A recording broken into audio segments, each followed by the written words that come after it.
it looks like Drake is not getting any breaks this year, because this time another rapper allegedly dissed him on a new song. Curious who it might be? Well, it's none other than Lil Wayne. But aren't Lil Wayne and Drizzy buddies? Okay, so when Lil Wayne listened to Drake's music for the first time in 2008, he saw the young musician had untapped skill and potential. Drake's distinct style and skill with words impressed Lil Wayne, who then decided to sign him under Young Money Entertainment. This crucial meeting signaled the start of a revolutionary partnership that would completely alter the hip-hop scene. After signing to the label and putting out hit after hit, Drake, Lil Wayne, and Nicki Minaj were considered the new holy trinity of rap music for a while. The rapper's debut song off the label's joint album We Are Young Money, Bedrock, was released in 2009 and made history. So you can actually say that the two rappers are quite close. Pretty solid, if you ask me. But as messy as Hollywood can be, rumors started coming out on the internet saying that the rappers were actually beefing with each other. You see, during Kendrick Lamar and Drake's rap feud, Kendrick hinted that the former Degrassi star had slept with Wayne's fiancée while he was in prison.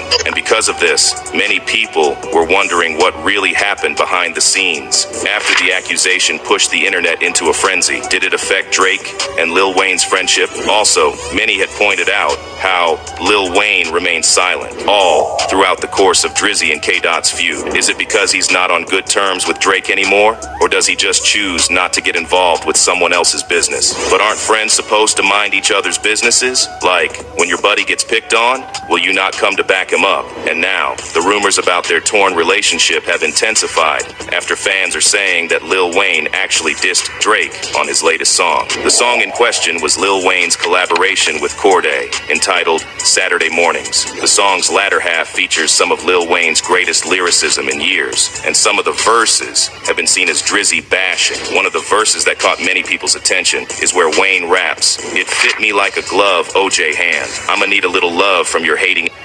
Another one is the lyrics, "Need less yes men and more amens. I'ma need more real prayers and less praying hands." You see, the OJ glove illusion has been used in the artwork for the Drake diss song 616 in LA.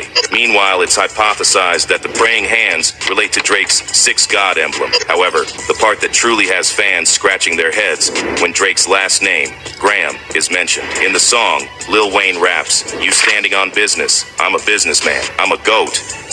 Gay, you a sacrificial lamb, you a teddy bear, a Teddy Graham." Now, fans are pretty convinced at the time Lil Wayne mentioned Kendrick's diss song, Not Like Us, during his performance in Vegas, was not a bluff at all. It seemed that Lil Wayne was actually telling everybody which side he was actually on during the beef. Notably, on July 26th, Lil Wayne released a joint album with Rick Ross, even though Ross is adamantly opposed to Drake. This can't be just a coincidence, right? Y'all know how much beef Rose had with Drake, and him releasing a song with Drizzy's alleged bestie is just crazy. There is no way Lil Wayne and Drake will still be friends after that. Fans are also agreeing with the idea that Drake and Lil Wayne's friendship is officially over, saying the fact Lil Wayne was rapping, "They don't like us," shows that he definitely knows what's going on. Another one added, "If Lil Wayne and Drake are on good terms, they aren't not now. I think that there is issues between them." Now, we don't really know what is actually happening behind the scenes, and all of this is just mere allegations. But what do you think? From all the evidence being laid out by many people, is Lil Wayne really dissing Drake? Surprise, surprise. Logan Paul has another beef, and this time, it's with an A-list celebrity. On a recent episode of Impulsive, Logan got emotional, talking about how The Rock hates him. Dwayne Johnson is a superstar in both the wrestling world and in Hollywood. A genuinely nice guy who seems to always have time for his fans, it's hard to imagine him having problems with anybody. Enter Logan Paul. Logan starts the episode talking about how he always looked up to The Rock, and that a few years ago, they had the opportunity to work together on some videos that went super viral. The way I met you today, one day I met Dwayne. He was just as cool in person as I thought he was on TV. He's awesome. Made content together, went mega viral, 70 million views, 50 million views. I linked up a couple times. And after all that, Logan considered them friendly acquaintances. Visited him on set of Ballers, like I would have considered us acquaintances, at least. Then things got a little rough for Logan. And then Japan happened. We all know the story. Logan put out a pretty troubling video on his channel that turned the social media world against him. At times, it didn't look like he would ever make a comeback. To be fair, he does seem genuinely remorseful about the video. I had to really rewire my brain and backtrack and ask myself, like, how I let that happen and what went wrong in my life where, like, I thought that was okay. But that doesn't mean everyone's gonna forgive him. It turns out The Rock has not let Logan's behavior slide. And DJ was one of the people I hurt because of his mother's experience, and that's his experience to tell, and I'm not going to share it, but like I hurt him. The Rock made the call to cut Logan out of his life. Hurt him so much so that he basically wanted nothing to do with it. I let down my hero, and he requested that I remove all the content we've ever done together and basically kicked me to the curb. I would have done the same thing. Guy in his position doesn't want to be affiliated with a person who did something as reprehensible as that. Note to self, don't make The Rock mad, because he is ice cold. So bad, and it wasn't like I got the call from him. I got it from a publicist. You can tell that Logan is hopeful for a reconciliation, but is nervous to cross paths with The Rock because of what he might say. Yeah, I don't know, and we're kind of like swimming in the same world a little bit, you know, with the WWE, and I see him coming back here and there, and I know we're going to cross paths, and I just wonder how I'm going to handle it. One thing's for sure, don't expect to see The Rock as a guest on Impulsive anytime soon. That's at least according to The Rock's longtime friend, Kevin Hart. The one thing you guys should definitely realize, I think the one thing we should just clear up right away, is Dwayne would never do this. Yeah. Because he's not the same type of person, right? Yeah. And I'm not calling him a bad person in no way, shape, or form, but, right? Like, you guys, like, we're saying stuff without saying it. Thanks for watching Sports. Cancelled after being accused of mocking transgender women after getting into a heated argument with fans. Here's everything you need to know. On March 14th, Lil Nas X shared a photo of influencer Glow Princess to his Twitter with the caption, "The surgery was a success." This sparked outrage with fans who claimed that Lil Nas X was mocking transgender women. One user tweeted, "You're a cis gay male. Why are you making transitioning a punchline of a joke?" Lil Nas X lashed back, "I'm literally just saying she looks like me. Y'all cannot be f***ing serious." Another Twitter user asked, "Why did he have to mention surgery though?" To which Lil Nas X responded, "Because she has tits. Are you dense?" Lil Nas X then deleted all his responses and came clean with a statement. "Apologies to the trans community. I handled the situation with anger instead of considering why it was not cool. Much love to you guys. Sorry." But this wasn't enough to stop angry fans who claimed that he needed to apologize to the trans community in material ways that included money and sharing your platform to raise awareness. Lil Nas X hit back, "Girl, eat my Others were quick to remind us of the time Lil Nas X faked a pregnancy in order to promote his debut album, Montero. My water broke. Claiming that his fake pregnancy photo opened up an ugly can of worms, and today's transition joke feels similar. Princess Glow, the influencer in Lil Nas X's surgery tweet, approved the joke when she shared it to her Instagram story with 2 heart emojis. Others are defending him entirely, claiming that people need to stop being so sensitive. And look at his mama. His mama ain't no gangster, so how the f*** is he a gangster? Is YoungBoy asking for all the smoke? The beef continues. Watch until the end for all the details. NBA YoungBoy has been on one lately, as he just dropped his latest 17-track mixtape, Rich's Op, featuring some pretty aggressive diss tracks toward industry names such as Drake, J. Cole, Lil Yachty, and Lil Durk. Oh boy, this is bad. And now he wants all the smoke with NLE Choppa again. Why is this man so upset? Is it because he's been on house arrest for over a year? Or that he has 7 baby mamas to send a check to each month? This dude is wildin'. Just days before he dropped his mixtape, he came for Lil Durk and DJ Academic's necks. I give a f about numbers. I just dropped 2 weeks ago. This I'm finna drop. Talking about how Durk only gets buzz in the media when his homies fall 6 feet under, and that DJ Academic should watch his mouth the next time he speaks. That's pretty harsh, sir. Is this the same dude who had a rare and exclusive interview with Billboard at his crib in Utah, where he was talking about how he was afraid to go outside because he never knew if someone would do him? I'm terrified of people. People are cruel. So you never know what someone will do you.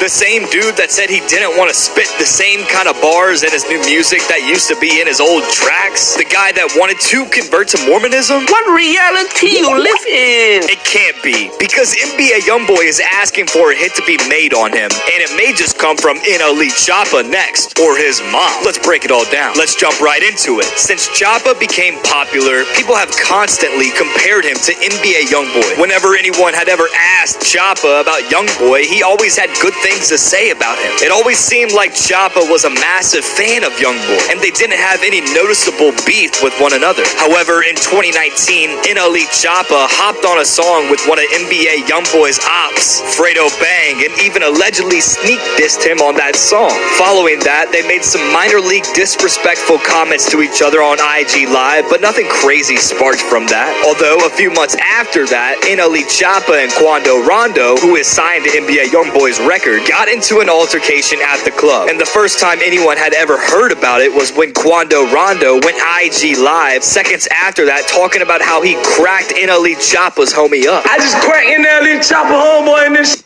Choppa responded on his own live saying Rondo hid behind security and threw a bottle at his homie's head. You hid behind security and threw a bottle in my head, but you gangster. Months after that, NBA Youngboy got locked up and Choppa dropped a song called Free Youngboy, which made things seem like their beef was over. But then fast forward to 2021 when Youngboy dropped a song Bring the Hook where he dissed King Von. Choppa was friends with King Von before he passed away, so on Twitter he sided with Lil Reese, who called Youngboy out. Then this led Youngboy to drop a song called Know What I Know, which was a very clear diss to Choppa. Okay, so that's how it's gonna be.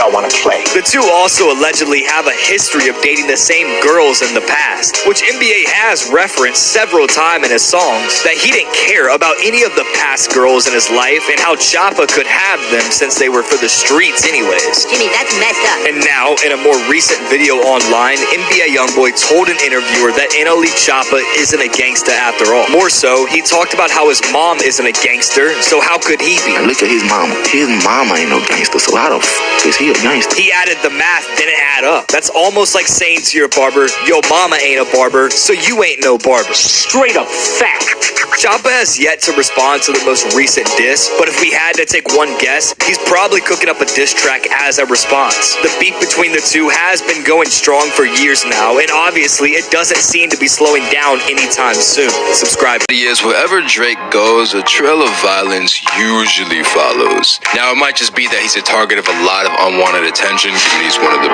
biggest stars in rap, or maybe Drake's mob ties aren't just lyrics in a song.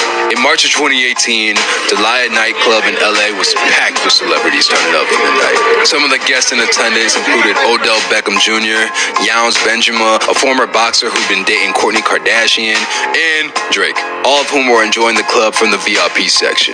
Things went left when Summer Rae, then an up-and-coming IG model, approached VIP and asked to be let in. Summer Rae being, well, Summer Rae, was welcome to the section, but her boyfriend at the time, Bennett Sipes, was flat out rejected by Drake. The thing about Sipes is that he actually worked in Delia as a server, but was partying at the club on his night off. Needless to say, Drake letting in Sipes' model girlfriend and then rejecting him definitely sent a message. An argument broke out that quickly escalated, and that's when Drake allegedly gave his crew the throat/gesture, which witnesses interpreted as a green light for his entourage to give Sipes a beatdown. Sipes was shoved out the back of the club and then got stomped out by members of Drake's team and Yowns Benjamin. As all this broke out, Drake was seen in the video observing the whole thing go down, and witnesses said it was almost as if it was done for entertainment. Drake and Odell eventually got hit by a lawsuit from Sipes for their role in the beating. It also came out that Drake had built close ties with the owner of Delia, a company called the H. Wood Group. According to an insider report, H. Wood Group had a reputation for bending the law and putting employees in shady situations in order to cater to their celebrity clientele. And at the top of their A-list clientele was Drizzy himself. Now, Drake has dropped hints about street affiliations throughout his lyrics. His song Mob Ties is a thinly veiled reference to the bond he has with Jay Prince, long considered to be the most feared man in hip-hop. Jay Prince was the guy who stepped in to settle beefs Drake had with Puff Daddy, Pusha T, and Kanye, which just goes to show the amount of influence this man has. Part of the reason why Drake's highly publicized beef with Pusha T didn't escalate any further was because Jay Prince stepped in and called an end to the back and forth.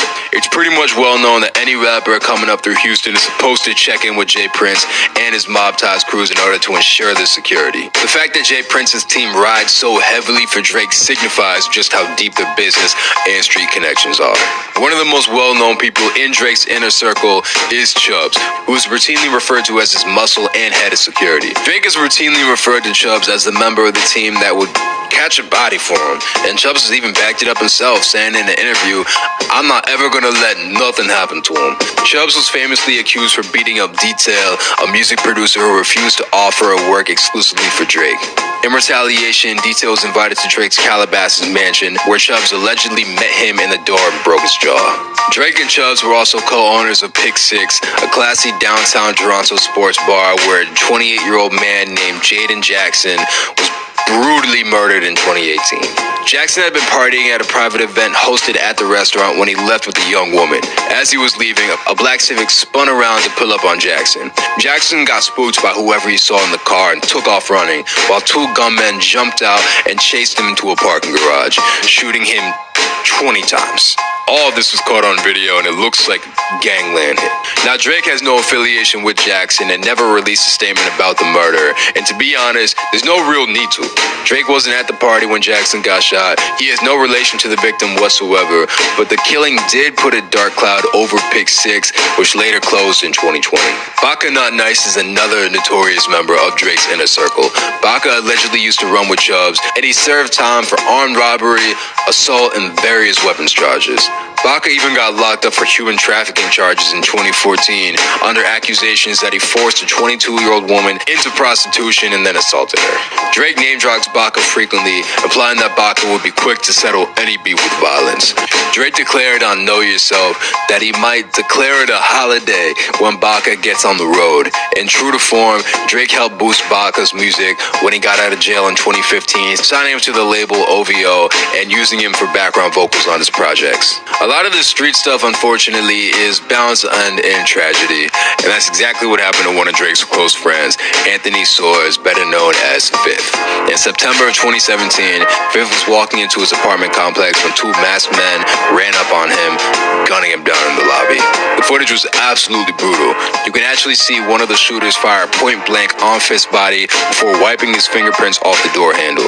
The police even went ahead and called the murder a case of overkill. Needless to say, Drake was distraught over the killing of one of his close friends. He paid tribute to him by putting Fifth's face on the back of the cover of Dark Lane demo tapes, and he was a pallbearer at Fifth's funeral. Nobody was ever arrested for Fifth's murder, and the police expressed irritation that Drake didn't use his platform to try and get witnesses to come forward. So the question is, just how deep in this world is Drake? There's definitely no denying that he has a team around him ready to push the button in case it goes down. And it is also clear that Drake has no problem using his crew against anybody who might disrespect him. Most of these guys' real dirty work happened during Drake's come-up though, so they probably didn't have much to stress about during these days. And whether or not Drake's an actual mob boss, that's for you to decide. Drake decided to take his beef with Kendrick Lamar a little. Now, it looks like Drake decided to take his beef with Kendrick Lamar a little too personal, because there are rumors saying that Drake allegedly got Kendrick's songs banned on every club. Yes, you heard it right.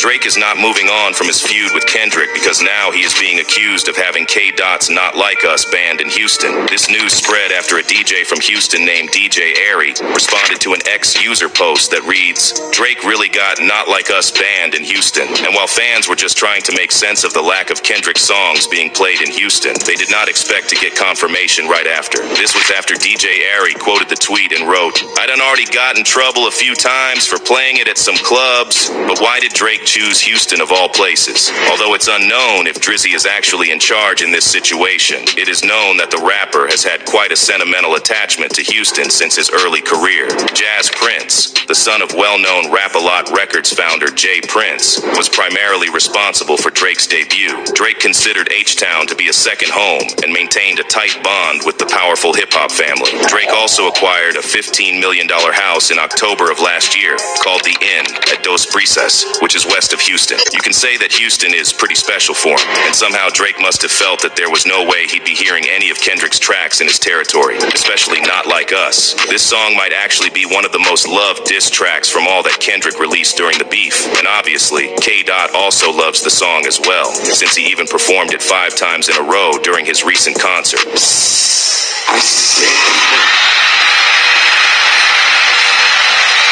Oh, so y'all ain't gonna let nobody disrespect the West Coast, huh? Let's try it again.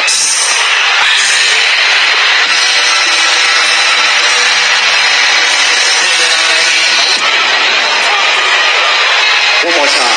And now, fans are even more mind-blown after Kendrick released a music video for the song with tons of Drake references on it. First, the music video for Not Like Us showcases multiple angles of the Los Angeles County Superior Court, located in Compton, California, along with moments of Kendrick and his supporters outside the court. The song's first verse, in which Kendrick refers to Drake as a may be seen as a reference to it. Another one is Kendrick's reference to Drake's diss track Push-Ups. Kendrick appears to be making reference to the song, as he is shown doing push-ups on cinder blocks in one shot of the music video. It's also possible that K-Dot might be pushing for Drake's arrest. This can be seen from the way the room is set up, and Kendrick's tracksuits all have a jail cell vibe to them. Additionally, Kendrick smacks an owl-shaped piñata, which is the insignia of Drake's record company, OVO, early in the video. And as if that's not obvious enough, Kendrick put a text at the bottom of the video saying, "Disclaimer, no were harmed in making this video." And when the video ends, Kendrick puts an actual owl in a cage and looks at it, implying that he knows he defeated Drake. To say that Kendrick is roasting Drake to his core is an understatement, and K-Dot is basically rubbing salt on Drizzy's wood by showing him how badly he crashed. Maybe this is why Drake didn't want the song to be played in a place special to him, and looking at how Drake's ego is being hurt this badly,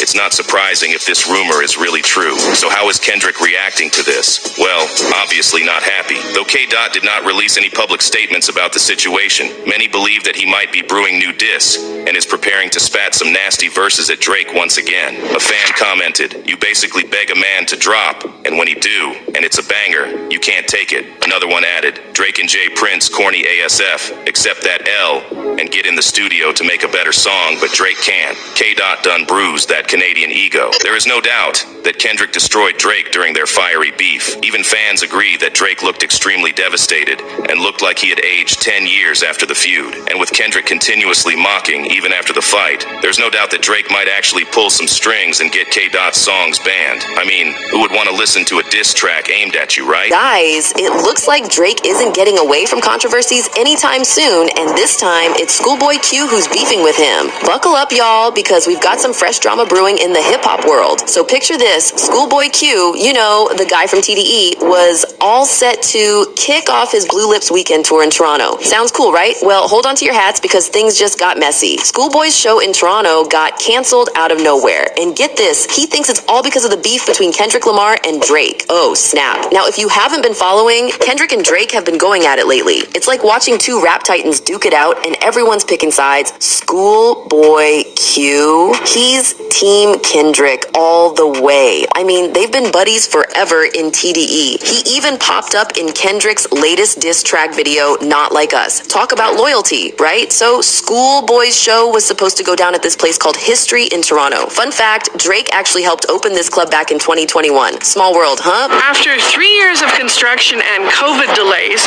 Toronto's own Drake, in collaboration with Live Nation, is ready to make history in his hometown.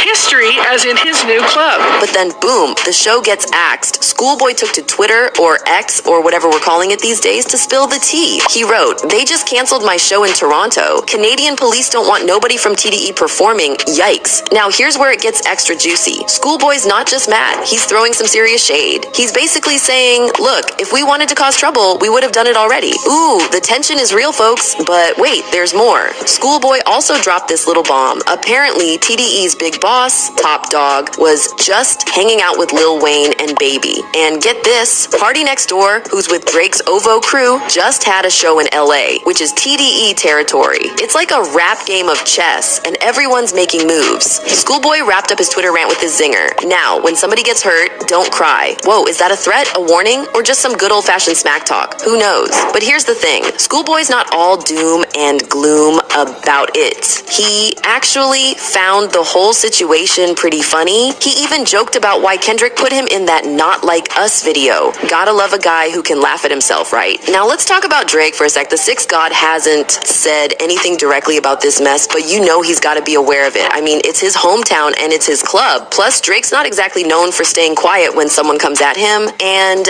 just to add to the drama, there's been some wild weather in Toronto lately. We're talking major flooding, power outages, the works. Drake even posted a video of his mansion getting flooded. Talk about when it rains, it pours. But hold up, because the plot thickens. The day after Schoolboy's show got canceled, Drake posted this selfie on Instagram. Now, normally I wouldn't care about a Drake selfie. Okay, that's a lie. I totally would, but this one's interesting. In the pic, Drake's wearing these fancy blue boots with crystals on them. Now, Schoolboy's latest single is called Blue Slides, and his album is Blue Lips. Coincidence? I think not. Is Drake trolling, or is this just a fashion statement gone wrong? And that's not all. Drake's also wearing a free Yayo shirt in the pic. For those who don't know their rap history, that's a throwback to when Eminem wore a similar shirt at the Grammys way back in 2003. Now, why does this matter? Well, Yayo, yeah, the guy the shirt's talking about recently did an interview where he talked about the Kendrick and Drake beef. He basically said Kendrick's crew should watch their backs in Canada. Oof. The plot thickens. So what does all this mean? Is Drake sending a message? Is Schoolboy Q really in danger in Toronto? Or is this all just a bunch of rappers playing a game of chicken? But let's be real for a second. As fun as it is to watch all this drama unfold, it's kinda scary too. Remember what happened to Rick Ross in Vancouver? He got attacked after a show where Not Like Us was playing.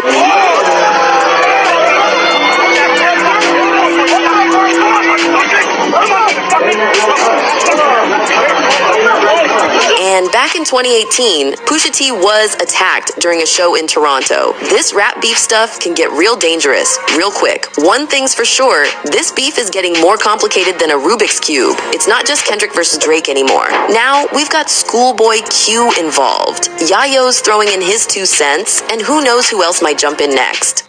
Y'all, it seems like Drake is stepping up his game after reports suggest that he might be trying to get the police to investigate Kendrick.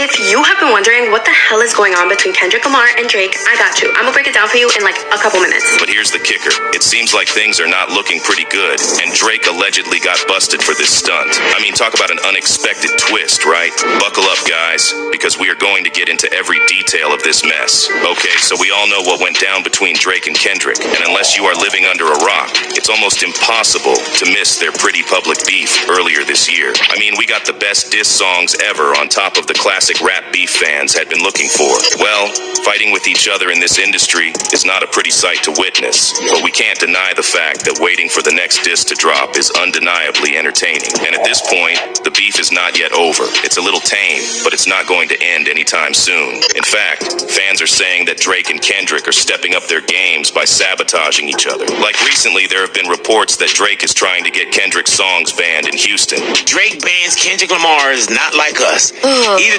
directly or indirectly. Yeah, they're saying that there's been some DJs in Houston, Texas that were asked not to play the record. Yeah, somebody's in trouble for it already, but Yup, you heard that right. This was after a local DJ mentioned it, and fans were going wild. On July 22nd, a Houston DJ named DJ Ari responded to an ex-user who claimed that Drake really got Not Like Us banned in Houston. The DJ responded, "Yeah, I done already got in trouble a few times for playing it at some clubs." Other people made similar complaints on Twitter, with one stating that the clubs Sekai, Clay, Prospect Park, and Camp refused to play the track. So now, there's a possibility that Drake is taking this a little too personally and pulling strings to mess up Kendrick's career. Some fans found it amusing, while others did not. They thought it was stretching things out a little bit, saying Drake made it that deep when he called his daddy Jay Prince to the band Not Like Us in Houston clubs. But guess what? This is not going to be the last time Drake is taking extreme measures just to get some good old revenge to what Kendrick did.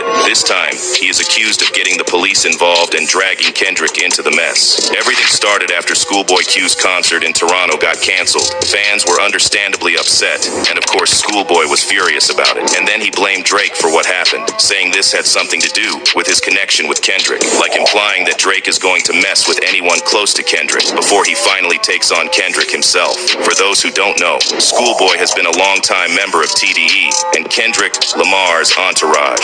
It was only fitting that he featured in Lamar's most recent music video for the highly successful Drake diss track, Not Like Us. In addition, Schoolboy was a special guest at Lamar's Juneteenth concert, and he was scheduled to perform in a sold-out concert at History, a 25.53 capacity club that Drake co-designed with global producer Live Nation. But then it suddenly got canceled. After this, Schoolboy speculated that it was canceled by Canadian police, who don't want nobody from TDE performing. A lot of people thought that it made sense. Not to mention, it was in Drake's hometown, so it's pretty easy to pull some strings. However, King Jared entered the picture and suddenly dropped some evidence that the police had nothing to do with what happened. We all know that he's a big supporter of Drake, which is why he got called out for allegedly making things up. One fan wrote, "Bro, did you just contact the Toronto Police Department yourself? You cosplaying as part of the Six never fails to make me question the whites." While another said, "So they took time out their busy day to email you. StubHub is a resale site.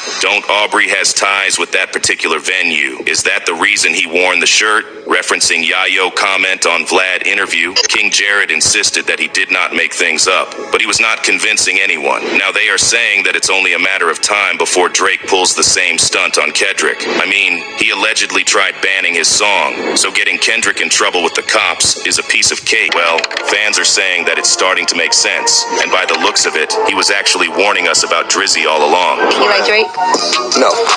My man. He even say a little bit. He even say halfway. That's my guy right there. So, here's the tea. We all know that a lot of people are dissing Drake right now. I mean, ever since Kendrick Lamar opened up the floodgates when he dropped his ever-famous track, Not Like Us, almost all rappers jumped onto the bandwagon. And who knew that there were a lot of personalities in the industry who had beef with Drake? They were just waiting for the perfect timing to actually call him out. However, fans pointed out that before Kendrick, there was someone who first fired the shots at Drake, and it's none other than DMX. He was not mincing his words when he said this, and take note, this was way back in 2012 when he made an appearance in The Breakfast Club. So you can say that DMX was ahead of his time, like way ahead of everyone else in the dissing Drake saga. Anyway, when asked what he thinks about Drake, DMX went straight to the point and made sure that he got his message straight, which was very simple. He doesn't like Drake. Like literally, anything about the rapper does not spark him any joy. So why don't you like Drake? I don't like anything about Drake. I don't like his voice. I don't like what he talks about. I don't. See, I be trying to tell his face. I don't like the way he walks. Like nothing. I don't like his haircut.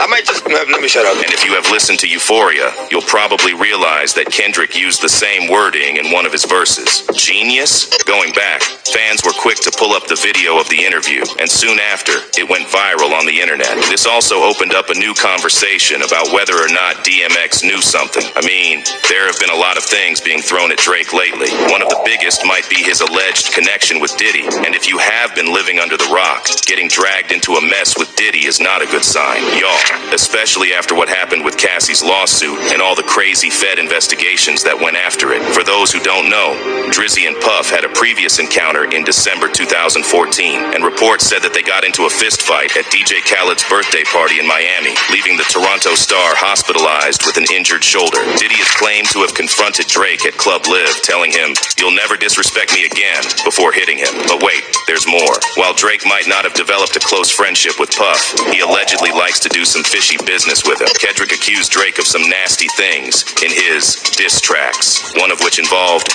Most believe that Kendrick was referring to the incident involving actress Millie Bobby Brown. She was 14 years old when she revealed that Drake was a great friend and role model. Get this, there's a 17-year-old age gap between them, and people find it odd that they were even interacting. You heard that right. And before you come up to me and say I'm jumping to conclusions a little too fast, a lot of people actually agree with this. Like this person who wrote, DMX was not a hater. He told the truth. while another added, "So y'all gonna skip the part when DMX said Drake gulping and burping? He knew something." Then there's another possible angle we can talk about. This time, it includes the late Aaliyah. Drake had always been open about his adoration for Aaliyah, so much so that he proclaimed that he'd admire the late singer until he leaves the earth and meets her in the afterlife. Pretty intense, if you ask me. And ever since Aaliyah passed away in 2001, Drake has never failed to mention her whenever he has the opportunity. I mean, he shouted her out on wax, gotten her actual face tattooed on his actual back, and paid tribute to her with numerous interpolations. But not everyone is happy whenever Drake is involved. There was even a time when Aaliyah's fans expressed their disappointment when her posthumous album, Unstoppable, in which Drake and other rappers were announced to be featured. So maybe DMX was also part of that party. You know, he is also pretty much in love with Aaliyah, so it's no surprise that he might feel some sort of rivalry towards Drake because of that. Again, nothing is confirmed yet, but what do you guys think? But this Kendrick and Drake beef has been absolutely insane. Here's everything you need to know to be fully up to date with all the news. This feud between the rappers has been going on for years, but it was only till Drake and J. Cole hopped on the track First-Person Shooter that it began to gain some real momentum. As J. Cole stated,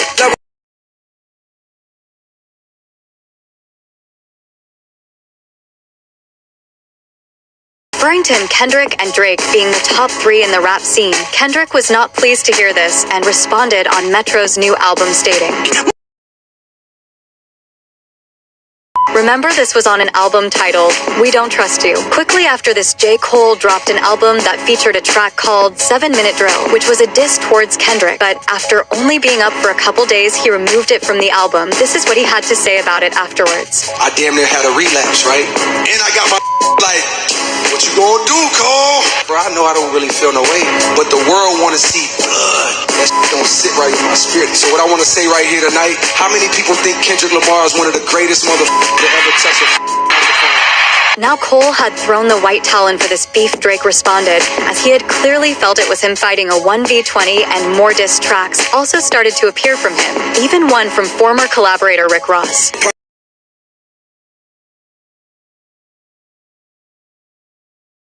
So Drake put out his retaliation called Push-Ups.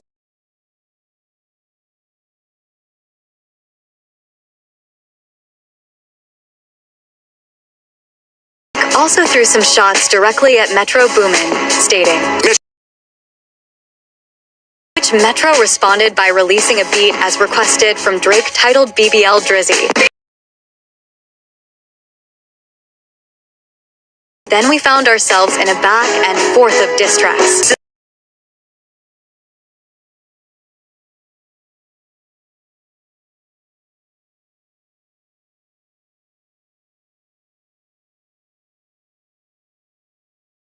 Diss track that took this beef to a new level was Meet the Grahams by Kendrick Lamar, with claims such as,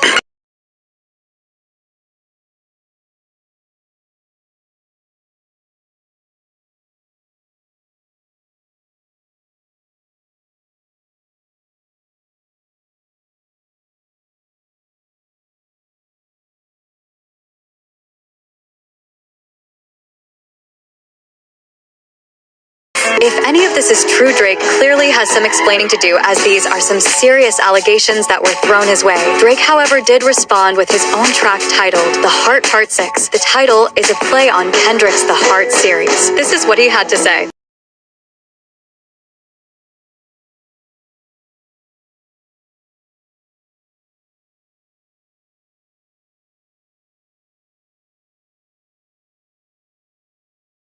Many fans have begun arguing online now regarding both of these tracks. Many Kendrick fans are using the argument that this isn't the first time Drake hit a child, so why would we believe him he's not done it again, and with the pedophile allegations? Many Kendrick fans are asking why Drake mentioned Millie Bobby Brown in that track when Kendrick never brought her name up. But this beef may have now moved on from just raps. As of yesterday, a security guard outside Drake's mansion in Toronto has been seriously injured following a shooting. Security guard who was shot outside the mansion of the rapper, I should say, Drake. It's too early to know if this is related to the beef, but it is certainly suspicious. They sent shots at Drake after Drake dissed him. Okay, so that's how it's gonna be. YB had smoke for J. Cole too. I'ma troll all you think you can play with me. Call me crazy. I'ma say some crazy Call me crazy. crazy. Is it officially YB versus everybody? How many more problems is NBA Youngboy gonna get into? I don't want peace. I want problems, always. It seems like ever since he got out of jail, trouble has been finding his way, whether he's antagonizing it or not. His most recent battle was against J. Cole, and weirdly enough, his issues with J. Cole is somewhat connected to Drake, who he had issues with before Jermaine. Now that Drake's new album is out, rap lyrics have been deciphered as a YB diss. YB himself sent shots back, and now we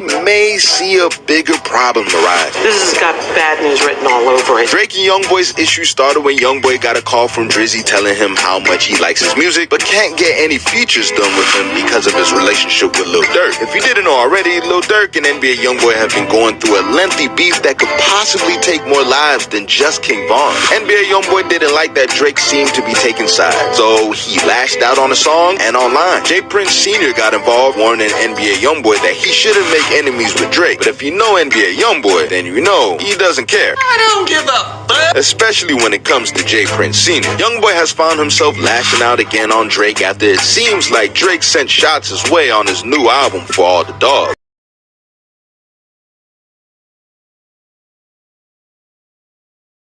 Really got NBA Youngboy in a bad mood. Speaking on NBA Youngboy spending time in federal prison could be one way to look at it. However, very likely that Youngboy took not having money to pay his federal tax as an insult to his record label situation. After he was released from jail and placed on house arrest in Utah, NBA Youngboy seemed to have had a huge meltdown about his standings with Atlantic Records. While trying to get his masters, NBA Youngboy will find himself having the toughest time to gain whatever power that he could from the label that signed him to a 5-studio album deal. He eventually fulfilled the contract and signed to Motown for a big bag. But if Atlantic Records was taking advantage of him, who knows what's going on with Motown? NBA Youngboy would respond to Drake via Instagram story, telling him to try again. He also posted a video saying that Drake knows how he comes when it comes to beef. So now, we may just see J. Prince Sr. jumping back in the mix to play middleman. You know how that goes. On the flip side of the negativity, J. Cole had a feature on Drake's album and had some words about YB as well. Some of his bars were dedicated to Top to clear the rumors about him not wanting to do a song with him. What's up with other huge artists not wanting to do a song with Youngboy? Anyway, Youngboy said J. Cole ghosted him on a feature, so he sent him a muscle emoji in a text, and he can't wait until he sees him. So I text this line the muscle sign. I swear it's gonna be nice to meet you. Sounds like Youngboy is ready to handle his problems in person. J. Cole responded, dispelling the rumors that he ghosted him, and also says that he still wants to do a feature. Looks like the ball is in Youngboy's court now when it comes to collabing with Cole. Drake, on the other hand, may really be on Youngboy's hate list. It's already enough that he's established a no-friend zone with J. Prince Sr. years before his problems with Drake. Now he's inserted himself into their issues and could be threatening him if he doesn't piece it up with Drake, add his beef with Lil Durk, and throwing some bars his way. This could be a possible forever FU from Youngboy to the board. Over losing Rihanna to A$AP Rocky. Drake's latest diss track has got everyone talking, and not just about his beef with Kendrick Lamar. People think he's still hung up on Rihanna, and he's taking it out on A$AP Rocky, the man that stole her from him. Rihanna and A$AP, who've been together since 2020, are parents to 2 boys, Riza and Riot Rose. But before A$AP, from 2009 to 2016, Rihanna had an on and off again thing with another rapper, Drake. Throughout that time, they teamed up for bangers like Take Care, What's My Name, and Work, and behind closed doors were allegedly sleeping with each other. Things took a turn for the worse publicly when Drake declared his feelings for Rihanna at the VMAs, and it backfired. She's someone I've been in love with since I was 22 years old. She's one of my best friends in the world. All my adult life, I've looked up to her even though she's younger than me. Throughout that time, Drake and A$AP were on good terms, with Drake showing up at A$AP's concerts and even gifting him a $150,000 chain in 2020. But once Rihanna and A$AP made their relationship public, Drake unfollowed both of them on Instagram, the ultimate passive-aggressive millennial move. On his October drop, For All the Dogs, Drake targeted both A$AP and Rihanna. In fear of heights, Drake grabs attention right off the bat by repeating anti, nodding to Rihanna's album. He goes further, calling out their sex life as just average, likely a jab at Rihanna's track Sex With Me.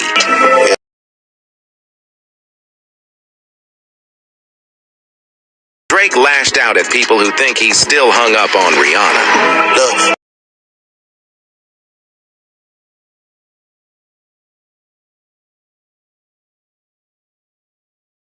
ASAP didn't waste time clapping back through Kid Cudi's new album, Insano. On the track, Wow, ASAP aims directly at Drake.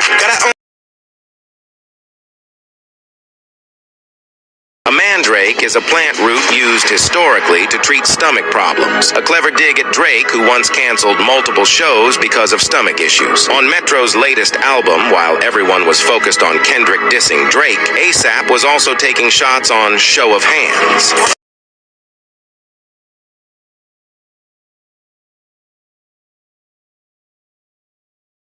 He used Rihanna's infamous Bad Girl Riri nickname to subtly jab at Drake, hinting that he still has feelings for her. ASAP then implied he'd been with Sophie Brousseau, the mother of Drake's son, Adonis.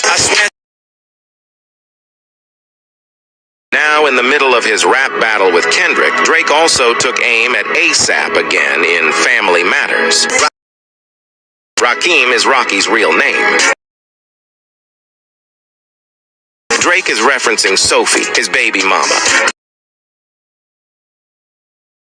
Drake took a jab at Rocky's standing in the rap game, saying people care more about his fashion than his music. He keeps going, teasing that ASAP's only noteworthy moments are his personal life updates, like having a kid, hinting he needs another big event to stay relevant. Drake's predicting ASAP's future music will be just mid, and that he should stick to modeling. When Drake mentions Fenty, Rihanna's brand, he implies Rocky is only winning because of his relationship with her.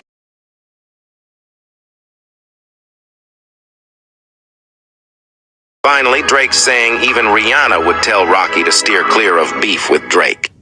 Rihanna has been dragging on for what feels like forever, and it's starting to get real weird. He just dropped a video of them rehearsing Take Care, and while it's cute, it's also a little off, considering how often he brings her up. Oh, and let's not forget him, rocking a t-shirt with Rihanna's face on it. Rihanna's had enough, and she's warning Drake, cut it out, or there will be consequences. I end up in this situation where I don't have the fairy tale like, oh, Drake started a family with Rihanna, and like this is like so perfect. It all kicked off back when Drake and Rihanna first crossed paths during the filming of her debut music video, Honda Replay. Ever since then, it seems like Drake has been absolutely head over heels for her.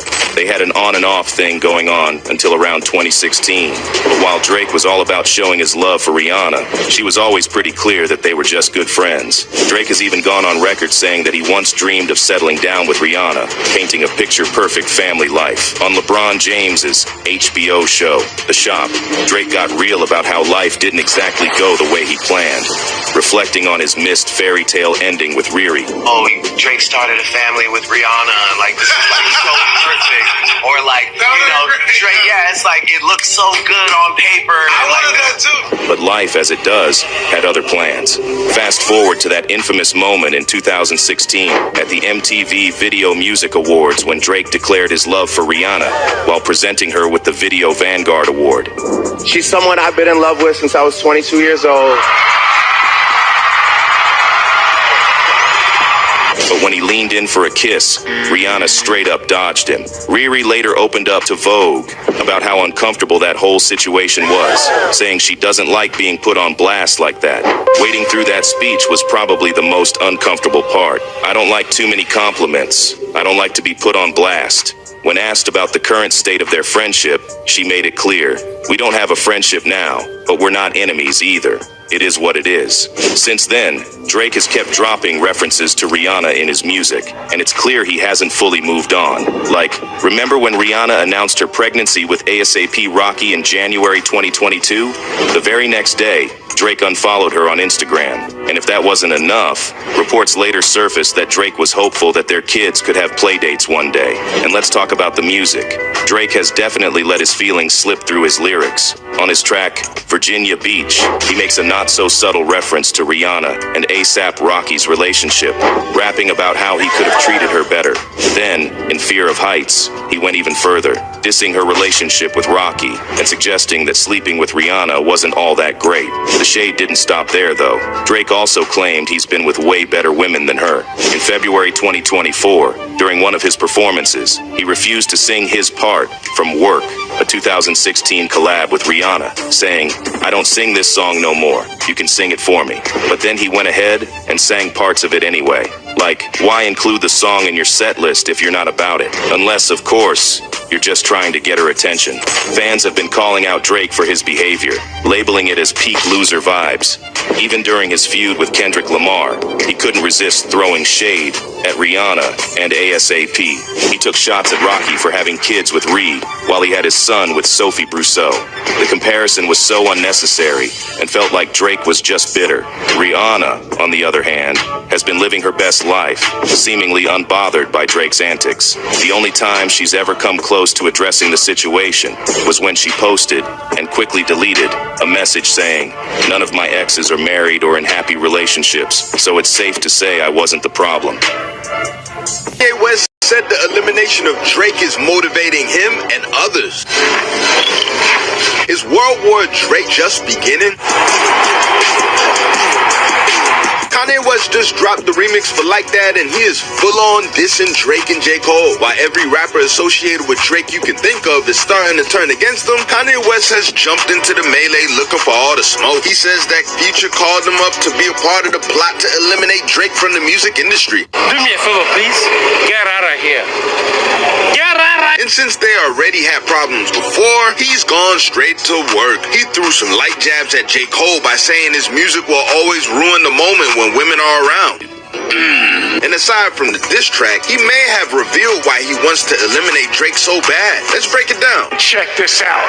Yeezy sat down for an interview to talk about his new verse on the Like That remix and says that he was minding his own business before Pluto called him for it. We've already heard the original version that included Kendrick Lamar dissing Drake and sending subtle shots at J. Cole. Before the remix even starts, Kanye tells Kendrick that he has his back against Drake. Didn't even know Kanye and Kendrick had that type of relationship. Or maybe, just maybe, this is for Kanye's sake. Why don't we take a break? We'll come back and... Ye and Drake's beef started years ago, and it eventually turned into hella subliminals being sent at each other. Kanye was going through tough times with his ex-wife Kim Kardashian, and was showing that he was on a downward spiral. Bro, bro, I ain't finished. Drake was going through a public beef with Pusha T, who is, or was, the president of Kanye's record label, Good Music. The beef escalated when Pusha exposed Drake's ultimate secret in a diss track, the birth of his first son packaged in an Adidas ad. So he thought Kanye told Pusha because, well, whole time Drake's closest musical partner and longtime friend 40 was pillow talking with a chick that Pusha knew. And just like that, the secret was out. Drake still sent shots at Kanye. When you put things into perspective, you know, he just has Kanye, I think. But all of the shots went too far, so he shot back. And since then, he goes in and out with hate or admiring Drake. Being added to what he calls the elimination of Drake seems to be about as exciting for him as he says it is for everyone else involved. He also may have other reasons for disliking Drake, like his position in the industry. Kanye says Drake signed a lifetime contract with an extremely important music executive named Lucian Grange. Lucian Grange is the head of Universal Music, one of the biggest entertainment labels ever. Oh, snap.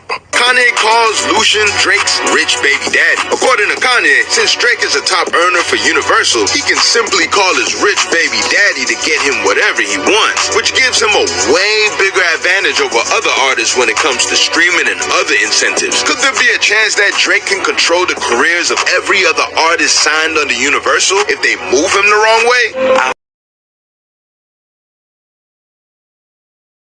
Kanye's influence and voice is still very powerful, yet he believes Drake is being put on a pedestal despite his raps being trash nowadays. Drake hasn't addressed Kanye since the Like That remix drop, and probably never will. Since he already spent so much time on Kanye years before, he wants to put his energy towards someone else. Someone else like Kendrick Lamar.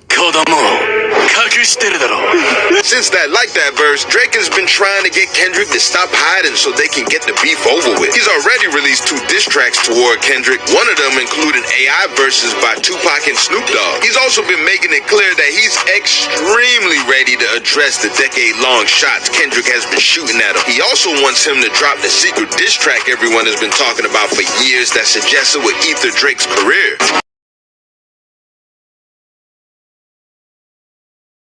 So Drake is strapped up, ready to go to war, and Kanye is basically shooting bullets in the air. Will any of them finally land on Drake's career? We just gotta wait and see. Got leaked, and it's taking social media by a storm.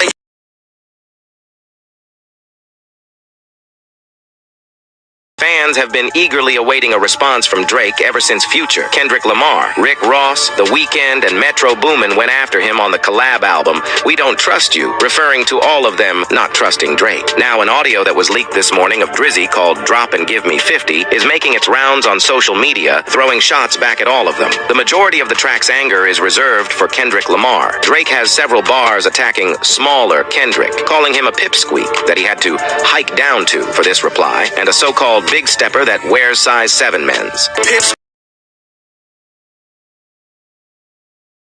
main angle Drake takes, though, is on Kendrick's business relationship with his former label, alleging that Top took a lion's share of Kendrick's profits and made him do lame pop collabs for money.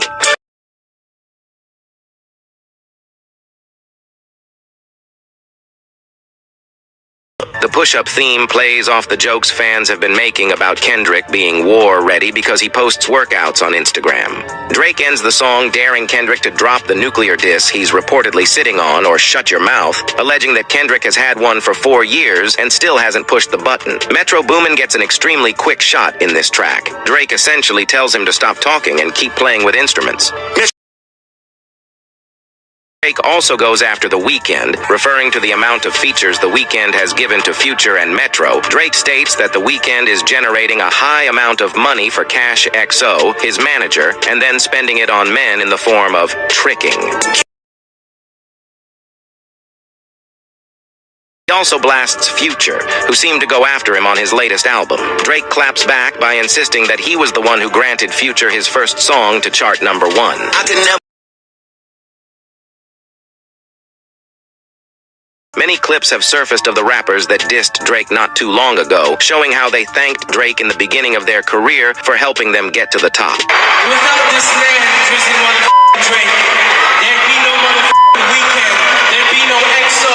So please, make some noise for my mentor, my brother, and my friend, Drizzy motherfucking Drake. Drake's a real good dude, first and foremost. You know, he heard my music probably a year back.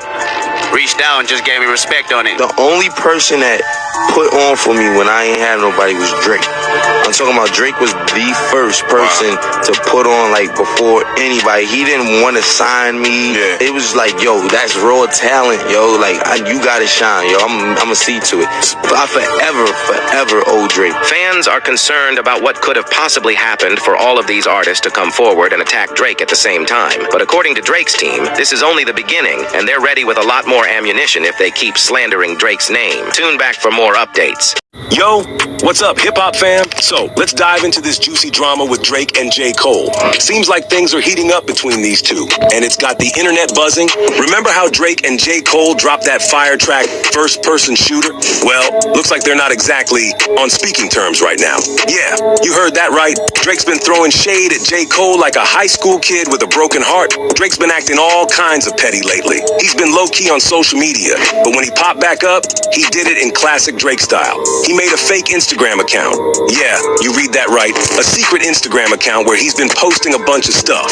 On this account, he dropped some old tweets about J. Cole, including a post about Cole's phone being stolen and some awkward Jay-Z calls. Remember when J. Cole got his phone stolen out of his pocket by a fan and they called Jay-Z from it? But he wasn't answering, so they called from their own phone and he picked up? Classic Drake move, right? He quickly deleted it, but the damage was done, and fans are definitely talking. Now, it looks like J. Cole might have been the one to throw the first punch in this beef. He's reportedly feeling betrayed by Drake, and he's not just taking it lying down. Cole's been planning to link up with Kendrick Lamar, which might be a power move to show Drake he's not backing down. Is this the start of another rap beef? Only time will tell if these two will go head-to-head with diss tracks, or if Drake will keep it subtle with his subliminal shots. Drake's been super quiet lately, which is weird, since he used to be quick to respond to any drama. But it turns out he's been busy with his Finsta account, where he's been posting unreleased tracks and studio footage. He even shared a video about how his hit Hotline Bling came to be, reminiscing about how he used to call a girl with that name. Just more of that classic Drake introspection. Meanwhile, J. Cole has been reflecting on his own past beefs. He recently admitted that dissing Kendrick Lamar on the track 7 Minute Drill was a mistake, and he regrets it. Cole's been tight with Kendrick for years, and he's clearly trying to mend fences and focus on his own growth. Speaking of beefs, Lil Wayne's been getting in on the action too. He's been spotted rocking an XO chain, which has fans wondering if he's got issues with Drake. There's even speculation about Wayne's verse on a track that might be a dig at Drake. Plus, Wayne's book revealed he wasn't too happy about Drake hooking up with his ex. So yeah, there's a lot going on. As for J. Cole and Drake, it's rumored that Cole might be working on a collab album with Kendrick to really hit Drake where it hurts. Cole has hinted in the past about a potential project with Kendrick, so this might be a real thing. Fans are split. Some think Cole's got the upper hand, while others think Drake's diss tracks might still be stronger. It's a tough situation with these two guys who were once considered homies. They really had a nice thing going on. Maybe those days are behind us? The question still remains, is Drake going to weather this storm, or is he in for a rough ride? And how's J. Cole going to respond? Seriously looking like Drake's old crew is jumping ship left and right. But can you believe it?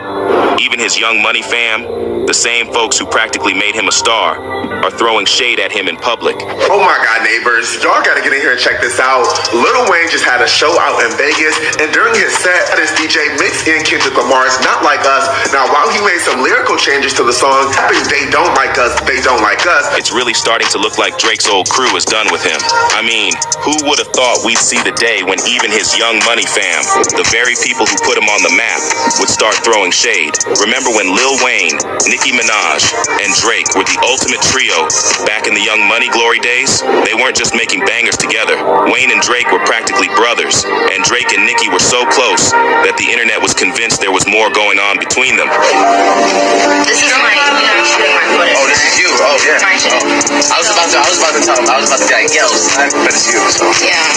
But a lot has changed since then. It's looking like Wayne and Nicki are ready to join the long list of people who've had enough of Drake's antics. Of course, Drake's hardcore fans are out here saying, this just proves all these people were fake friends from the start, and Drake's the real victim in all this. But let's not forget, Drake's got his own shady history.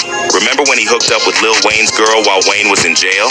In March 2010, Wayne got hit with a year-long prison sentence after pleading guilty to gun possession. Weezy ended up doing 8 months at Rikers, and here's where it gets messy.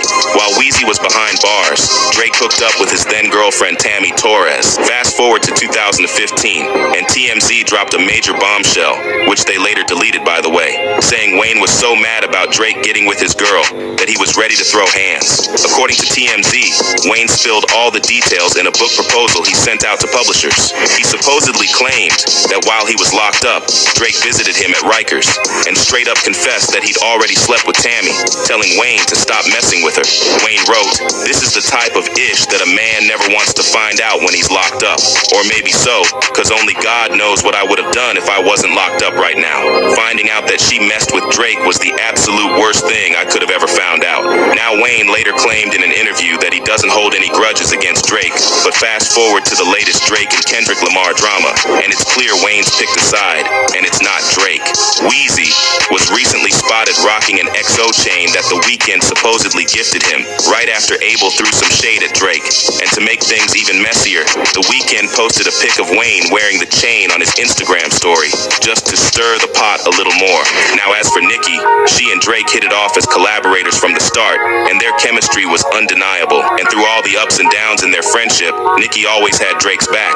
She never switched sides or jumped on the Drake hate train like so many of his so-called friends. But here's the tea. Rumor has it that after Nicki turned Drake down romantically, he went full-on petty. First, he teamed up with Meek Mill, who allegedly laid hands on Nicki. Then he kept stringing her along about that song feature. And finally, he started cozying up to her female rap rivals. And with Drake's latest collab with Latto, it seems like Nicki has had enough. She didn't hold back and straight up called Drake out for being a snake, while also throwing shade at Latto for being desperate. You know they forever gonna have a willing participant. Because girls are so desperate for this money. Fans are now saying that this is just more proof Drake only cares about himself, and some are even pinning the blame on him for Young Money's downfall. One fan said, Drake smashed Wayne's babe when he was in prison. He was chummy with many people that caused Nicki pain. He literally betrayed his own rap family, and you people think others will be loyal to him? And someone else added, yeah, Drake ruined Young Money.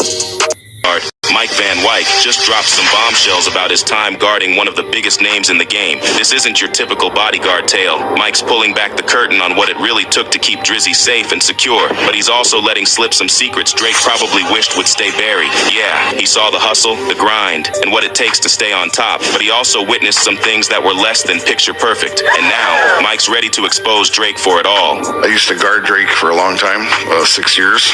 That's a lot of pressure. Mike Van Wyck, who spent 6 years deep in Drake's inner circle, recently dished some serious insights in an interview with Money Buys Happiness. And it wasn't just about the usual security gig stuff. Mike peeled back the layers on what really drives Drake's success, revealing an insane work ethic that's nothing short of legendary. Working with Drake was a masterclass in dedication. Like, I thought I had work ethic, like, and I do, and I guess people, if you ask them about me, like, I do work hard, but like to see a guy at that level, like to watch this person go out like night after night, especially on tours, and like perform, like it's like robotic, man. Mike, no stranger to hard work himself, was blown away by the way Drake operated, especially on tour. And watching Drake on tour was like seeing a machine in action. It's like ingrained, this showmanship, and like this person that this person becomes on stage, and like how they perform is like, it's dead on show to show. Mike saw firsthand how Drake brought that same energy and perfection night after night. That level of grind, it's what turns the good into the great and the great into legends. Mike got deep into it, describing how Drake's consistency blew his mind. So like, I'm watching this person do this every night, and it's just like to see the looks on these faces and to like understand like that level of work ethic and that level of consistency is like, it's pretty wild to see. Every performance was like a carbon copy of the last, but not in a boring way. It was about precision. Drake's shows were so tight, so flawless, that you could line them up back to back, and it would be like watching a perfect replay. Mike had the front row seat, watching those ecstatic faces in the crowd every night, soaking in just how much dedication it takes to be the Six Gods' right-hand man. Mike couldn't help but rave about how supportive Drake has been throughout the years, always there for him. He's always been a very supportive person of my life. He's always like supported me no matter what. Even when I was working with him, I've had different stuff going on or whatever, but he's just he's a really good dude. But he was quick to admit, keeping up with Drake's pace could be exhausting. The relentless grind might wear you out, but it also opened doors for Mike to explore places he never imagined visiting. So it was like, but like places like Australia, I went through twice. That was like, that was awesome. I love Australia. And like just different places in Europe, I probably would never have gone if I didn't do that job. Like, how did Mike even get this gig in the first place? It wasn't just luck. It was all about the right connections. I was kind of in the right place at the right time, and we had mutual people we knew, and I just kind of got asked to come around. Cool.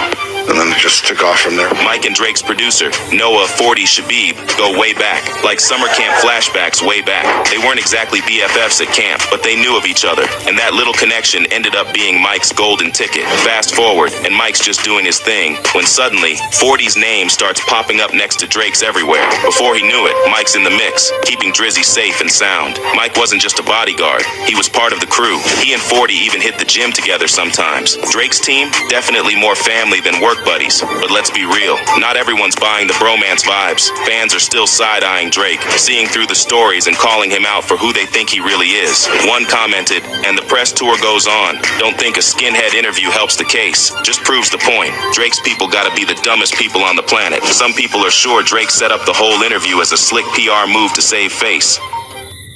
Rocky again? Will Rocky give Drake the Kendrick treatment? While Not Like Us continues to stay at the top of the charts, a lot of people felt like it was over for Drake. However, the Six God has other plans. Cause I've been trying to work it out. He dropped a ton of music and other video content. He's also taking shots at rappers too. One song with Young Thug and 21 Savage has a line where Drake may be dissing A$AP Rocky, and fans are going crazy about it.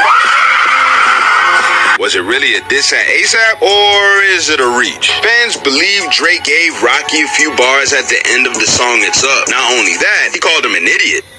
You're an idiot. This needs to stop. Now. The lines could probably be referring to A$AP Rocky's recent court case where he was accused of shooting another A$AP member. Or maybe it was a way for Drake to tell A$AP that not only is he an idiot, but he will continue to retaliate against him if he wants war.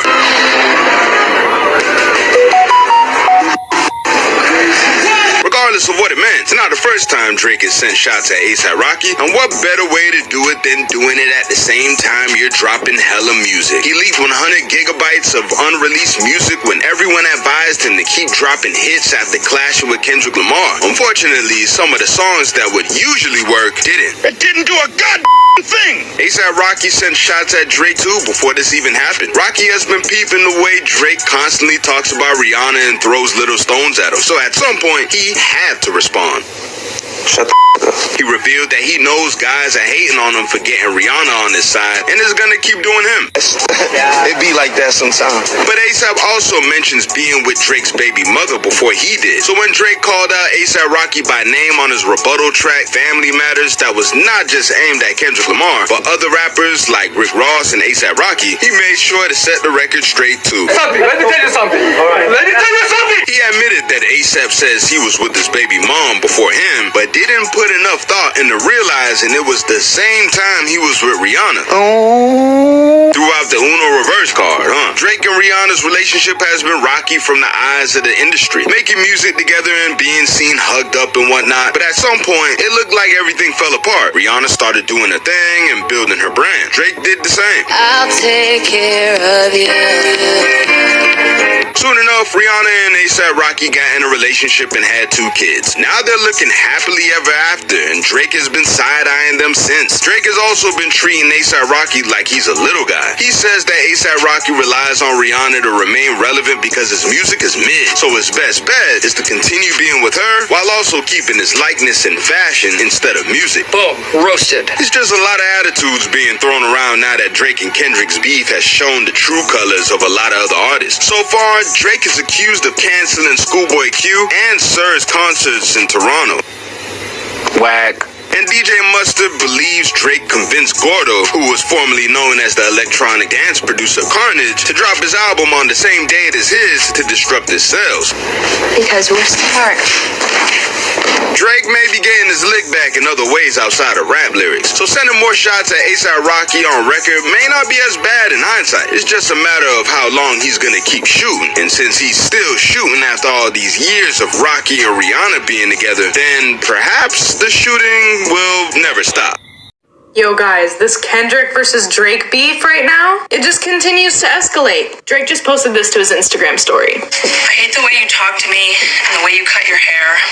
I hate the way you drive my car. Drake is once again the talk of the town after he allegedly made a fool of himself. So much so that even Kanye West and The Weeknd are trolling him so hard. Everything started after Drake posted something using his infamous burner account. You know, the IG account he used to drop his new releases and 100 gigabytes worth of content. So he did drop 3 new songs before, right? But let's just say that the reaction was very underwhelming. And if we compare it to how Kendrick's songs blew up and landed #1 on charts, Drizzy's songs achieved like literally nada. A lot of fans also think the songs were just okay. Not that bad, but not amazing or mind-blowing. Some even mentioned that he just proved that Key Dot is better than him.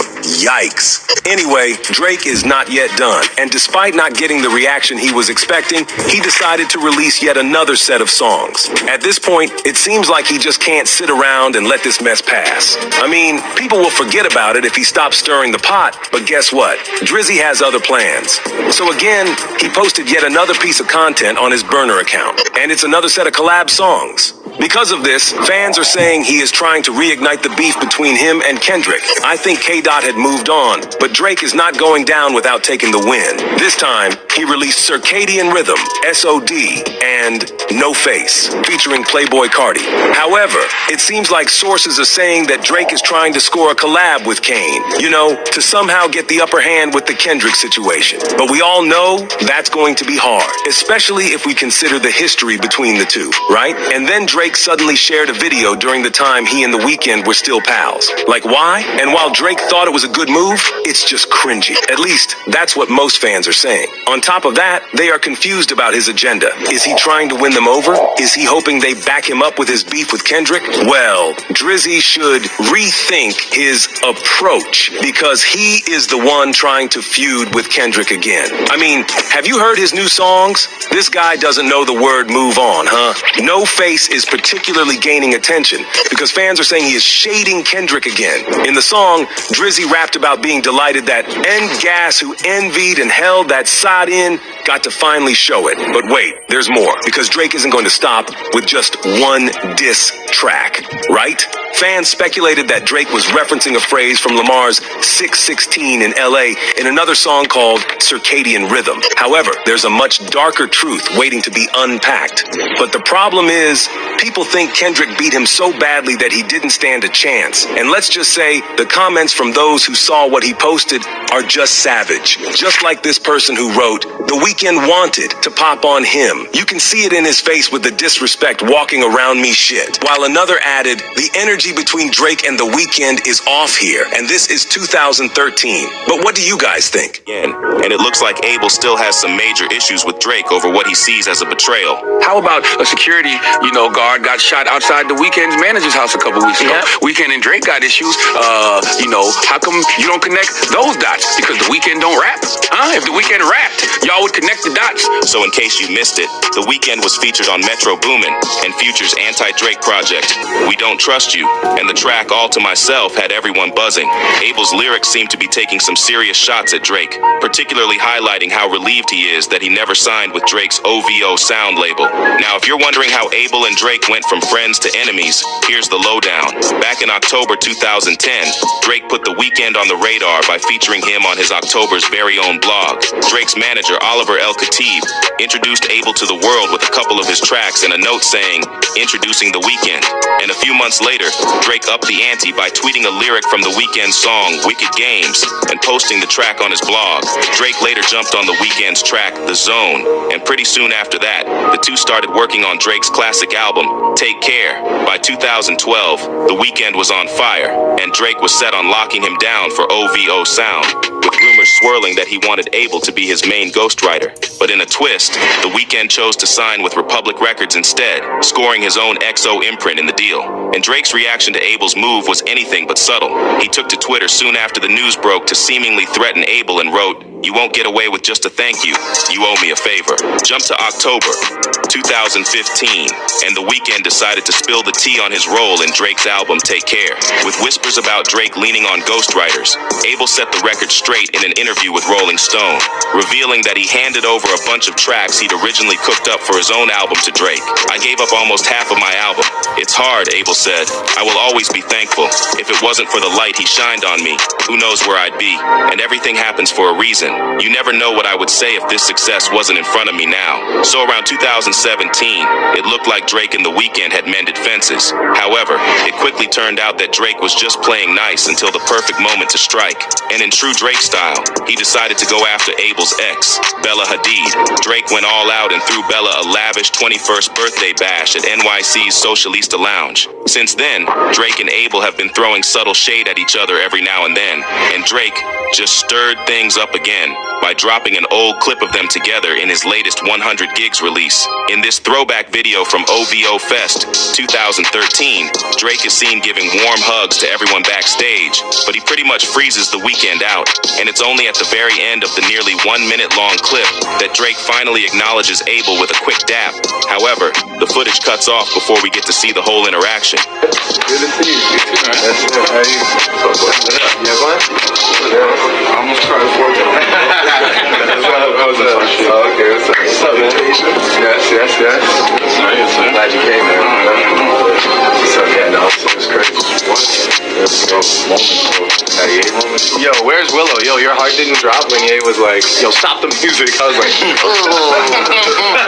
I was like, the beginning of the speech, I was like, this. I thought you were dark. And I came here tonight to kill this man on his own. I thought he was about to go off.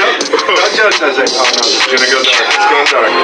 But I mean, like, it was so funny because, like, I think, like, Virgil or, like, Don had their arm around me, and then when he said stop the music, I just felt the arm, like, leave, you know? Like, it was like, now I'm like, I had lunch with him earlier, and he was like, and I was like, But Drake's online antics are falling flat, and fans are seriously over him playing these corny games on the internet. He's simply trying too hard, and it's just not landing the way he thinks it is. One fan said, Drake, a slimy guy. Peep how he cut the footage immediately after he acknowledged The Weeknd and was about to dap him up. And someone else added, oh, so he ignored him after he used him for one of his best albums? Great, you've been a snake. Man, shake my head. He got a new track out called No Face. No Face, No Case. And this is supposed to be based on the tweets and the comments. Before I play it, there's supposed to be some... Drake is finally making a big move after he allegedly dissed Kendrick Lamar in his new song. So, we all know how messy the beef between Drake and Kendrick was. Like, it's almost impossible not to be aware of what went down between the two. It became one of the biggest rap beefs in recent years. And while a lot of people have different opinions about who won and who did better, the dominant part of the population is leaning toward the fact that Kendrick owned Drake so badly. Even Kai Cenat proclaimed that Kendrick won that beef. I think Drake lost the battle with Kendrick Lamar. I think Kendrick won. 100%. I think Kendrick won. On the other hand, Drake's releases since the beef started have been nothing but ambiguous. Well, until recently. We all know how Drake just dropped a massive amount of never-before-seen content. Literally 100 gigabytes worth of footage. On top of this, he also released 3 new songs. While he was hit with a copyright complaint from his record label, Drake was not ready to back down. However, the songs did not really do well on the chart. And unlike the diss tracks Kendrick released, the results for Drake's were, at best, underwhelming. But guess what? Drake is ready to give it all after dropping yet another set of new songs. This time, fans immediately noticed something and believed that he was, in fact, reigniting his beef with Kendrick. Why? Well, Drake has this song entitled No Face.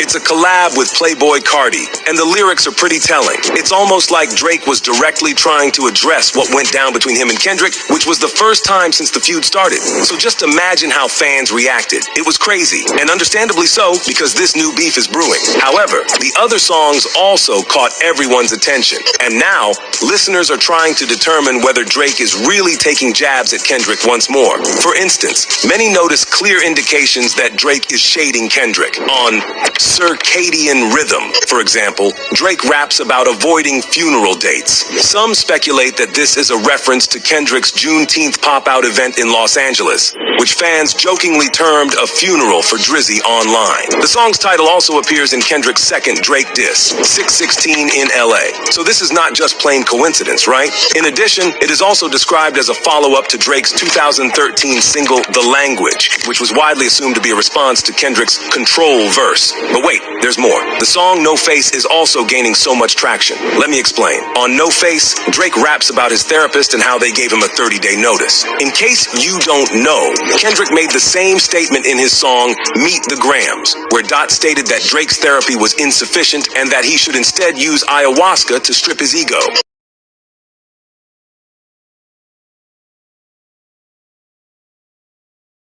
However, this is only the tip of the iceberg, and Drake is allegedly trying to shade almost everyone who is on Team Kendrick. And just like that, listeners believe he warned everyone who participated in the 20-verse-1 duel. As expected, fans have a lot of things to say about the matter, and let's just say they're pretty invested in this beef.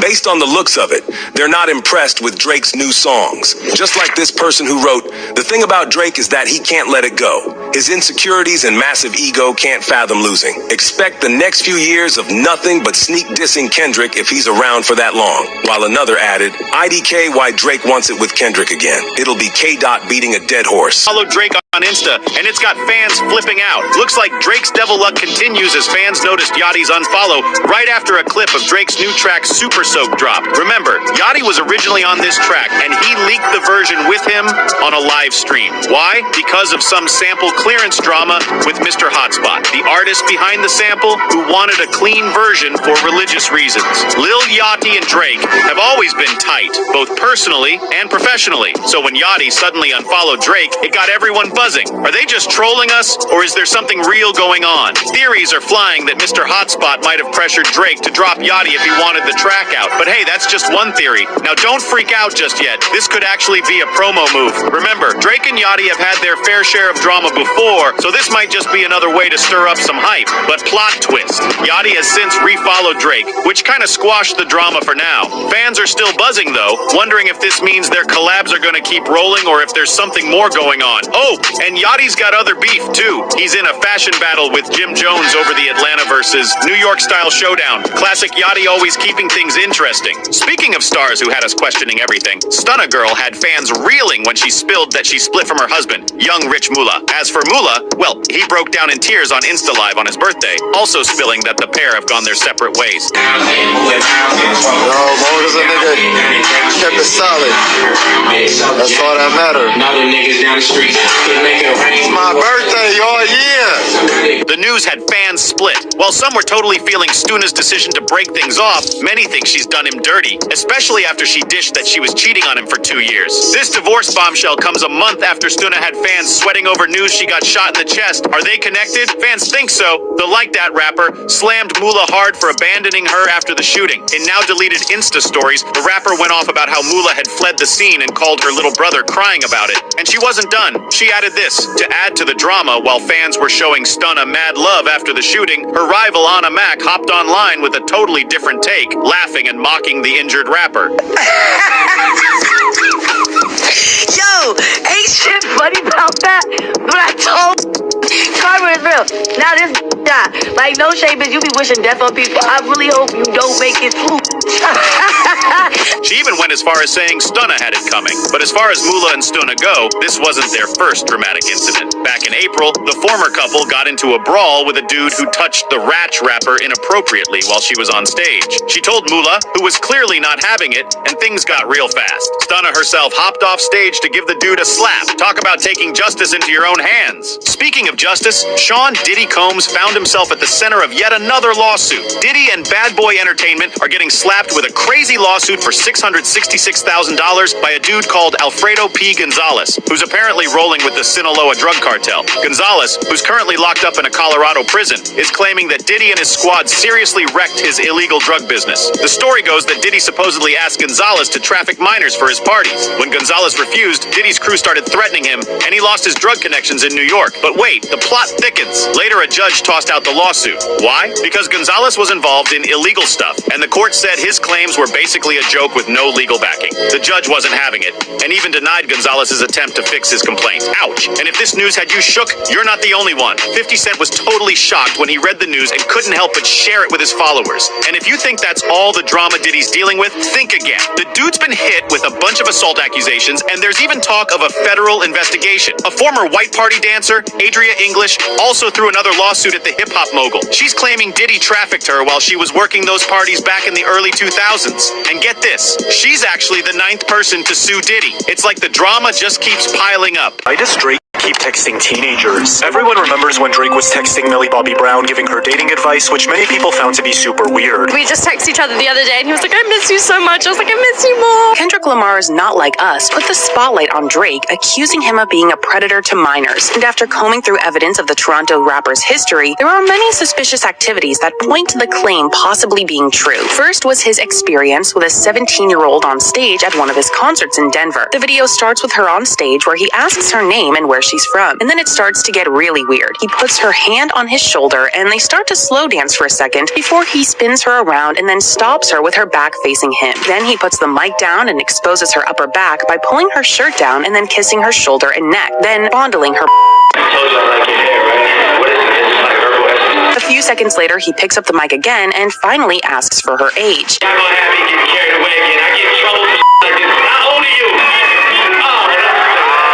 His response is even creepier, complimenting her body, then kissing her on the lips.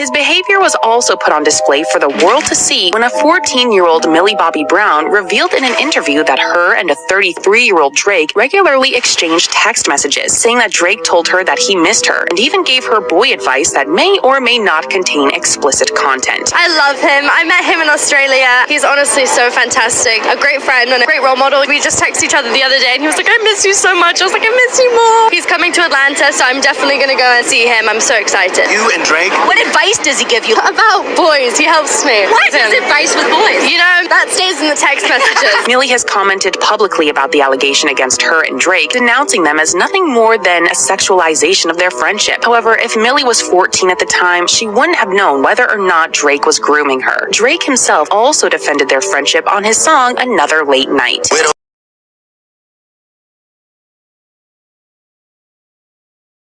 Coincidentally, that very next song is also connected to another superstar that Drake was allegedly texting underage. The year after the Millie controversy, a teenage Billie Eilish did her annual interview with Vanity Fair, in which she was asked who the most famous person in her phone was. Avril Lavigne, Ariana Grande, Kid Cudi, Ty Dolla $ign. But like Drake, come on, Drake. Drake is like the nicest dude I've ever spoken to. I mean, I've only like texted him, but he's so nice. At the time of the 2019 interview, she was still 17 years old, and Drake 34. However, she defended their relationship in an interview with Vogue 3 months later, saying, a grown man can't be a fan of an artist. Like, you're really going to say that Drake is creepy because he's a fan of mine, and then you're going to go vote for Trump? The connection between her and Millie on Drake's hit song Another Late Night comes when collaborator Lil Yachty mentions Billie in his bar.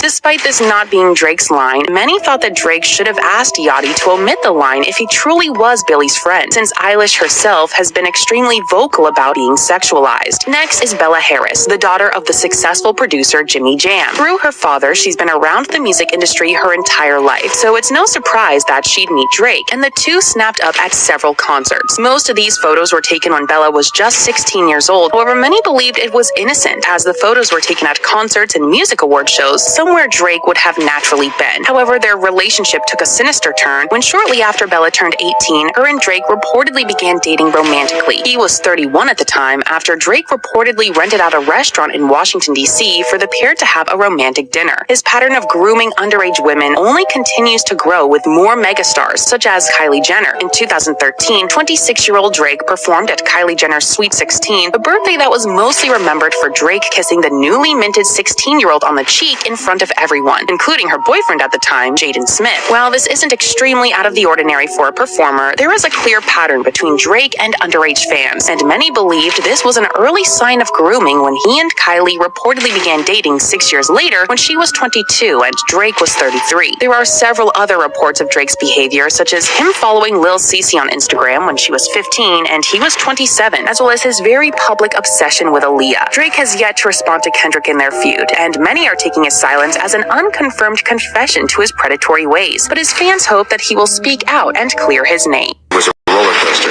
but nobody in their wildest dreams would have imagined that Andrew Tate would be taking shots at the man himself, Drake. Drake was already hitting highs and lows following the release of his album For All the Dogs. Just when things couldn't go any south, Tate not only slandered Drake, but bashed his country.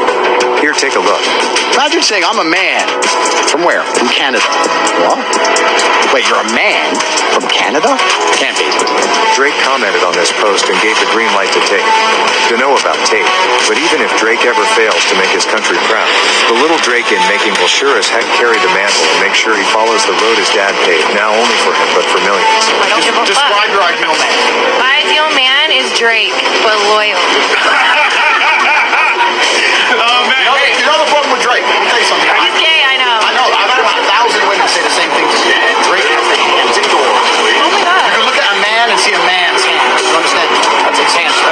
Yo, where you learn to shoot like that? I don't know. You don't know? Yes. You just went 4 for 5. You're cash right now. Not 4 for 5. Yeah, you went 4 for 5. You hit 4 shots out of 5. Yes, I know. Okay, where did you learn to shoot like that then? I shoot at school. Okay, alright.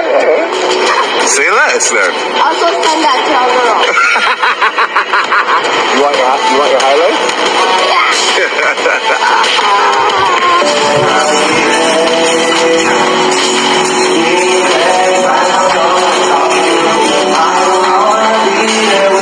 Like peasants have this obsession with something called money. To me, I don't get what money. Here. Tate bought back all the cars the Matrix took from him. I'm pretty cool. And as expected, he's not one to let the opportunity of slandering the Matrix slide. God bless me with all these genetic gifts, all this money. All I had to do is go to jail a little bit. Price is worth paying, Bailey. We get lots of questions on where my cars came from. Like, hey, did you get your cars back? No. Listen to this. Homeboy is smart enough to keep backups of everything. I have 2 GT4 RSs. D-Clock came to my house, busted in, took all my cars, including my GT4 RS. They didn't know I had a spare. I'm that guy. I'm so cool, I have spare of everything. Oh, we took all his diamond watches, got spares. Took all his cars, got spares. Took his hose, so his hoe left, got a new one. The coolest thing about my current driveway is not that I have cars in the drive. It's that they're exact duplicates of the car dealership. They took my McLaren 765, and they didn't know I had 4. So there's another McLaren 765. They took my GT4 RS, and they didn't know I had 2. There was another GT4 RS. They took my 812 Competition, my Ferrari. They didn't know I have 3. Sorry, 2 I have, 1 they have, 3. That's on the way. And I actually want to take some credit. I think I might be a little better at specking cars. Everyone thinks they're good at specking cars. I see all these other supercars on the internet on the street. I've never seen cars as beautiful as mine. I'm an artist. I always get exactly the right color, the right amount of carbon used for all of them. They're all different. Trying to have 41 cars is different. It's not as easy as you think. Beefing with Rick Ross, and you won't believe why. You see, it all started the other day when Rick Ross took to Instagram and completely exposed Drake by saying that he's lying about how much money he has. And Rick Ross proceeded to say that if Drake had as much money as he claimed, then why didn't he help out his old friend that lost everything? White boy, BBL Drizzy, I got a question. I saw you posted you got more money than Ricky Rose. And let's assume you did. Well, your best friend, Birdman, his house went into foreclosure 5 years ago. You done watched that man struggle them 5 years and ain't get that man a mansion. Because if you got more money than Rose, what's another 50 million, white boy? White boy, it's one for 40 on Indian Creek. It's one for 50 on Star Island. You got 48 hours, white boy. If you got Ricky Rose money, ain't none of my went in foreclosure. But Rick Ross didn't stop there, and shortly after he took to Instagram and sent another message to Drake. And he even involved Kaisenet, and here's what Rick Ross said. I got one more question for BBL Drizzy. One more question. How long you gonna stay on that plane? It's dangerous. It's dangerous. It's a 1978 cargo plane, wasn't built for humans. It's dangerous. Imagine a white boy with the soul plane. God! Imagine a white boy with the soul.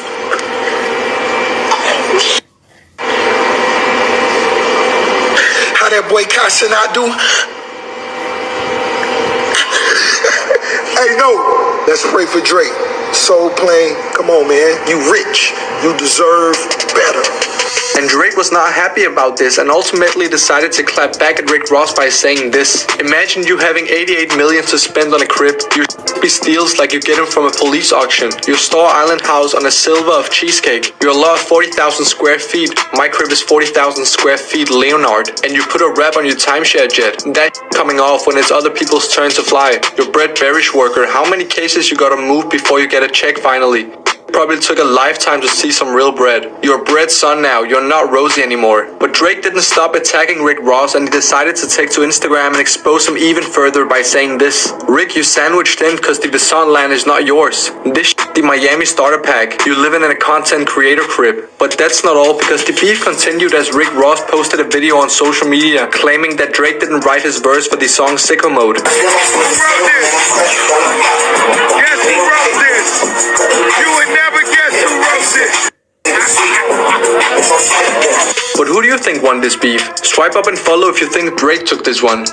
Kendrick Lamar's Pop Out concert on Juneteenth. The highlight was definitely Kendrick Lamar performing Not Like Us 6 times in a row. Let's try it again.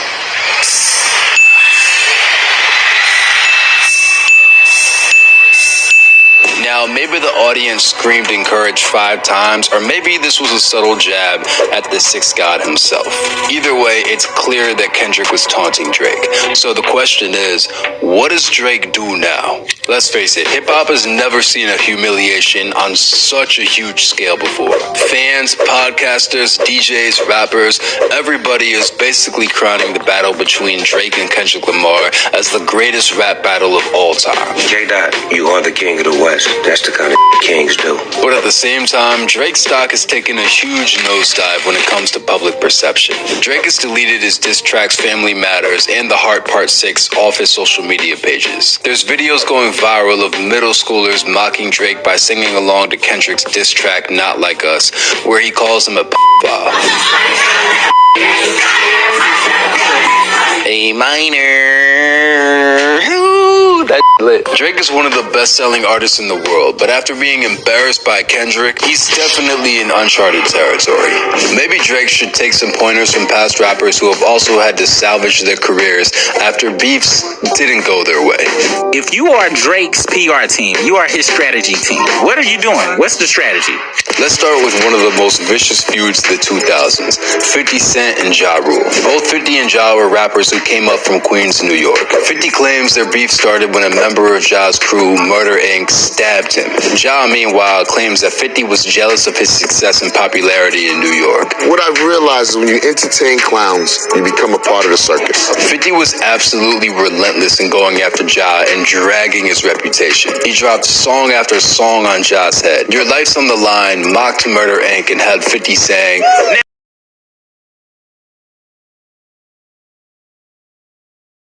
back down, 50 made fun of Ja's crossover pop songs in his voice. You sing for and sound like the Cookie Monster. And on Wanksta, 50 made up a whole term for industry gangsters.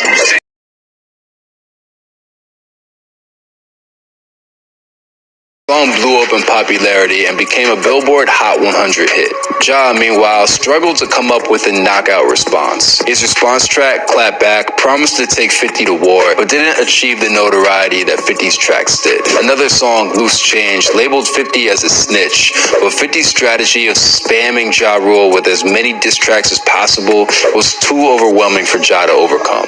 Ja's reputation never really recovered after the battle with 50. While Ja enjoyed huge commercial success earlier in his career with blockbuster singles like Always on Time and Mesmerize, the beef with 50 led to a significant decline in his sales and popularity. And because Ja was never able to fully piece it up with 50, 50 has continued to troll and humiliate him to this day. In 2018, 50 bought out 200 front row seats at a Ja Rule show just so Ja would have to perform to an empty arena. They was like on the what's the name? I just happened to see them on on StubHub or something? Yeah, like it's like this. For you to buy it, and I was like, that was so cheap, I might as well just buy it. If you go on X, formerly known as Twitter, right now, people have been tweeting nonstop that Drake is the new Ja Rule. Next up is a battle between one of Drake's former enemies, Common and Ice Cube. In 1994, Common released I Used to Love Her, a song that lamented the direction hip-hop was taking. In I Used to Love Her, Common threw shade at gangster rap and West Coast hip-hop in particular, implying that they were ruining what made hip-hop pure in the first place. Ice Cube, who reps South Central LA and is famous for helping make gangster rap popular, took it very personally. His group, Westside Connection, dropped a diss track called Westside Slaughterhouse, where he ripped up Common.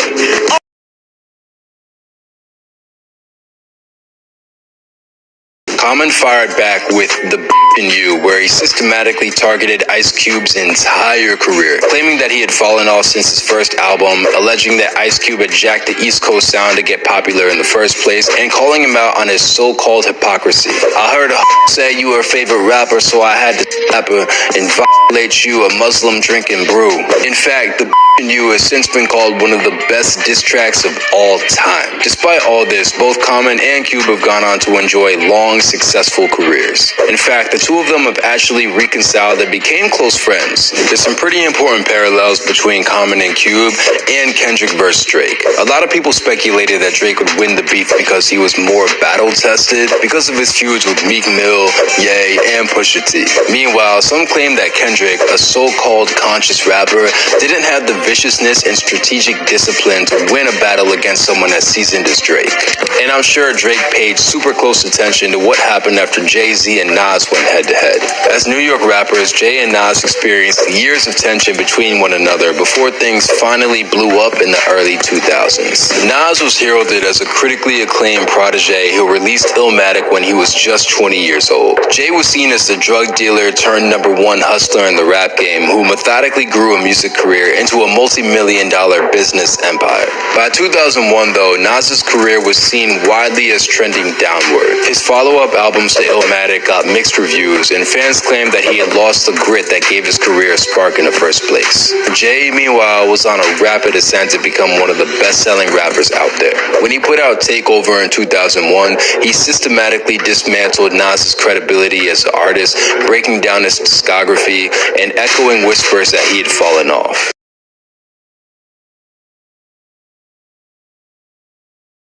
Nas responded by dropping Ether on Jay's birthday, completely changing the narrative. Instead of having fallen off, Nas sounded reinvigorated and more aggressive than ever. He challenged Jay, attacking his personal life, his crew, and mocking him relentlessly. He accused Jay of trying to prey on the legacy of the late Biggie Smalls and stealing his lyrics. How many of Biggie's rhymes are gonna come out your fat lips? Wanted to be on every last one of my classics. Ether was so blistering that it changed the narrative around Nas right away. Instead of people calling Nas irrelevant, fans were now saying that Ether had gassed up his career and given him fresh purpose. Jay-Z was widely seen as having lost the battle, so he dropped another response called Super Ugly that tried to match Nas's viciousness. In Super Ugly, Jay bragged about sleeping with the mother of Nas's child, claiming that he skeeted in your Jeep and left condoms on your baby seat. Instead of outmatching Nas when it came to Venom, Jay was widely criticized for the song. Right after it dropped, Jay appeared on Hot 97 and apologized for Super Ugly,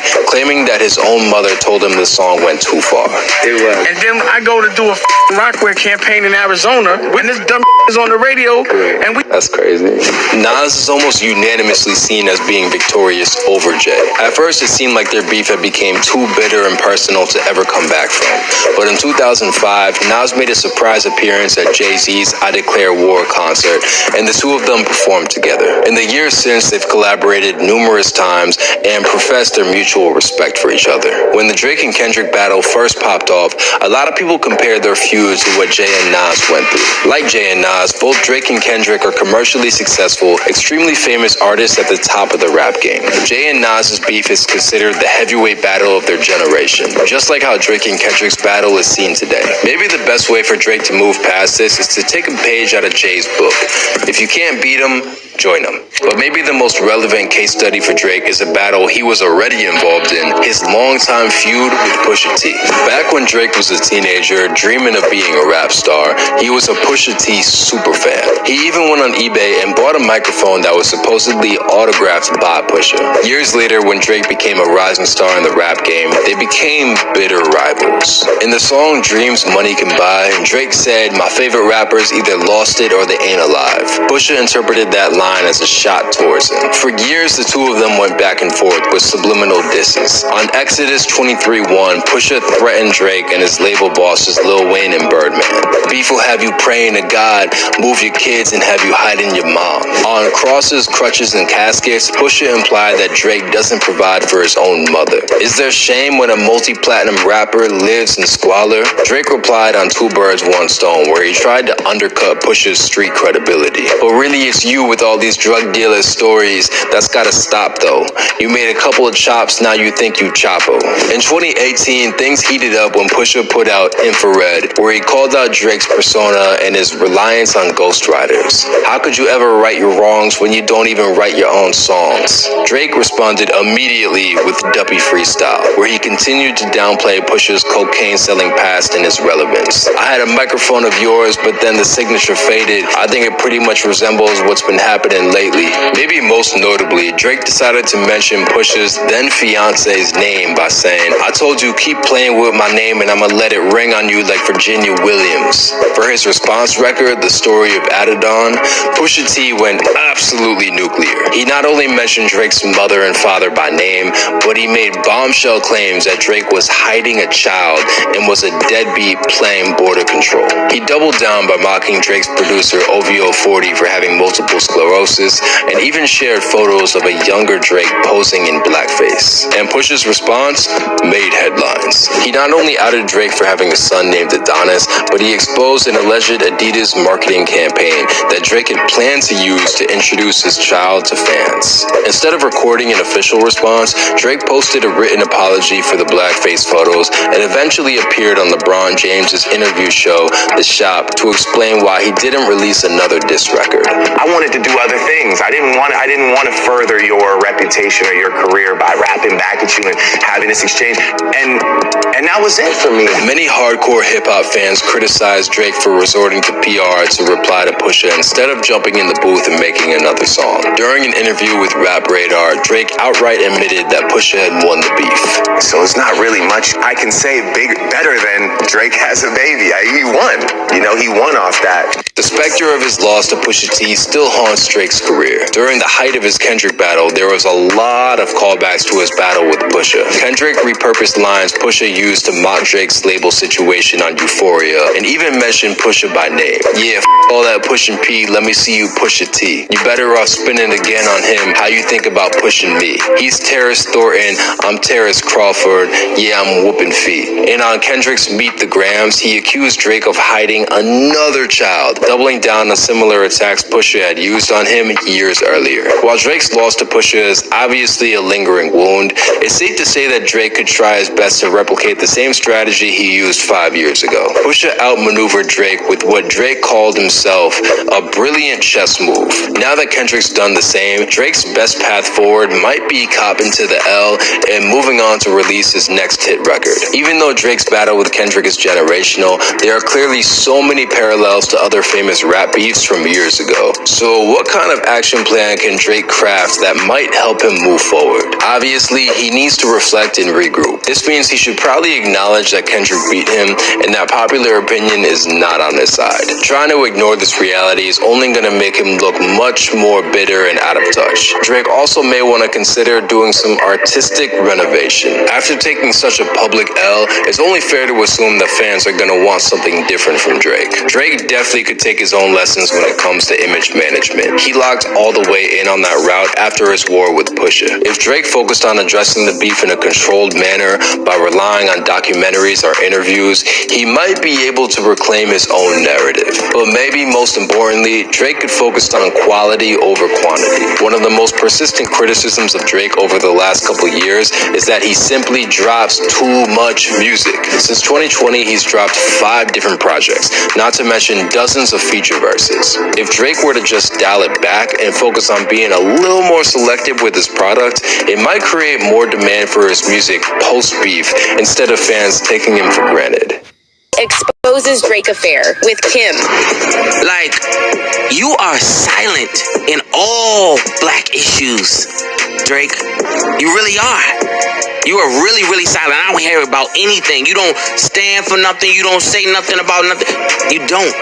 It's just what it is. I never felt nothing. And anybody who ever told me that I went too far, I never spoke to him again. I was like, oh, shut up. War.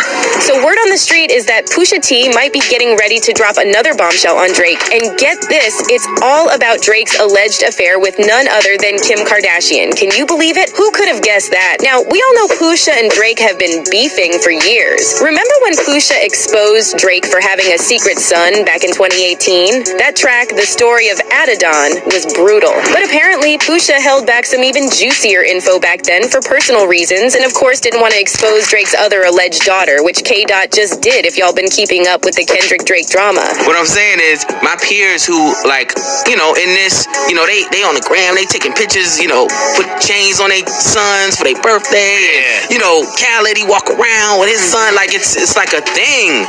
And I'm like, again, who is this? Like, you got a whole child that you suppressing. You're not even, you know, you got a whole child that nobody knows about. It's real. It's real. It ain't. Ghostwriting ain't alleged. The reference tracks ain't alleged. The baby ain't alleged. It's not alleged. It's real. Rumor has it that Pusha knew about Drake allegedly hooking up with Kim K while she was still married to Kanye, but he didn't spill that tea at the time because, well, it was just too messy. Plus, Kanye and Pusha were tight back then. Yo, this Kanye West right here. You know what we do with this music shit. You know the level we try and take it to. It's Pusha T in the building. What up? What's the deal? You know, my dog Twisted Fantasy. But now, the gloves are off. Kanye's not holding back anymore, and it looks like he might be teaming up with Pusha for round 2 against Drake. Talk about a power duo. Because it's not just about the elimination of Drake. You know, it's like we're going to tear the head off whoever they got that they thought was in control of. Like, look at this. It's like they running the numbers, they running on radio, they got the smash, and then... Here's where it gets really wild. There's talk that Drake might have been involved with not just Kim, but also Kylie Jenner and even Kris Jenner. I know, right? It's like Drake's trying to collect the whole Kardashian-Jenner set or something. Now, Kim has denied these rumors in the past. But you know how it is. Where there's smoke, there's usually fire. And there's been a lot of smoke around this Drake-Kim situation for years. Remember when Drake dropped that track, In My Feelings, with the line, Kiki, do you love me? People went crazy thinking Kiki was Kim's nickname. And then there was all that drama with Kanye accusing Drake of trying to hook up with Kim. It was a whole mess. But here's the kicker. Pusha T might have some receipts this time. And if he does, it could be game over for Drake's reputation in Canada. I mean, imagine if it turns out Drake really did have an affair with Kim while she was married to Kanye. That's not just messy. That's gonna ruin his whole reputation. Speaking of Canada, did you hear about what happened after Pusha dropped The Story of Adidon? Apparently, things got so heated that Pusha was basically banned from performing in Canada for a while. Drake's hometown, Toronto, wasn't having any of it. They were like, nope, you can't come here and trash our golden boy like that. You know, I've been to Canada before. I'm banned from Canada. Cause I'm banned from Canada. Like I can't get back over there, right? Really? Yeah, I ain't allowed to go back over there. That's why you gotta squash this beef. I'm trying to go squash this beef. It just goes to show how serious this beef is. We're not just talking about a few diss tracks here and there. This is next level stuff. Pusha T literally couldn't set foot in an entire country because he went too hard on Drake. I have no desire to ever mend anything with that person, and yeah, that situation just went, you know, it just went where it went, and it's just there's no turning back. It's not like those other situations. But you know what? That might just make Pusha even more determined to go all out this time. If he's already banned in Canada, what's he got to lose, right? And let's not forget about Kanye and all this. He's been on a whole journey of his own lately, and he's not exactly known for holding back. If he really does team up with Pusha for this next diss track, it could be absolutely explosive. Just imagine Pusha T's lyrical skills combined with Kanye Kanye's, well, Kanye-ness. That's a recipe for some serious drama. And if they really do have proof about Drake and Kim, oh boy, the internet might just break. Of course, we've got to take all this as just speculation. The rap game is full of rumors and exaggerations. For all we know, this could all be hype to build up anticipation for a track that may never drop. But isn't that half the fun? The speculation, the rumors, the what-ifs? It's like a soap opera, but with better beats and more Twitter drama. One thing's for sure, if Pusha and Kanye do team up for a diss track, it's going to be the talk of the music world for weeks. Get your popcorn ready, because this could be the rap beef of the decade. And hey, who knows? Maybe this time Pusha will get banned from the entire continent of North America. Now that would be something to see. In the meantime, we'll just have to wait and see how this all plays out. Will Drake respond? Will Kim speak up? Will Kris Jenner somehow turn this into another successful reality TV show? Let's be real, she probably could. Whatever happens, it's clear that this Drake-Pusha beef is far from over. And with Kim K in the mix now, things are bound to get even more dramatic. Stay tuned, guys. This story is far from over. Out here spreading rumors that Kendrick was mistreating the mother of his kids, Whitney Alford. Well, Whitney just clapped back with a new IG post, but it's not the reaction Drake was expecting. Looks like Whitney and Kendrick are not fazed in the slightest by Drake's antics, and you know that's driving him crazy. You mentioned Whitney, and Kendrick Lamar's wife name is Whitney. You have to be prepared for anything. There is no, oh, nah, I can't believe you said that. No, because you're talking crazy already, too. So in case you missed it, Drake recently cranked up the pettiness to a whole new level by hiring a model to rep his OVO clothing brand who looks a lot like Kendrick's fiancée, Whitney Alford. We're talking same hairstyle, same vibe, and she's even rocking a white tank top, just like the one Whitney wore in the Not Like Us video. But here's where it gets even more bizarre. Drake's been pushing this narrative in his diss tracks that Whitney is a DV victim, suggesting that Kendrick mistreats her, even though there's no evidence of this whatsoever. And he even dropped a hint that one of Whitney's kids was fathered by Kendrick's longtime friend, Dave Free. On Family Matters, Drake raps, "You a dog and you know it. You just play sweet. Your baby mama captions always screaming, 'Save me.' You did her dirty all your life. You trying to make peace. I heard that one of them little kids might be Dave Free." Later on in the track, Drake doubles down on the DV allegations, rapping, "When you put your hands on your girl, is it self-defense? Cause she bigger than you? They hired a crisis management team to clean up the fact that you beat on your queen."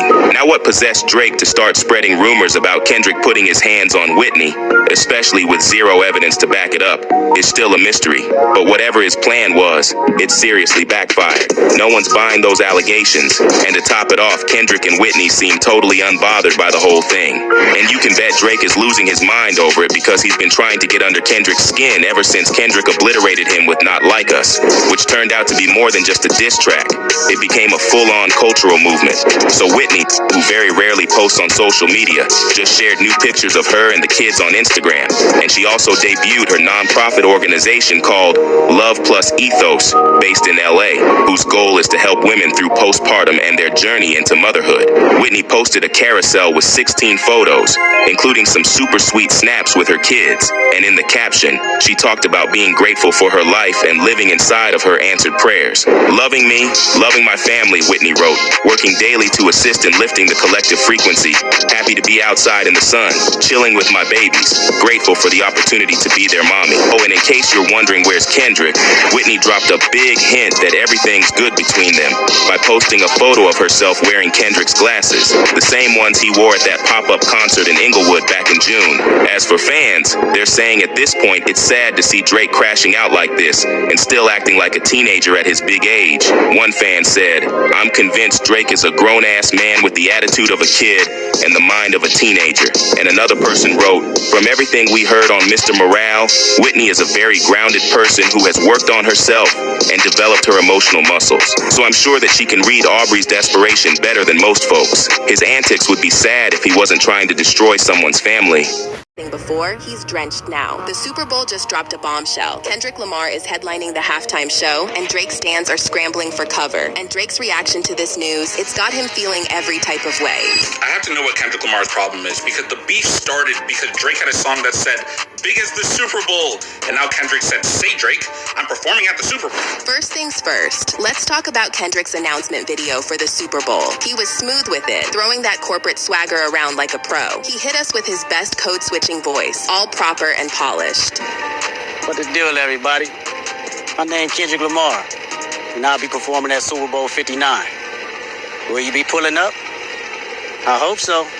The man is a master of subtle shade, and deep down, he knows exactly what this means for Drake. And if you're still wondering why this is such a big deal, let me break it down. Drake has been thirsting for that Super Bowl stage for years. He's craved that moment. But who swoops in to claim the glory? Kendrick. It's almost poetic. For Drake, the timing couldn't be worse. Grammy season is right around the corner, and we all know the baggage Drake carries with that. Remember when he was so salty about losing, he yanked his album from Grammy consideration? But let's talk shade. Kendrick's Super Bowl announcement was laced with shots, especially when he said this. You know it's only one opportunity to win a championship. No round twos. Let's get it. That was a direct hit at Drake, playing off his whole round two mentality he's been pushing for years. Kendrick knew exactly what he was doing, and it hit Drake right where it hurt. Kendrick has been on a relentless streak, taking shots at Drake with every achievement he racks up. It all kicked off on April 30th, when he dropped Euphoria, signaling the start of his domination. The next tweet, on May 4th, he followed up with Meet the Grams, and then came the May 5th tweet, Not Like Us. Fast forward to September 8th, and Kendrick dropped the ultimate bomb, Super Bowl 59, New Orleans, officially announcing his halftime performance and making it clear that he was headlining the biggest stage Drake's been eyeing for years. Kendrick's been stacking W's while Drake's just trying to keep up, and his timeline tells the whole story. Twitter erupted, with everyone piling on, including Jack Dorsey, the former CEO of Twitter, who couldn't resist taking his own jab at Drake. And don't even get me started on DJ Academics. The man was practically screaming online, saying that Drake has to squabble with Kendrick now. He knows it's getting real when even Drake's biggest cheerleaders start cracking jokes. Let's talk about the real player behind the scenes, Jay-Z. We all know Jay's never been Drake's biggest fan, especially after Drake pulled that shady move with Beyonce's electronic album. Drake tried to outmaneuver Bey by dropping his own EDM project before she could release hers. And let's just say Jay wasn't about to let that slide. So, when it came time to pick the Super Bowl headliner, guess who made the call? Yep, Jay-Z. And he didn't hold back, calling Kendrick a once-in-a-generation artist and a culture-defining force. Oh, and Rihanna is out here publicly co-signing Kendrick's Super Bowl post. The same Rihanna who had Drake wrapped around her finger once upon a time. The levels of petty here are off the charts, and all this is happening while Drake's still nursing the wounds from his last album's lukewarm reception. At the end of the day, Kendrick's out here making history, while Drake is stuck watching from the cheap seats. The internet is absolutely eating this up, and let's be real, it's not looking great for Champagne Papi right now. People are out here clowning, saying things like, Kendrick was like MF to the big three. Ninja, it's just big me. 6 months later, he is headlining the Super Bowl. I'm dying, and I know Drake is big mad because The Weeknd headlined the Super Bowl in 2021, and now Kendrick in 2025. Another said, first off, he dragged Drake on June 10th, then the 4th of July, and now February, Black History Month. Kendrick needs to be in prison for unaliving Drake. February 9th, 2025 is shaping up to be one for the books, and Kendrick's going to make sure everyone knows who the real heavyweight is. Kendrick Lamar has announced that he will be performing at the halftime show at next year's Super Bowl, and he also might have, you guessed it, even slipped a Drake diss in there. Let's check this out. There you go. Give me one more. Ah! Come on. 2 more. Just like that. You ready? Exactly. What the deal, everybody? My name's Kendrick Lamar, and I'll be performing at Super Bowl 59. Will you be pulling up? I hope so. You know it's only one opportunity to win a championship. No round twos. Let's get it. Boom! I won't want you to miss it. Meet me in New Orleans, February 9th, 2025. Wear your best dress, too, even if you watch it from home. Let's go. Yeah! That's what I'm talking about, man. Now we can get to it for real. Come on, you gotta make sure you catch it with the hands open like that. Now, one line here could very likely be a little subliminal directed at Drake, specifically when Kendrick says this. You know it's only one opportunity to win a championship. No round twos. This seems to be in response to when Drake posted a video on his Finsta that implied that he wanted a second shot at taking on Kendrick. I'll put it in the front page, back page, middle page, wherever. Headliners, column 1 or 2, we will win game 2. We will win game 2. If this was a Drake dig, then it seems like Kendrick feels there's no need for any more diss tracks. And if I'm honest, I would agree. I would not want another track as popular as Not Like Us dropped on my head again if I was Drake. But maybe he's a masochist. Who knows? Pusha T seems to agree the line was a diss and joined in, posting the K-Dot quote on his story, adding, "This is true." Of course, referencing his own victory against Drake in their beef. I just realized that, like, nobody cares about this guy, so it's not really much I can say better than Drake has a baby. He won. You know, he won off that. Will we see the Kendrick versus Drake beef continue? And are we about to hear a crowd of 80,000 people shout, "Certified lover boys, certified pedophiles." Time will tell. Just remember to swipe up and hit follow so you don't miss any ridiculous rap. It looks like the whole industry is throwing major shade at Jay-Z for snubbing Lil Wayne and giving the 2025 halftime spot to Kendrick Lamar. And word on the street is Jay-Z might be pulling some petty moves, using Kendrick to settle that old beef with Weezy. Think about this for a second. Lil Wayne, headline Super Bowl in New Orleans. How badly do you want to hear those words? Just as bad as I want to see my name at the top of that list when I was there, whatever age it was, and I would bust into the office and get that Billboard magazine. So on Monday, September 9th, it was officially announced that Kendrick Lamar is set to headline the 2025 Super Bowl halftime show at New Orleans Caesars Superdome, thanks to a collab between the NFL, Apple Music, and Jay-Z's Rock Nation. Now, we all know Kendrick is a straight-up legend, and no one's doubting he deserves that Super Bowl halftime spot. Jay-Z, who's been co-producing the Super Bowl halftime show since 2019, released a statement praising Kendrick, calling him a once-in-a-generation artist with an unparalleled ability to define and influence culture globally. However, not everyone's vibing with this Super Bowl halftime announcement, especially since the game is set to go down in New Orleans, Lil Wayne's own turf. A bunch of fans and even some artists are up in arms, saying that if anyone deserved to headline in NOLA, it should have been Weezy. But that's not all. Rumor has it that Jay-Z might be behind the snub, with whispers suggesting this could be linked to their past beef. Hobb and Wayne have had their fair share of drama, so it's not wild to think Jay might be using his NFL connections to settle some old scores by picking Kendrick instead of Wayne. Remember how 50 Cent hinted that Jay tried to block him from performing at the 2022 Super Bowl and then Eminem had to step in? And even then, 50 wasn't allowed to be in the Super Bowl ad. So if Jay's pulled moves like this in the past, who's to say he isn't behind this Kendrick pick too? Well, Weezy's longtime collaborators Nicki Minaj and Birdman certainly seem to think so. Nicki went off on Jay in a series of posts on X, saying that despite having everything in the world, Jay-Z is still spiteful and evil. Go be effing happy, Nicki wrote. In rap business, in women business, when you got the politicians and the police, you good though. Plus that ugly Laffy Taffy alien. But Nicki didn't stop there. She also said this, denying a young black man what he rightfully put into this game for no other reason but your ego. Your hatred for Birdman, Drake, and Nicki got you punishing Lil Wayne? Lil Wayne? The GOAT? NOLA? What's good? Eminem stood firm on having 50 Cent come out. A white man. Ish. Sad. And then Birdman joined the chat echoing Nicki's sentiments and saying, shaking my effing head, these P-word. Nicki, Drake, Lil Wayne, DMB. I'ma make these respect us on Gladys. Hating-ish for real. Now as for fans, they're pretty divided on this drama. Some are saying Drake's camp is reading way too much into this, and at the end of the day, Jay-Z and the NFL are gonna do what's best for business. However, others are still convinced Jay-Z influenced the NFL's decision and snubbed Wayne because of their past beef. Someone said, yeah, you can be rich and still bitter. That's Jay-Z.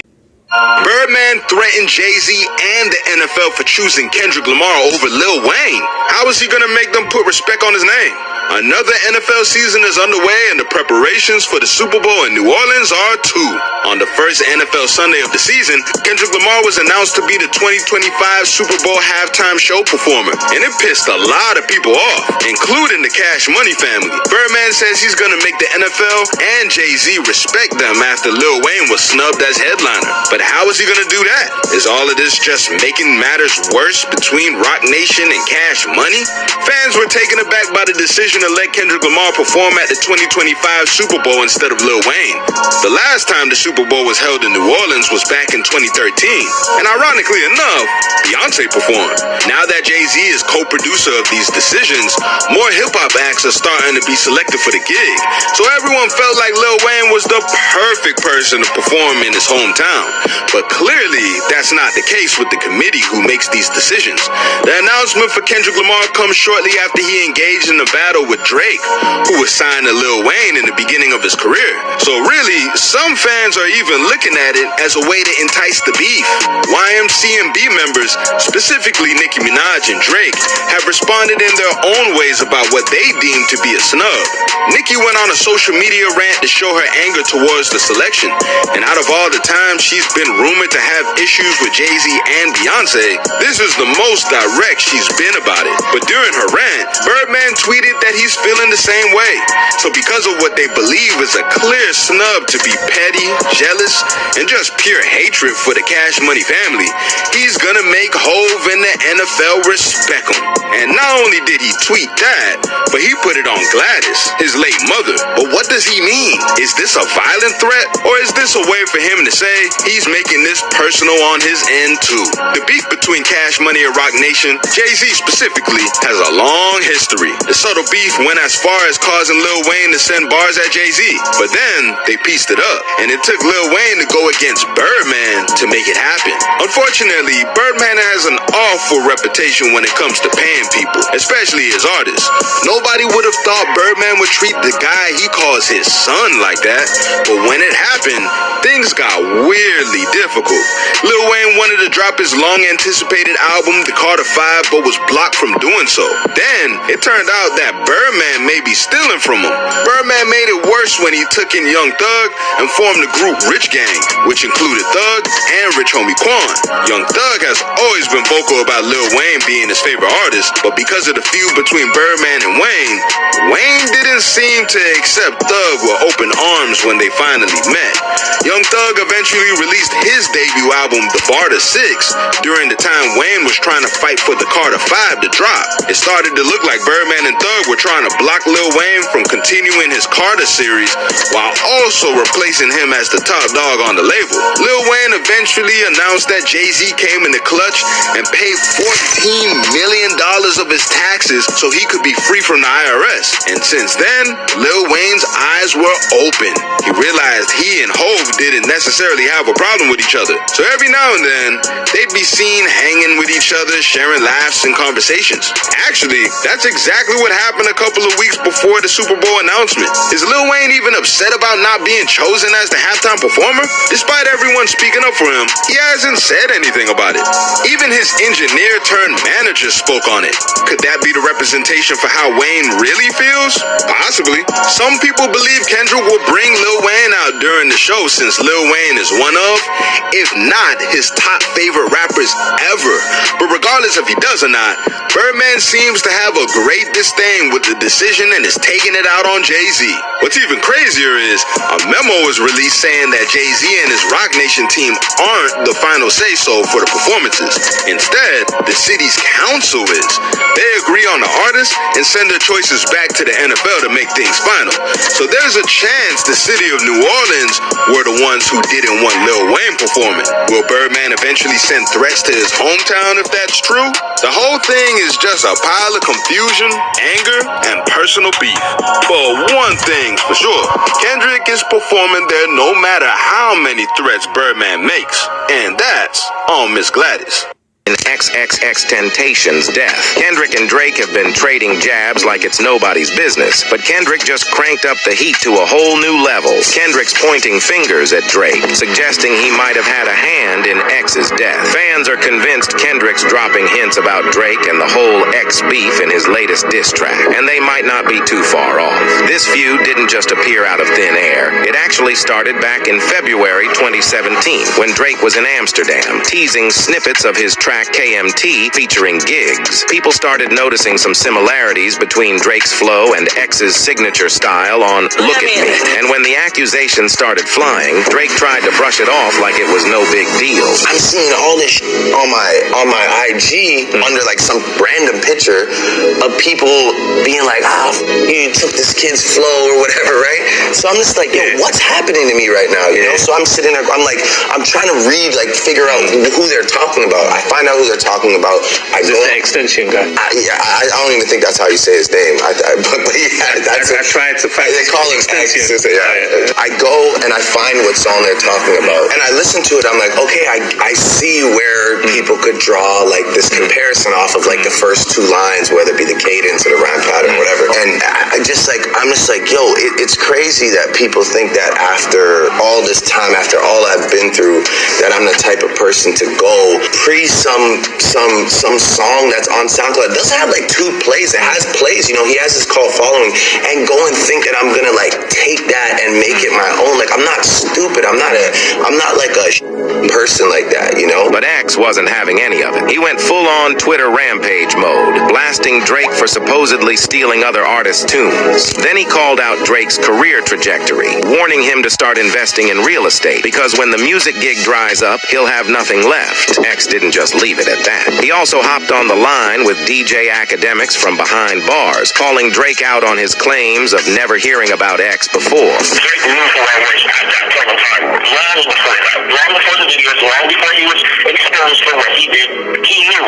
And he went on the fucking video and lied. That's that way, period. It wasn't just the music and the Twitter beef that had X fired up. Drake's absence when X needed support the most also bothered him. Let's clear the air right now. What happened between you and Drake? Is there beef or not? I don't want nobody coming at me crazy, you feel me? Like I saw it, bro, you feel me? Like I wasn't wrong. Bro hit up a DJ that I with. Who did? Drake. Okay. Drake hit up a DJ that I with, and bro told me, he was like, yo, Drake, watch your interview. He said he with you, and he with your partner Ski Mask. He's like, yo, he said he go call your manager within the next few days. Okay. So I'm amped up. Feel me? Drake a genius. Yeah. You know what I'm saying? Despite me disrespecting him as a man, because I can't respect him as a man, respect that career. That's the GOAT. Okay. Corporately, that is the GOAT. Yeah. You know what I'm saying? And I knew what I was doing when I said what I said, and I knew how to approach it. Then he took to Instagram Live to throw some more shade at Drake's mom. Hey, tell Drake mom I want some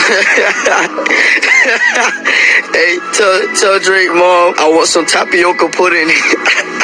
When X's life was taken in broad daylight outside a Florida motorcycle shop, people immediately started pointing fingers at Drake. Fans noticed that Drake's got his own wordplay going on too in his song On BS from Her Loss, where he drops, if he had his tongue on that live, he'd be alive again. Down. People think he might have been alluding to X's Instagram Live there. Now that Kendrick released Not Like Us, everyone is speculating if he hinted at Drake's involvement in X's death. So Kendrick threw these cryptic lines. How many stocks do I really have in stock? 1, 2, 3, 4, 5 plus 5. Fans are saying that the 5 plus 5 could be a nod to X, and when he's questioning how many stocks he has in stock, he might be hinting he could delve into the situation much deeper. And let's not forget I'm Upset from Scorpion. SMS XXX. That's the only time I ever shoot below the neck. Fans theorize that SMS supposedly stands for Send My Shooters. XXX is a reference to XXXTentacion, and Shoot Below the Neck refers to exactly how X was murdered. Is Kendrick onto something? On Drake. I did not put hands on Drake. Oh. And I do not want any problems with Drake. Diddy is a mogul in the truest sense of the word. He's managed to make a major impact in the worlds of music, business, and even film. 15,000 units! You made me vouch for Chocolate Daddy 15,000 units! I got 6 kids! He's been so successful in everything that he's done, it often begs the question, is there anything that Diddy can't do? Yes, and that's ride a motorcycle. Man, What the?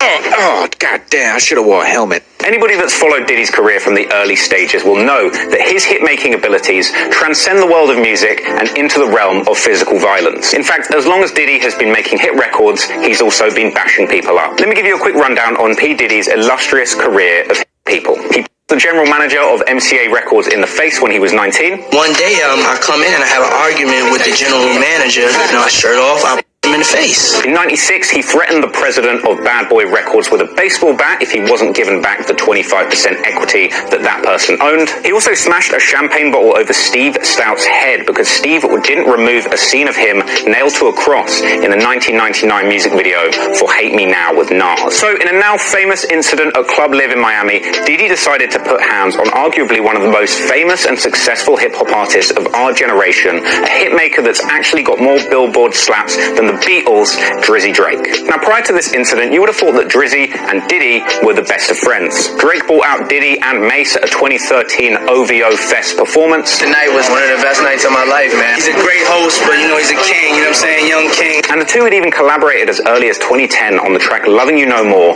from Diddy's Last Train to Paris album. This song led to a music video that featured Drake and Diddy rapping back-to-back years before Drake would go back-to-back on Meek Mill in their beef. It also features a scene that shows the real dangers of hanging up your platinum plaques on the wall with stick-on picture hooks. We've all been there. The first cracks in Drake and Diddy's relationship seems to appear in February 2014 when they were both performing together at Club Live in Miami. During this performance, a seemingly disrespectful but apparently accidental move was made by Drake to snatch the mic from Diddy while he was performing. Woo! Front row! Did Drake just grab Diddy's mic? Seriously, did he? You gotta hand it to Drake. He snatched that mic so quickly, Diddy didn't even notice it was gone. Some people have suggested that this incident was actually the spark that led to a much bigger beef around the beat for the song 0 to 100. The melody for this beat was originally put together by instrumentalist and producer Frank Dukes. At this point, Frank had produced some hits for some legendary artists and albums, including Eminem's Marshall Mathers LP2 that went on to win a Grammy, Ghostface Killer's Apollo Kids, and also some not-so-good albums. Frank actually knew Drake and Boy Wonder from way back, having produced the track Money from his initial mixtape Room for Improvement, where Drake actually shouts out Frank at the top of the track.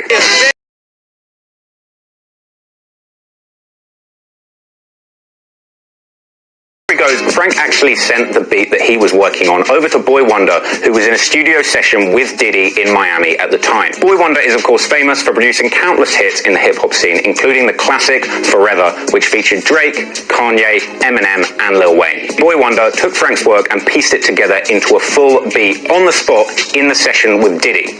But after playing that beat to Diddy, Diddy said, nah, the beat wasn't life-changing enough, so he passed and moved on to something else. Story goes that down the line, Diddy decided that he did want the track, and he actually sent it to Drake in order for him to ghostwrite for it, as well as lay on a verse of his own so that he could be featured on the song with Diddy. What happened to the beat, the 0 to 100? They said that was your record at first. Was there any truth to that? Even there was a clip of you at a club. Yeah. There was a 0 to 100 was initially a record that was my record. Now, when you say 0 to 100 was yours, you mean just the beat, or it was the hook and everything? No, it was the beat, and You sent Drake the song for him to get on it for you? No, for him to ghostwrite for me. Apparently, Drake recorded the entire song, sent it to Diddy, but Diddy decided not to use it. So at that point, Drake decides to have the song as a SoundCloud throwaway, and he uploads it on July the 15th. Boy Wonder later said in an interview with Tidal that the whole thing was just one massive misunderstanding. But that was riddled in controversy with the whole Puffy thing. Like, was that really supposed to be his record? Like, why was that? I won't get into crazy detail with that, but it was a misunderstanding. But misunderstanding or not, when Drake throws that song onto SoundCloud, it blows up. The song is huge with fans because it's quite reminiscent of Drake's classic Started From the Bottom. The song was even used as part of an ad campaign with Sprite that featured both Drake and Nas as part of a promotion where they were selling cans of Sprite that featured lyrics from different hip-hop songs. And people say that I'm a culture vulture. It also got used on the soundtrack of NBA 2K16. So that song that Diddy passed on is now booming in the streets, and he's not too happy. Later in that same month, July 2014, Diddy is on stage and he decides to play 0 to 100 along with a pretty salty introduction. I'm gonna play this next beat, but I want somebody to get this on tape. I'm gonna play this next beat. I gave this to this big, but at the end of the day, shit is still hard. Play that. Diddy and and Drake don't cross paths for months until everything comes to a head at DJ Khaled's 39th birthday party in that same club, Club Live, where Drake had taken the microphone from Diddy. Khaled's birthday was and always is a star-studded affair, and it looked like a who's who of hip-hop royalty. Busta Rhymes was there wearing a chain that was so big, I'm not sure if he was trying to flex or just make sure that nobody stole his head. Diddy was seen partying with Young Money, Cash Money veteran and no-hit wonder Mac Main, and DJ Khaled performed to a crowd that was seemingly looking in the complete opposite direction, whilst ASAP Ferg whispered to DJ Mustard to reassure him that at least one person knew who he was. For his birthday, Khaled received a birthday cake which was enormous and featured a picture of French Montana at the base, which is unusual because usually French Montana is only seen at DJ Khaled's base when he is deep-throating him in exchange for studio time. Apparently, Diddy tried to confront Drake in the club about him using the 0 to 100 beat, but Drake was having none of it. After that, as Drake was leaving, Diddy made a beeline towards his car. Drake got out the truck to speak to Diddy, and apparently Diddy was heard shouting, "Handle your business and you'll never disrespect me again." At this point, Diddy hit Drake in the face with a firm. In the midst of this crazy scene, a massive melee broke out, and Drake actually got his shoulder dislocated and had to go to hospital that night. There were rumors going around that this fight was actually all over Diddy's girlfriend at the time, Cassie, and Drake flirting with her at the club, but this was later disproven as a rumor that was started by the comedian Lil Duval. Drake, of course, posted a predictably emotional Instagram post a couple of days later. There was a lot of speculation in the aftermath, but ultimately there was no retaliation from Drake, although a couple of months later, CEO of Rap-A-Lot Records and Dollar Store P. Diddy, Jay Prince, decided to get involved.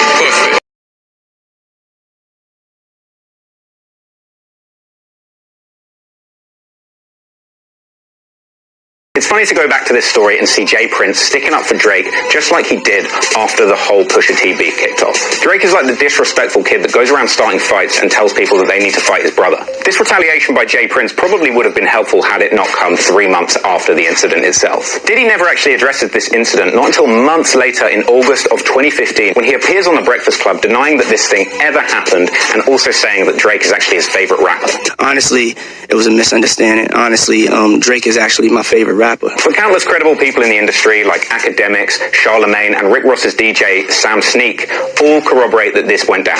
DJ Sam Sneak, he saw Drake get and he said Drake didn't go from 0 to 100. He said Drake went from 0 to tears to the hospital. Diddy really did Drake in the face.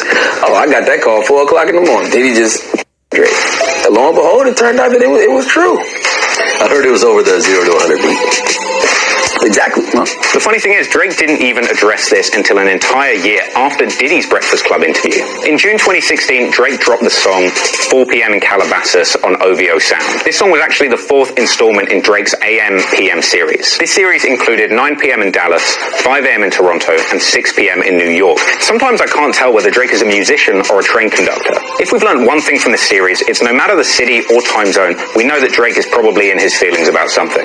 It's also worth noting that this track 4 p.m. in Calabasas was also co-produced by Frank Dukes, who produced that original 0 to 100 beat. Drake doesn't really address any of what happened on this song, but he does make a bunch of cryptic references by using lyrics from Diddy's career. His ha ha ha ha line is a reference to Diddy's Can't Nobody Hold Me Down. He says No Way Out in reference to Diddy's original album. He says take that, which is of course a classic Diddy catchphrase. The line where he says Drake stop smoking la la, he even uses Diddy's famous can't stop, won't stop line. The story goes that these two have seemingly patched things up at this point, though some doubt was cast on this by an unusual incident that same year where Diddy seemed to pick up Drake's VMA for the video Hotline Bling and tells him to come and collect it from his house. Hey yo, Drake is stuck in traffic, so I'm gonna take this mo all the way back to the crib. Yo, Drake, come get this. There you have it. That's why Diddy Drake. And if I was Drake, I would just be proud that I joined the ranks of people that Diddy has over the years. When it comes to physical violence, we all know that Diddy can't stop, won't stop.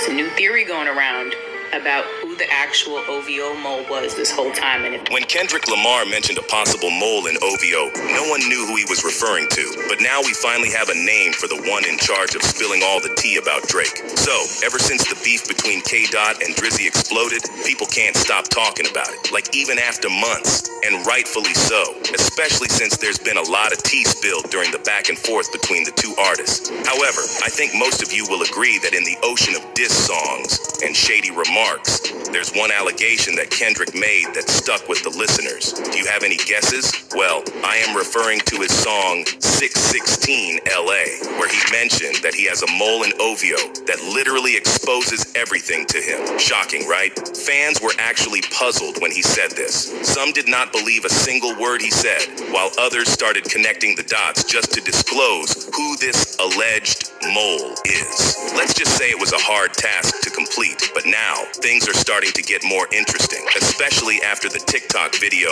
went viral. A lady mentioned OVO producer Mike Zombie. Word on the street is that none other than Mike Zombie is the mole. For those who don't know him, Mike is an American rapper and record producer from Willingboro Township, New Jersey. Since 2012, he has worked as an in-house producer for Drake's label, OVO Sound. And throughout his career, he was able to drop some amazing hits under the label, such as Started From the Bottom in 2013 and They Don't Love You No More by DJ Khaled. However, if you go over his credentials, you'll notice that he started doing a lot of collab with West Coast artists starting in 2016, which kind of made fans raise their eyebrows. But wait, there's more, because it seems like K-Dot hinted about this a lot in his song, but we just missed his hints. Going back, there's a verse in 616 LA that says, "Are you finally ready to play? Have you ever?" Let's see. Have you ever thought that OVO is working for me? Take that and connect it with the fact that Mike is an in-house producer from OVO. And then we have another verse that went like this. Before you figure that you're not alone, ask what Mike would do. Actually, people initially thought he was referring to the king of pop, Michael Jackson, but it didn't make sense back then. But right now, we have another Mike on the list. Oh, and did I mention that Mike has a song that is called 616? It was released 10 years ago, but it can't just be coincidental, right? But here's the kicker. It seems like Mike responded to all the rumors about him. He didn't directly address the issue, but his timing was pretty spot on. Like after the video went viral, he made this post on X saying, "People are hilarious." Because of this, fans had been talking non-stop, debating whether Mike is indeed a mole or if K-Dot was just stirring the pot. One fan wrote, "Wow, okay, this has legs," and clearly was a thing before Kendrick versus Drake 2024. Kendrick is a madman. I was wondering what the significance of 616 was. Before releasing her album Sugar Honey Iced Tea,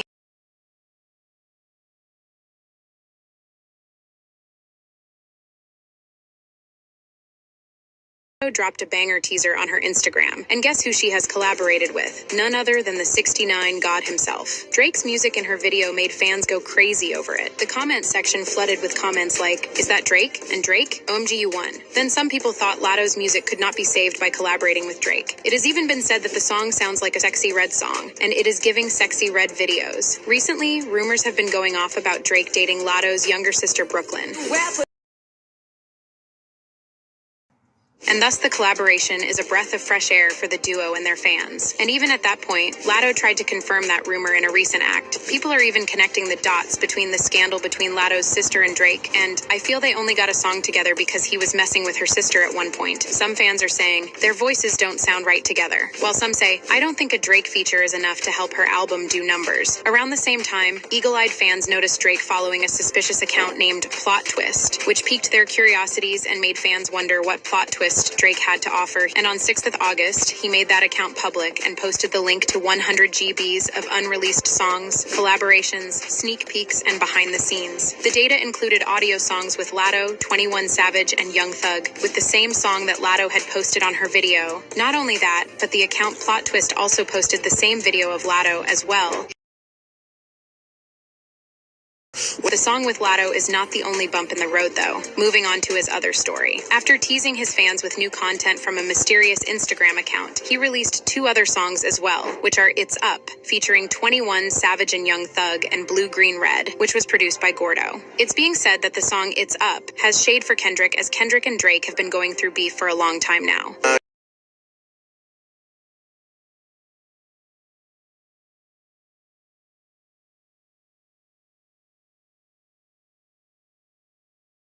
Including 21 Savage's verse where he raps,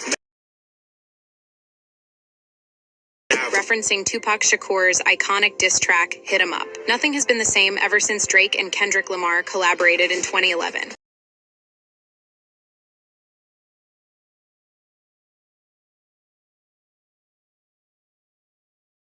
Three surprise songs first appeared on the Instagram account Plot Twist and were subsequently shared by the Toronto rapper's personal Instagram as well as his label. Although everyone was anticipating this, a lyrical death match between the biggest rappers in the game today, and it has been served. Fans are divided over the feud, while some say it is like a divorced parent's situation of taking sides. The rap god definitely created waves in the rap world with his new feat.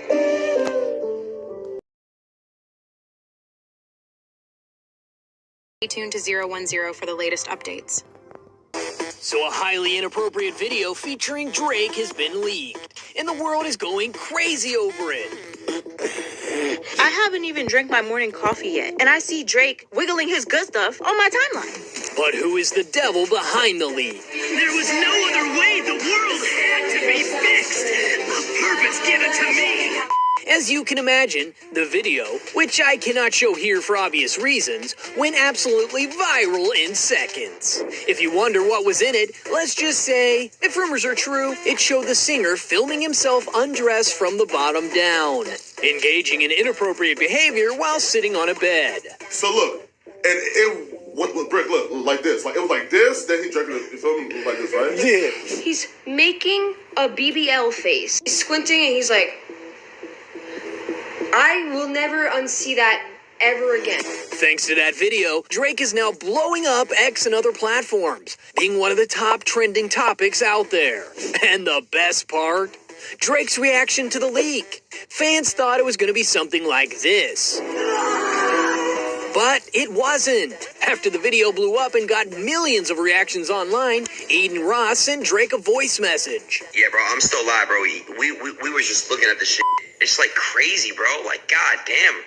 You're blessed with your voice. You're blessed with performing. You're blessed to be you. You're blessed to be number one.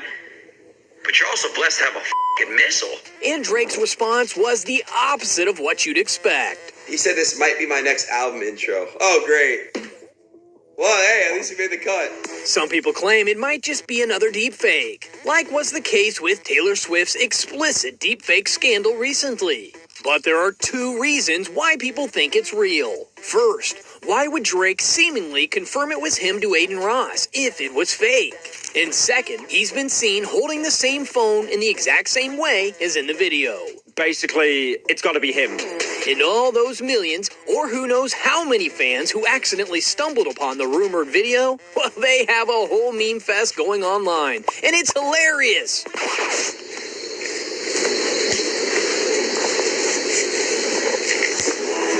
So while you might be too late to see the video in question, reactions of those who did are definitely worth it. Even grandmas around the world were in on it.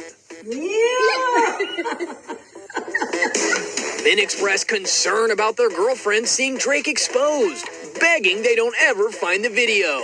And they might have a point, because some reactions looked like this. That was too good. Let's get the Dove Pearl. Here you go. Thank you. Many were shocked after clicking the video, hoping to see some leaked music. Some people were downright disgusted. Brother, what's that? What's that, brother?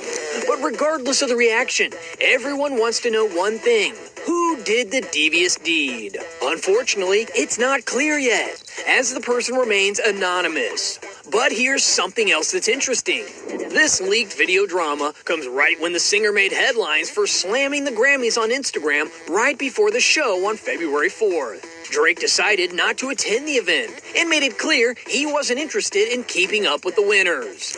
In his Instagram stories, he wrote, "All you incredible artists, remember, this show isn't the facts. It's just the opinion of a group of people whose names are kept a secret. Literally, you can Google it. Congrats to anybody winning anything for hip-hop, but this show doesn't dictate shit in our world." Drake posted this message on a clip of him accepting the award at a 2019 ceremony. In the speech, he basically questioned whether we even need a Grammy ceremony at all. Look, if there's people who have regular jobs who are coming out in the rain, in the snow, spending their hard-earned money to buy tickets to come to your shows, you don't need this right here. I promise you. You already won. His speech was cut off by a commercial, and you can only wonder why. Like what you're watching? Swipe up for more stories and updates. That project, except for one part. It's one part of that that make me feel like, man, that's the lamest shit I ever did in my life, right?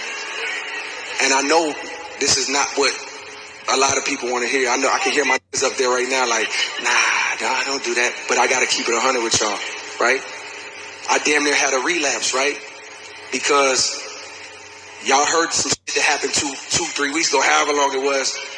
Y'all heard that bazooka that was dropped on the motherfucking game, right? So all of this time of me moving on my own accord, for the first time I was tested. Why am I tested? Because I got the world and I got my niggas like, what you gonna do, Cole? My niggas like, boy, I must have had 1,000 missed calls. Oh my fucking God.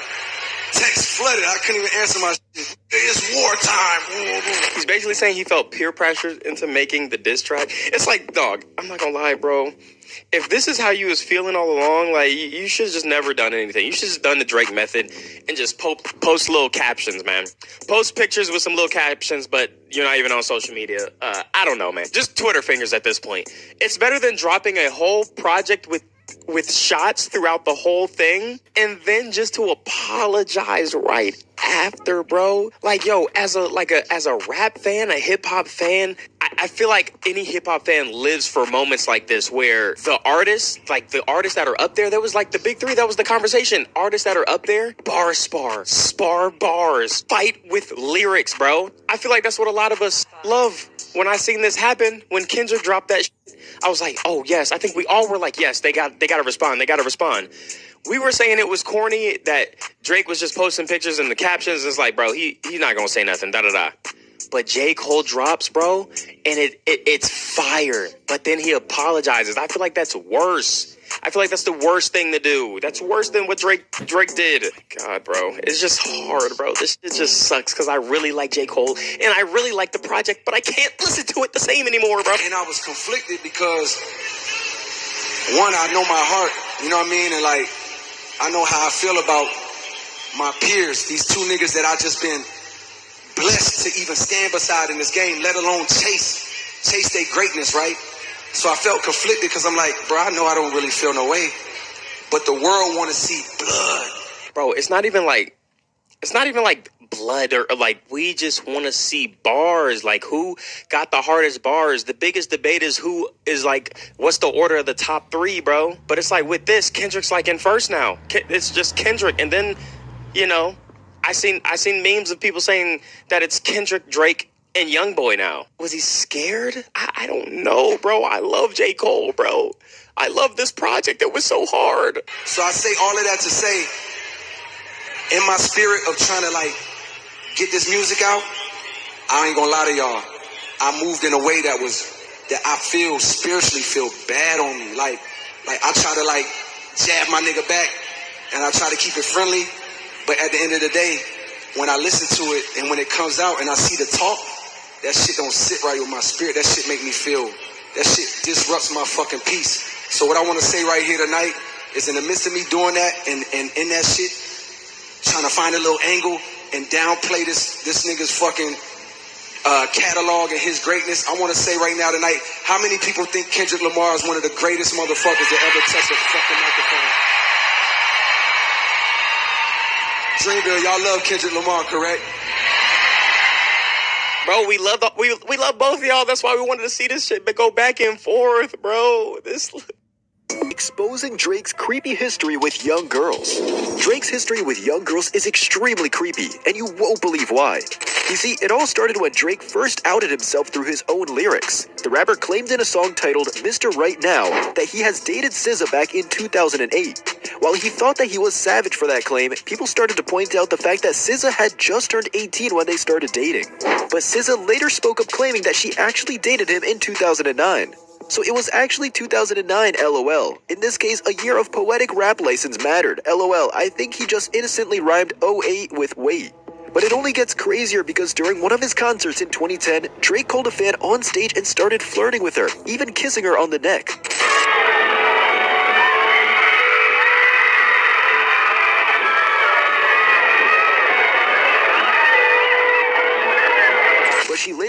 that she was just 17 years old. Y'all gonna have me getting carried away again. I get in trouble like this. How old are you?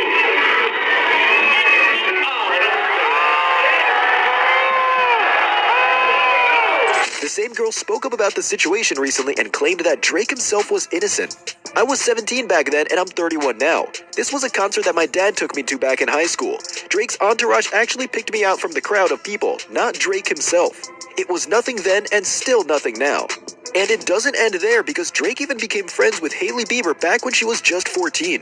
They eventually started to date when she was just 19. But that's not even half as crazy as the time when Drake went on multiple dates with Millie Bobby Brown when she was just 13. So Drake just released a new album and a lot of people are pointing out this lyric on his song In Too Deep. In the lyric, it mentions February 19th as the day of the glow-up. If you don't know, February 19th is Millie Bobby Brown's birthday. And you already know the very weird history that her and Drake have. But Millie herself still claims that she and Drake are just good friends that like to text each other a lot. What about your relationship with Drake? Tell me about your friendship. How did this all come about? I love him. I met him in Australia. We just texted each other the other day and he was like, I miss you so much. I was like, I miss you more. She went on to post on her Instagram, "Why you gotta make a lovely friendship your headline? You guys are weird, for real." Even Billie Eilish came forward to speak up against all the hate for Drake. A grown man can't be a fan of an artist? There are so many people that the internet should be more worried about. But fans are still left questioning why Drake keeps on befriending these young girls. And what's crazy is that Drake was actually dating Bella Harris at the time, who also happened to be a young teenager. Anyway, if you think Drake needs to stay away from young girls, make sure to swipe up and follow. Red is exposing Drake because rap music's self-proclaimed hood's hottest princess is all over the internet, once again for being provocative after claiming that she and Drake have been hooking up for features. After an account posted the picture of Sexy and Drake together from earlier this year at her birthday party, a user commented, "Are you for Drake features?" To which she simply replied, "Yes." Fans of hip-hop have been curious for months as to why the two have managed to hit it off and connect so well, but this seemingly confirms all the questions of the past. This once considered joke started last year at Rolling Loud when Sexy was being interviewed for Rolling Loud's social media and Drake was mentioned. Right now online, I just keep seeing pictures of you and Drake, pictures of you and Drake. What's going on with you and Drake? Y'all got a record coming? I'm just playing. The feature run started in 2023 when Red was featured on Rich Baby Daddy by Drake and SCA. The song would become a viral hit through late 2023 and would regain traction later on in 2024 when the music video came out. In the video, Drake is shooting a home video for Sexy Red's. You see my wife right there, pregnant with that beautiful baby. The duo would pop up in the news momentarily again when fans found out that Drake sent her not one, not two, but 4 brand new Chanel bags for her birthday. I'm glad I got rich friends that be turning me up and thinking about me. Thank you, Drake. I appreciate you. What the Northside doing with 4 new Chanel? Just this month, as Sexy released her new mixtape In Sexy We Trust, with features Mike Will Made It, Lil Baby, and none other than Drake himself. Drake, coming off a massive media storm from his beef with Kendrick Lamar, decided to hop on Sexy's album with a revelation that left fans shook. Regardless of how Sexy gets her features, her nonchalant attitude puts her in good graces with one of music's biggest superstars in Drake. Their frequent collaboration may raise a few eyebrows, but their relationship is abnormal for Drake. Collaborating with upcoming careers. If you love Sexy Red, be sure to swipe up for more news surrounding her antics. With DJ Mustard's wife to expose him. Oh, snap. Is he getting revenge on Kendrick's supporters? Taking shots at anyone supporting Kendrick Lamar. While it seems like the world is pointing fingers while laughing at Drake, Drake must have been hiding out in his laboratory trying to plot his next move. You sure about that? You sure about that? DJ Mustard seems to be the next target, which would make sense since he's the producer of Not Like Us. Drake started following his ex-wife Chanel and may be planning to work with her to make Mustard's life a living hell.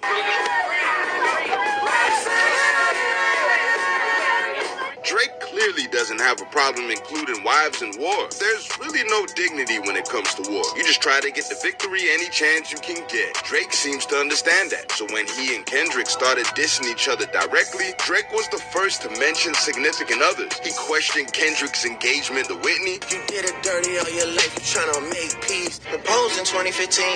but don't wanna make her your actual wife. Allegedly hiring a PR team to cover up for him, physically abusing her, and not seeing his kids for months. We could've left the kids out of this, don't blame me. Even with all that information, Kendrick was still able to finagle himself out of the rumors and hit Drake with the kill shot, releasing the song of the summer in 2024. But Drake might not be finished. You sure about? What's he cooking up after following DJ Mustard's ex-wife? DJ Mustard says he heard Not Like Us at the same time everybody else did. So it seems like he gave the beat to Kendrick way before he recorded the song. But he was excited. He even tweeted he would never turn his back on Compton. He did, however, seem to turn his back on his family. DJ Mustard and his ex-wife Chanel have been going through a nasty divorce that got worse over time. Mustard started rebounding with Instagram models, and the terms of child support and other factors weren't solved immediately. He does get to keep his music catalog though. Hey, that's pretty good. Chanel has been working diligently with her lawyers to get more from the divorce, but they also agreed to stick with the prenup they had set in the beginning of the marriage. Mustard is looking at only 6 figures to pay out, and way less than the $80,000 a month she wants him to pay as well. Since we can assume Mustard's pockets are deep, we can also assume Chanel knows that too. That's probably a big reason why working with Drake to embarrass Mustard sounds very realistic. I can see that happening, yes. Kendrick Lamar already warned Drake to leave his lady out of their beef or he'll be forced to go even harder. Drake completely ignored it. Mustard may have to give the same warning. Mustard served the beat that's known as the nuclear bomb in this Drake-Kendrick rap battle. There should be no doubts he can make another one if he gets offended enough by Drake's sneaky plan. At some point, this beef may turn into an expose fest. It has begun. Then maybe linking with Mustard's ex-wife isn't much of a brilliant idea after all. That's unless the secret info Chanel has will make Kendrick's side throw the white flag. Seriously, what could they possibly do? I don't even know. I can't even tell you that. Sources say Chanel is very disgruntled over the divorce, and academics said Drake may be coming back with a response. Apparently, he wanted to respond to Not Like Us way earlier, but couldn't because real stuff came into play. Yeah. Yep. His house was shot at with one of his security guards getting hit. Trespassers tried breaking into his house, and the local news crew was treating his house like he was O.J. Simpson in the Bronco. If this is the perfect time for him, then we can see things boil over even more. Rick Ross and his team already got into a brawl in Canada with Drake fans while Not Like Us played in the background. This beef is getting spicier by the rap lyric.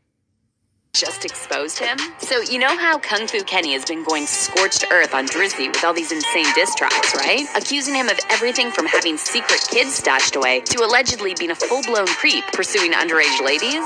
Well, turns out at least some of that may have had more truth to it than we thought. Word on the street is that one of Drake's alleged baby mamas has finally decided to step out of the shadows and expose him for the certified Drizzy he apparently is. This woman claims she has direct proof and evidence of Drake's shady dealings. We're talking videos, photos, the whole nine. But here's where it gets even crazier.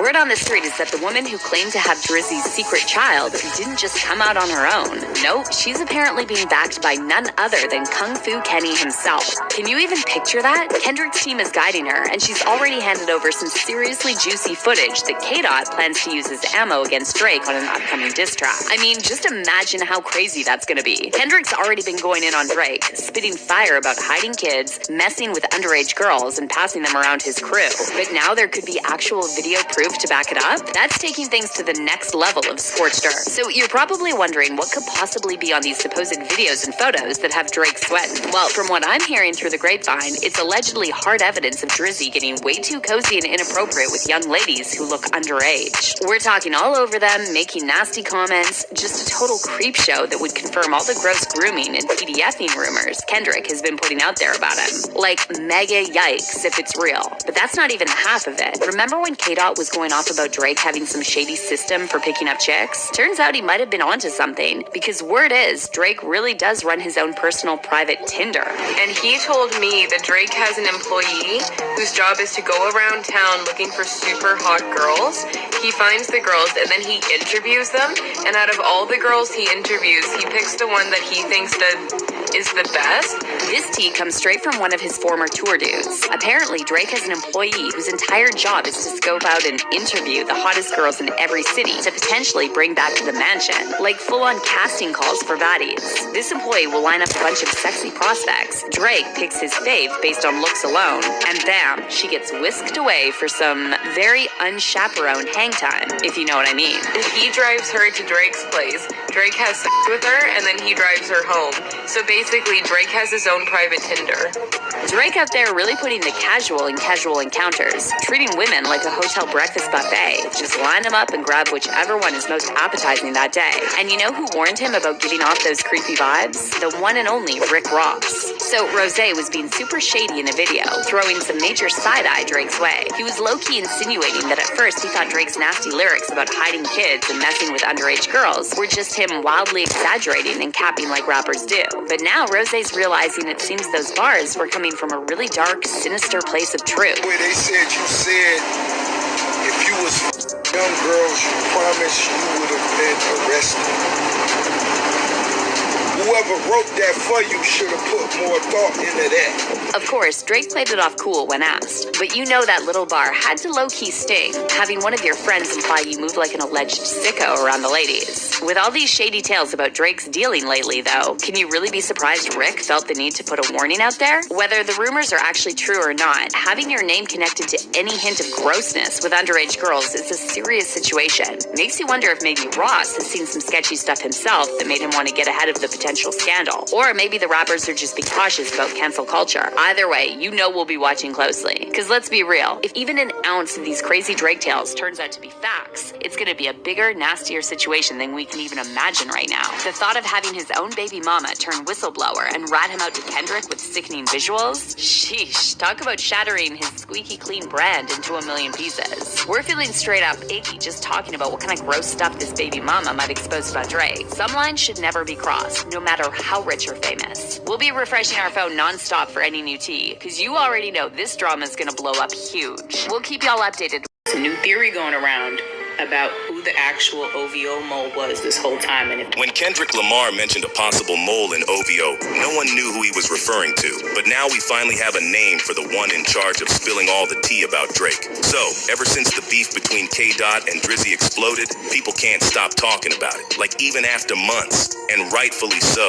Especially since there's been a lot of tea spilled during the back and forth between the two artists. However, I think most of you will agree that in the ocean of diss songs and shady remarks, there's one allegation that Kendrick made that stuck with the listeners. Do you have any guesses? Well, I am referring to his song 616 LA, where he mentioned that he has a mole in OVO that literally exposes everything to him. Shocking, right? Fans were actually puzzled when he said this. Some did not believe a single word he said, while others started connecting the dots just to disclose who this alleged mole is. Let's just say it was a hard task to complete, but now things are starting to get more interesting, especially after the TikTok video went viral. A lady mentioned OVO producer Mike Zombie. Word on the street is that none other than Mike Zombie is the mole. For those who don't know him, Mike is an American rapper and record producer from Willingboro Township, New Jersey. Since 2012, he has worked as an in-house producer for Drake's label, OVO Sound. And throughout his career, he was able to drop some amazing hits under the label, such as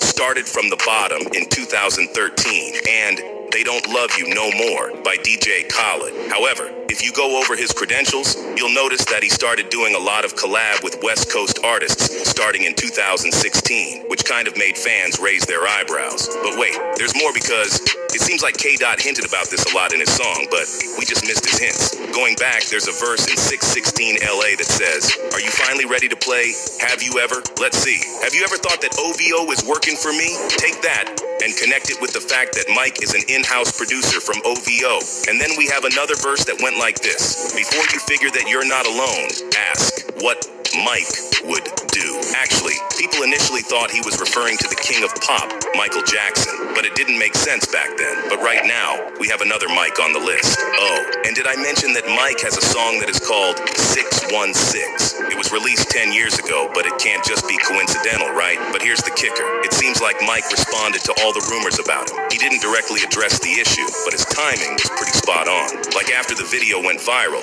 he made this post on X saying, "People are hilarious." Because of this, fans had been talking non-stop, debating whether Mike is indeed a mole or if K-Dot was just stirring the pot. One fan wrote, "Wow, okay, this has legs," and clearly was a thing before Kendrick versus Drake 2024. Kendrick is a madman. I was wondering what the significance of 616 was. Before releasing her album Sugar Honey Iced Tea,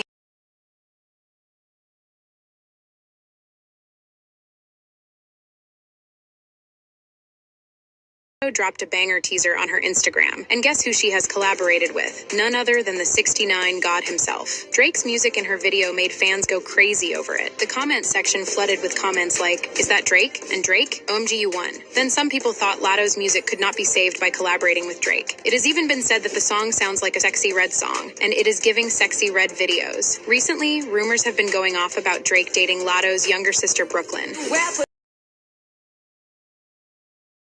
And thus the collaboration is a breath of fresh air for the duo and their fans. And even at that point, Latto tried to confirm that rumor in a recent act. People are even connecting the dots between the scandal between Latto's sister and Drake, and I feel they only got a song together because he was messing with her sister at one point. Some fans are saying, their voices don't sound right together. While some say, I don't think a Drake feature is enough to help her album do numbers. Around the same time, eagle-eyed fans noticed Drake following a suspicious account named Plot Twist, which piqued their curiosities and made fans wonder what plot twist Drake had to offer. And on 6th of August, he made that account public and posted the link to 100 GBs of unreleased songs, collaborations, sneak peeks, and behind the scenes. The data included audio songs with Latto, 21 Savage, and Young Thug, with the same song that Latto had posted on her video. Not only that, but the account Plot Twist also posted the same video of Latto as well. The song with Latto is not the only bump in the road, though. Moving on to his other story. After teasing his fans with new content from a mysterious Instagram account, he released 2 other songs as well, which are It's Up, featuring 21 Savage and Young Thug, and Blue Green Red, which was produced by Gordo. It's being said that the song It's Up has shade for Kendrick, as Kendrick and Drake have been going through beef for a long time now.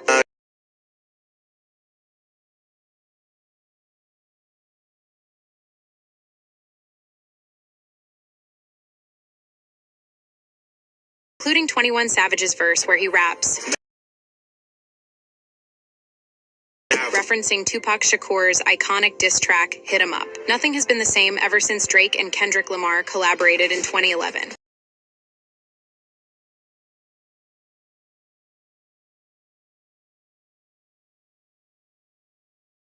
3 surprise songs first appeared on the Instagram account Plot Twist and were subsequently shared by the Toronto rapper's personal Instagram as well as his label. Although everyone was anticipating this, a lyrical death match between the biggest rappers in the game today, and it has been served. Fans are divided over the feud, while some say it is like a divorced parent's situation of taking sides. The rap god definitely created waves in the rap world with his new feat.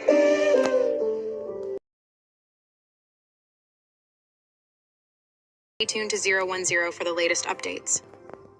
So a highly inappropriate video featuring Drake has been leaked, and the world is going crazy over it.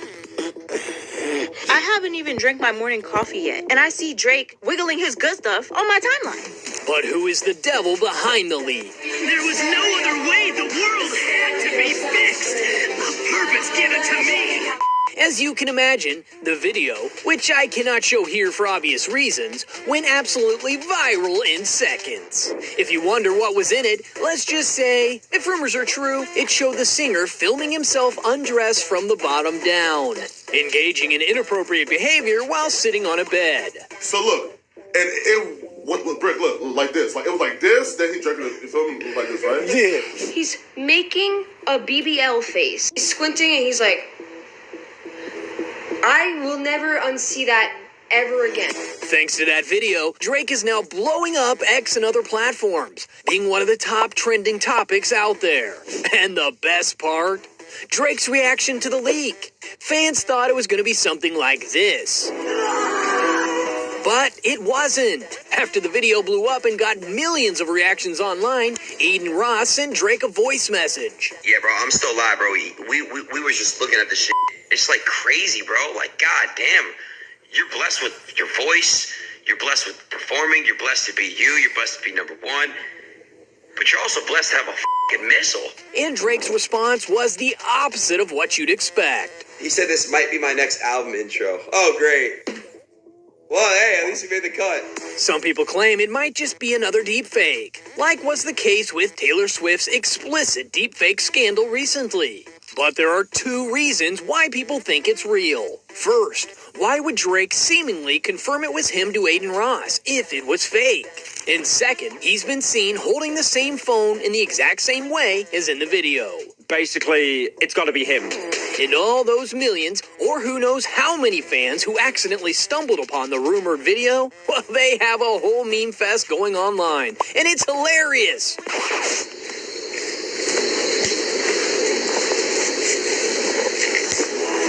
So while you might be too late to see the video in question, reactions of those who did are definitely worth it. Even grandmas around the world were in on it.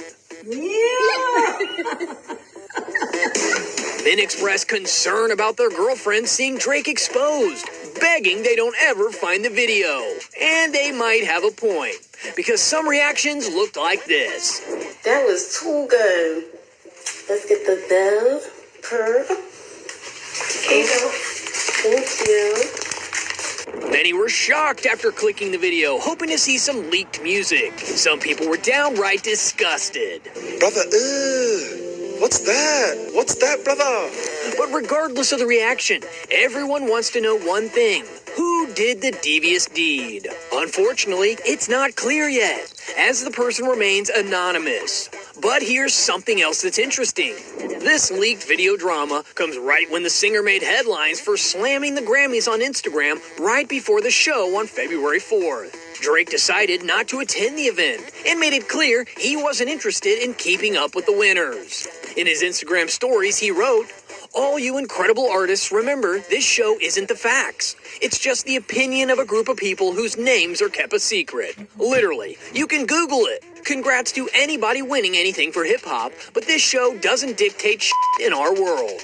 Drake posted this message on a clip of him accepting the award at a 2019 ceremony. In the speech, he basically questioned whether we even need a Grammy ceremony at all. Look, if there's people who have regular jobs who are coming out in the rain, in the snow, spending their hard-earned money to buy tickets to come to your shows, you don't need this right here. I promise you. You already won. His speech was cut off by a commercial, and you can only wonder why. Like what you're watching? Swipe up for more stories and updates. That project, except for one part. It's one part of that make me feel like, man, that's the lamest shit I ever did in my life, right? And I know this is not what a lot of people want to hear. I know I can hear my kids up there right now like, nah, don't do that. But I got to keep it 100 with y'all, right? I damn near had a relapse, right? Because y'all heard some shit that happened 2-3 weeks ago, however long it was. Y'all heard that bazooka that was dropped on the motherfucking game, right? So all of this time of me moving on my own accord, for the first time I was tested. Why am I tested? Because I got the world and I got my niggas like, what you gonna do, Cole? My niggas like, boy, I must have had 1,000 missed calls. Oh my God. Text flooded. I couldn't even answer my shit. It's wartime. He's basically saying he felt peer pressured into making the diss track. It's like, dog, I'm not gonna lie, bro. If this is how you was feeling all along, like, you should have just never done anything. You should have just done the Drake method and just post little captions, man. Post pictures with some little captions, but you're not even on social media. I don't know, man. Just Twitter fingers at this point. It's better than dropping a whole project with shots throughout the whole thing and then just to apologize right after, bro. Like, yo, as a rap fan, a hip hop fan, I feel like any hip hop fan lives for moments like this where the artists that are up there, that was like the big three, that was the conversation. Artists that are up there, spar bars, fight with lyrics, bro. I feel like that's what a lot of us love. When I seen this happen, when Kendrick dropped that shit, I was like, oh yes, I think we all were like, yes, they got to respond. We were saying it was corny that Drake was just posting pictures in the captions. It's like, bro, he's not gonna say nothing, da-da-da. But J. Cole drops, bro, and it's fire. But then he apologizes. I feel like that's worse. I feel like that's the worst thing to do. That's worse than what Drake did. God, bro. It's just hard, bro. This shit just sucks because I really like J. Cole and I really like the project, but I can't listen to it the same anymore, bro. And I was conflicted because, one, I know my heart, you know what I mean? And like, I know how I feel about my peers, these two niggas that I just been blessed to even stand beside in this game, let alone chase their greatness, right? So I felt conflicted because I'm like, bro, I know I don't really feel no way, but the world want to see blood. Bro, it's not even like blood or like, we just want to see bars. Like, who got the hardest bars? The biggest debate is who is like, what's the order of the top 3, bro? But it's like with this, Kendrick's like in first now. It's just Kendrick. And then, you know, I seen memes of people saying that it's Kendrick, Drake, and Youngboy now. Was he scared? I don't know, bro. I love J. Cole, bro. I love this project. It was so hard. So I say all of that to say, in my spirit of trying to like get this music out, I ain't gonna lie to y'all, I moved in a way that I feel spiritually feel bad on me. Like I try to like jab my nigga back and I try to keep it friendly, but at the end of the day, when I listen to it and when it comes out and I see the talk, that shit don't sit right with my spirit. That shit make me feel, that shit disrupts my fucking peace. So what I want to say right here tonight is, in the midst of me doing that and in that shit, trying to find a little angle and downplay this nigga's fucking catalog and his greatness, I want to say right now tonight, how many people think Kendrick Lamar is one of the greatest motherfuckers that ever touched a fucking microphone? Dreamville, y'all love Kendrick Lamar, correct? Bro, we love both of y'all. That's why we wanted to see this shit, but go back and forth, bro. Exposing Drake's creepy history with young girls. Drake's history with young girls is extremely creepy, and you won't believe why. You see, it all started when Drake first outed himself through his own lyrics. The rapper claimed in a song titled Mr. Right Now that he has dated SZA back in 2008. While he thought that he was savage for that claim, people started to point out the fact that SZA had just turned 18 when they started dating. But SZA later spoke up claiming that she actually dated him in 2009. So it was actually 2009, LOL. In this case, a year of poetic rap license mattered. LOL, I think he just innocently rhymed 08 with wait. But it only gets crazier because during one of his concerts in 2010, Drake called a fan on stage and started flirting with her, even kissing her on the neck.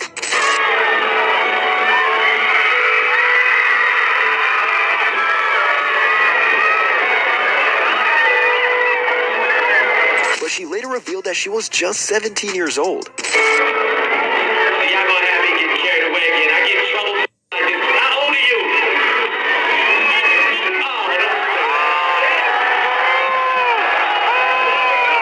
The same girl spoke up about the situation recently and claimed that Drake himself was innocent. I was 17 back then and I'm 31 now. This was a concert that my dad took me to back in high school. Drake's entourage actually picked me out from the crowd of people, not Drake himself.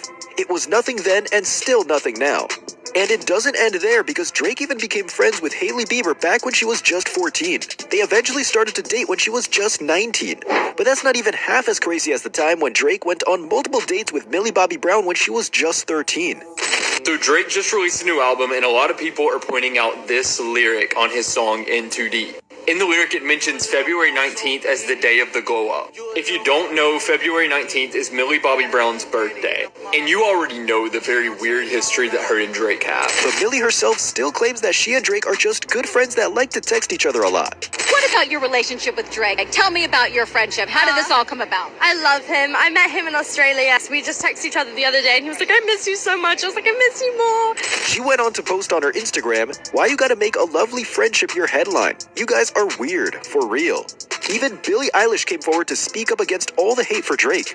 A grown man can't be a fan of an artist? There are so many people that the internet should be more worried about. But fans are still left questioning why Drake keeps on befriending these young girls. And what's crazy is that Drake was actually dating Bella Harris at the time, who also happened to be a young teenager. Anyway, if you think Drake needs to stay away from young girls, make sure to swipe up and follow.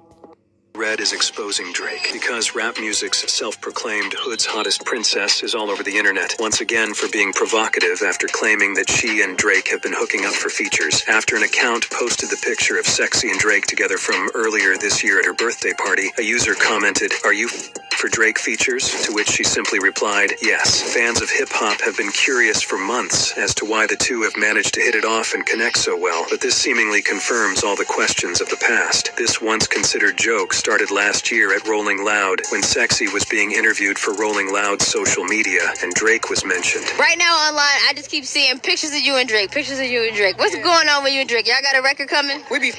I'm just playing. The feature run started in 2023 when Red was featured on Rich Baby Daddy by Drake and SCA. The song would become a viral hit through late 2023 and would regain traction later on in 2024 when the music video came out. In the video, Drake is shooting a home video for Sexy Red's. You see my wife right there, pregnant with that beautiful baby. The duo would pop up in the news momentarily again when fans found out that Drake sent her not one, not two, but 4 brand new Chanel bags for her birthday. I'm glad I got rich friends that be turning me up and thinking about me. Thank you, Drake. I appreciate you. What the Northside doing with 4 new Chanel? Just this month, as Sexy released her new mixtape In Sexy We Trust, with features Mike Will Made It, Lil Baby, and none other than Drake himself. Drake, coming off a massive media storm from his beef with Kendrick Lamar, decided to hop on Sexy's album with a revelation that left fans shook. Regardless of how Sexy gets her features, her nonchalant attitude puts her in good graces with one of music's biggest superstars in Drake. Their frequent collaboration may raise a few eyebrows, but their relationship is abnormal for Drake. Collaborating with upcoming careers. If you love Sexy Red, be sure to swipe up for more news surrounding her antics. With DJ Mustard's wife to expose him. Oh, snap. Is he getting revenge on Kendrick's supporters? Taking shots at anyone supporting Kendrick Lamar. While it seems like the world is pointing fingers while laughing at Drake, Drake must have been hiding out in his laboratory trying to plot his next move. You sure about that? You sure about that? DJ Mustard seems to be the next target, which would make sense since he's the producer of Not Like Us. Drake started following his ex-wife Chanel and may be planning to work with her to make Mustard's life a living hell.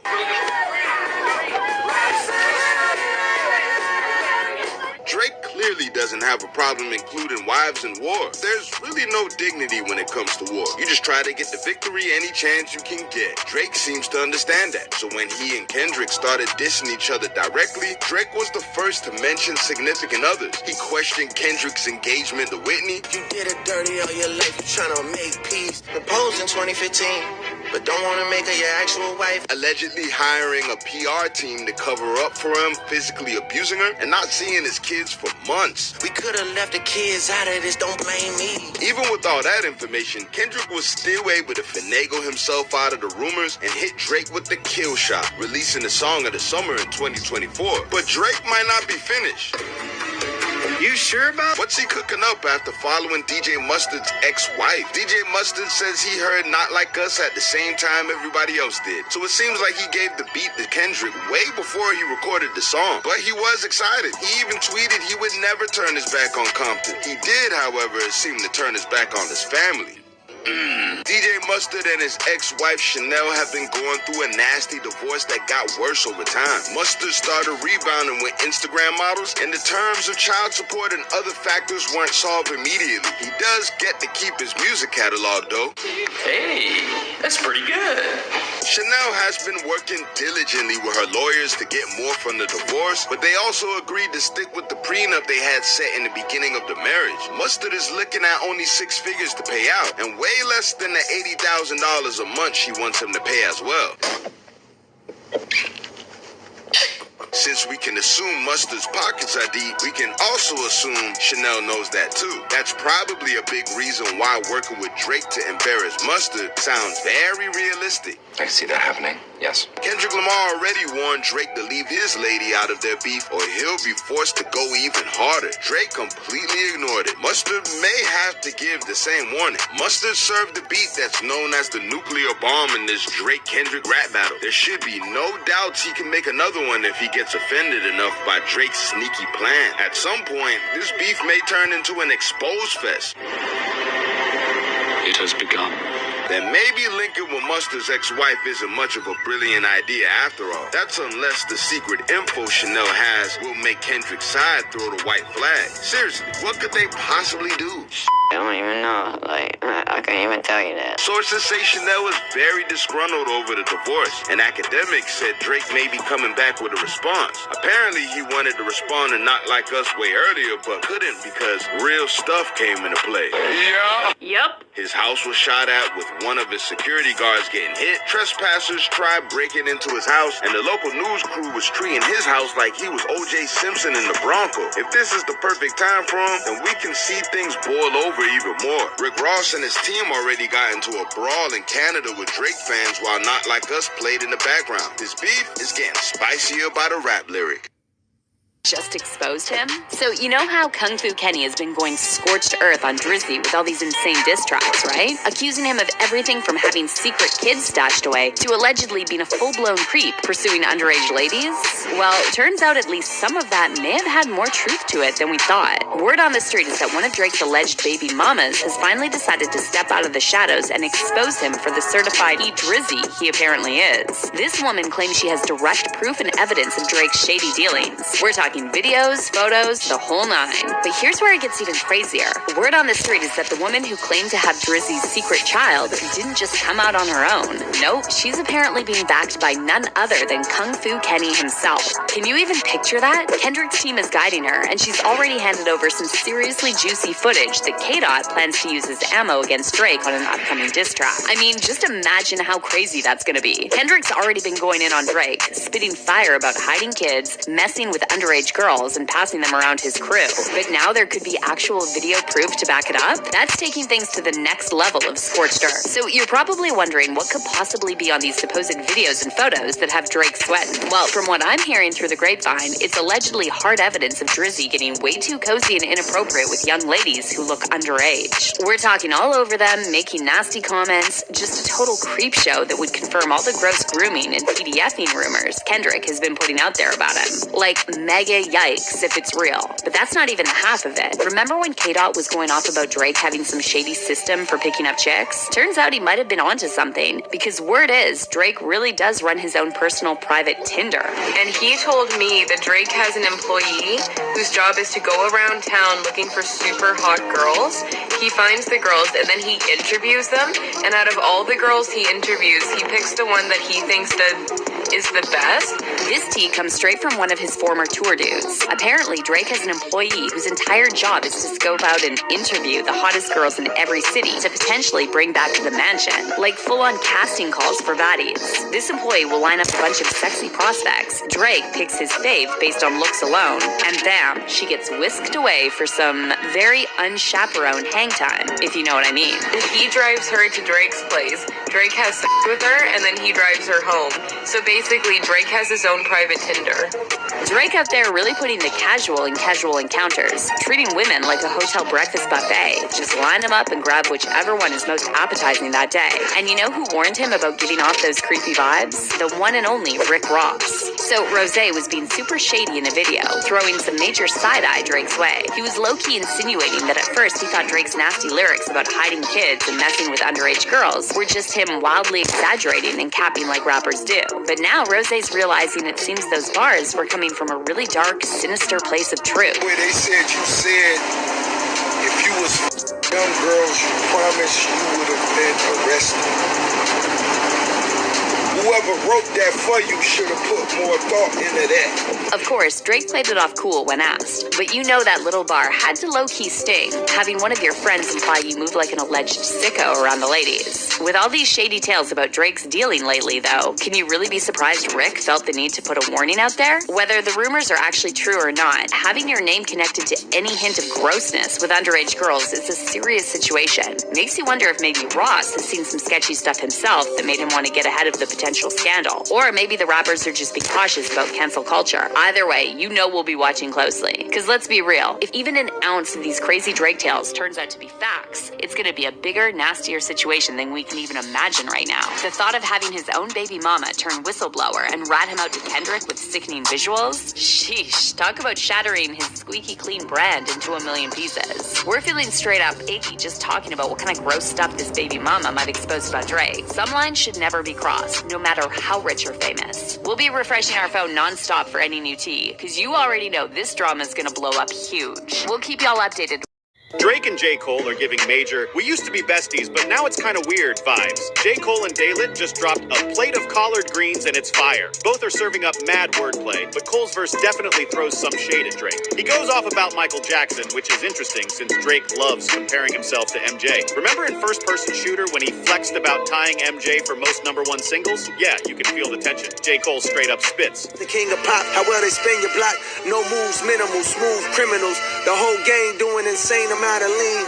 This ain't prescribed cause there's no doc for pain they harboring. Some pray to God, but it's odd. The rapper has boasted about his status as the greatest in the past, but he's never tipped his hat to MJ in particular. The next line also applies to Drake. He then raps, God, but it's odd cause Satan's catered all their dreams. Spiritually malnourished, dehydrated. Now they fiend for truth in these flows. Food for their souls to make it all serene. Now, Cole's been linking up with some wild names since the drama kicked off, like ASAP Rocky, Future, and Metro Boomin. Yeah, all of them have been taking shots at Drake lately, and he's even collaborating with Daylit now. It's like he's building an anti-Drake squad or something. The vibes are definitely different, and it's got everyone talking. So they are in some serious beef mode right now. They were all buddy-buddy in 2023, dropping fire collabs and hitting the road together. But then Kendrick popped up, and things got messy real quick. Drake went full-on war mode against Kendrick, while Cole kind of just dipped out and chose a side. Seems bad vibes are expanding as Diddy's in hot water for supposedly selling a $500 million freaky video with Justin Bieber and Drake, and it's all over the social media. Wright's recent claims about Diddy have definitely turned heads online. In her interview, she dropped some serious allegations, saying that a freak-off tape went for a staggering huge amount on the dark web. Wild, right? She suggested Diddy was in a tight spot financially and sold the footage, pointing to some shady stuff at an event in Calabasas. But here's the kicker. There's no real proof that the celebs she named Justin Bieber, Chris Brown, Rihanna, Nicki Minaj, and Drake were involved in anything illegal. Diddy's currently in a Brooklyn jail facing some heavy charges, including sex trafficking and multiple sex assault claims. His notorious parties, which have been under scrutiny, are at the heart of it all. The whole situation is pretty intense, but it's important to remember that not everyone mentioned is implicated. Just a lot of drama unfolding. Wright also talked about this dark coin that's supposedly keeping the videos from leaking on the dark web. She claimed most people don't even know it exists, but that's how they're trading for all the flesh they sell. But honestly, a lot of fans are side-eyeing her claims. Social media blew up with comments making fun of her. One person joked, how does she even know how to access the dark web? Was she just Googling with shades on? Another added, coming now, she is just trying to name drop big names for views. Absurd. That's crazy. Another crazy tea is Nicki Minaj kicking a photographer's camera and then dropping an apology, but fans are pretty mad about it. So during her show in San Antonio, Nicki Minaj had a little incident that got everyone talking. While performing, she noticed a photographer filming her from what she considered an inappropriate angle. In the heat of the moment, she kicked the camera right out of his hands.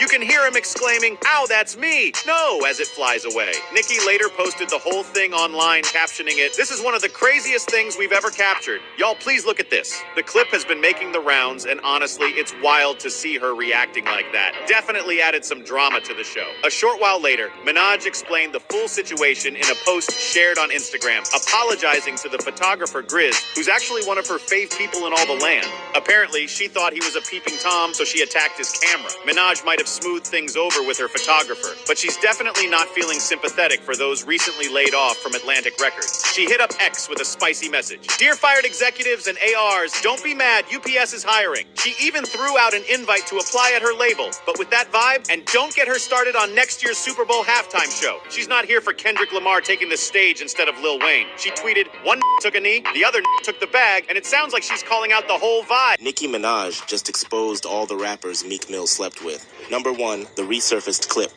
The speculation began with an old clip from a live stream where Nicki Minaj posed a provocative question to Soulja Boy about the prevalence of covert relationships among male artists in the music industry. This clip, which was initially overlooked, has now gained significant attention and deepened curiosity among fans and industry observers. In the fleeting moment, Nicki's casual yet pointed inquiry led her audience to wonder if she was alluding to specific relationships she knew about. Considering her past with Meek Mill and his connections in the music industry, many speculated if her ex was somehow implicated. Number 2, the cease and desist order.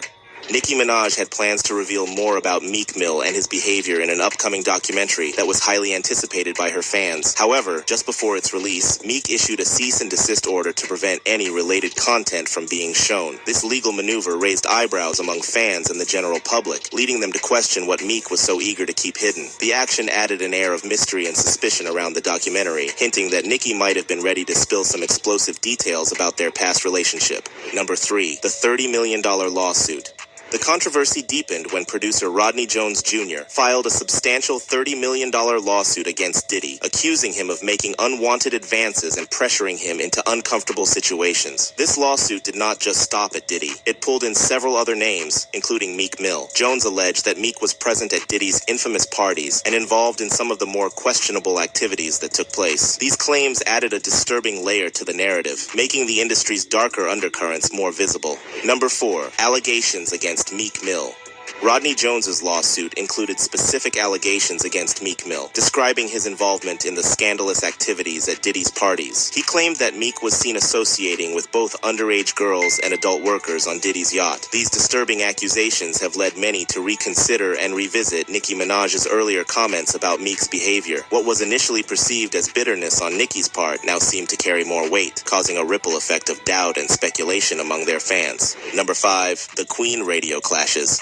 Nicki Minaj had previously confronted Meek Mill on her Queen radio show back in 2020, addressing various instances of his disrespectful behavior toward her. This included Meek liking derogatory posts about Nicki's current husband, Kenneth Petty. During the radio show, Nicki accused Meek of mistreating women and disclosed that she had distanced herself from any professional ties with Diddy due to persistent disagreements and underlying issues. This revelation hinted at the potentially darker nature of their disputes and interrelated personal and professional conflicts. Number 6, the unreleased documentary.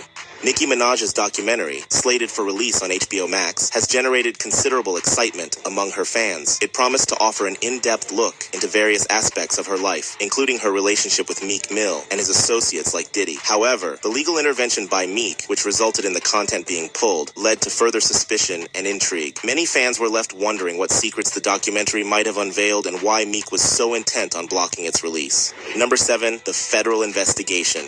In a significant development, Diddy has become the subject of a comprehensive federal investigation involving allegations of sex trafficking, money laundering, and illegal activities. This investigation stems from multiple lawsuits, including one from singer Cassie Ventura, who accused Diddy of and years of abuse. Rodney Jones's lawsuit also intersects with these serious allegations. Homeland Security Investigations, HSI, the investigative arm of the U.S. Department of Homeland Security, conducted searches of Diddy's Miami and Los Angeles homes as part of this broad probe, underscoring the gravitas of the accusations. Number 8, evidence and accusations. The authorities obtained substantial evidence from Diddy's homes during their raids, which could play a crucial role in the ongoing federal investigation. According to sources, the federal probe is meticulously seeking out potential witnesses and corroborating evidence from these tapes. The accumulating allegations against Diddy suggest a deeply troubling criminal enterprise, which includes exploiting young artists under the pretense of mentorship. The severity of these allegations indicates a potential unraveling of long-concealed misconduct within the industry's upper echelons. Number 9, federal raids and their impact. The federal raids on Diddy's properties, which targeted potential evidence of his alleged crimes, had immediate and personal impacts. During the searches, Diddy's sons, Justin and Christian, were detained and briefly handcuffed, sparking significant backlash from their mother, Misa Hilton. She condemned the aggressive approach as excessive and racially discriminatory. This episode highlighted not only the invasive nature of the investigations, but also the personal toll on Diddy's family, adding another layer of complexity and controversy to the ongoing saga. Number 10, potential legal repercussions.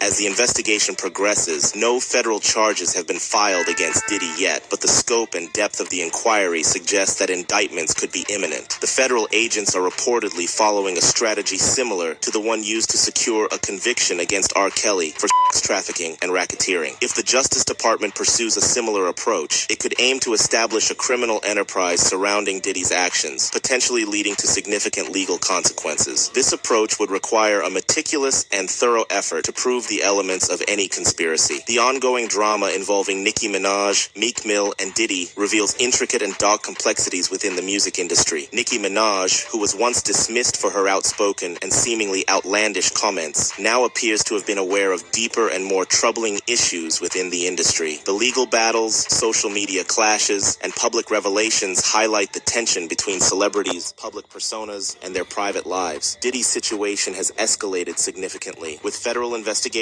delving into severe allegations ranging from sex trafficking to illegal drug activities. This saga underscores the difficulty and potential dangers of managing fame and the severe consequences of crossing legal and ethical boundaries. As more information emerges, fans and critics are reminded of the precarious balance between maintaining a public image and confronting the stark realities behind the scenes. Y'all, the mud from Diddy's recent indictment has spilled right all over Beyonce, and it doesn't seem like she'll be getting out of this one easily. A lot of A-list celebrities have been thrown under the bus with Diddy over the nasty accusations that have been slammed on him for the past few months now. Fans are pushing celebrities to speak up against his actions or risk being tagged as accomplices to his alleged crimes. Celebrities like 50 Cent and Nicki Minaj have been extremely vocal about the Diddy case, dropping their 2 cents on social media every now and then. However, 2 of Diddy's closest pals, Jay-Z and Beyonce, haven't made a statement about the whole situation since the indictment came up. Now, everyone and their mama know that Jay-Z and Diddy are like 2 peas in a pod. The duo have been friends from way back in their growing days in the hip-hop industry. Also, Jay-Z's marriage to Beyonce brought her closer to Diddy as they attended his freak-off parties and his other events together. However, since the dust began to rise on Diddy and his close associates, Jay-Z and his wife, Queen Bee, have kept mum about the entire situation. Recently, there have also been speculations about Beyonce and Jay-Z getting a divorce, and that this Diddy situation might just be the last straw for that to happen. On the other hand, a recording has been released, and it allegedly contains Beyonce's voice. Y'all, it gets even hotter as she distances herself totally from whatever is going on with Diddy. In the words of the recording, she said, "My involvement in those parties was primarily for entertainment purposes. I had no idea about any of that terrible stuff going on." The voice continued to say, "It is crucial to separate my presence at a party from any illegal activities that might have been occurring. You know I stand against exploitation and violence. So let's make that clear, okay? Now y'all, whether the voice was truly Beyonce's or not is yet to be confirmed. However, it does sound like her, and some people believe that. Also, word on the street says there might be a videotape of Diddy and Beyonce messing around, which is currently on sale to media houses. The source says that there's a video of Mr. Combs, who is a high-profile person, and another person who is of a higher profile than he is. Who do y'all think fingers are pointing at? Well, you guessed right. The Queen Bee herself seems to be the second person in the video. It is also alleged that after Diddy, Jay-Z might just be the next person whose hidden truths will be uncovered. Everyone's sitting at the corner of their seats waiting for this bomb to explode and expose every single celebrity who has been a part of this entire charade.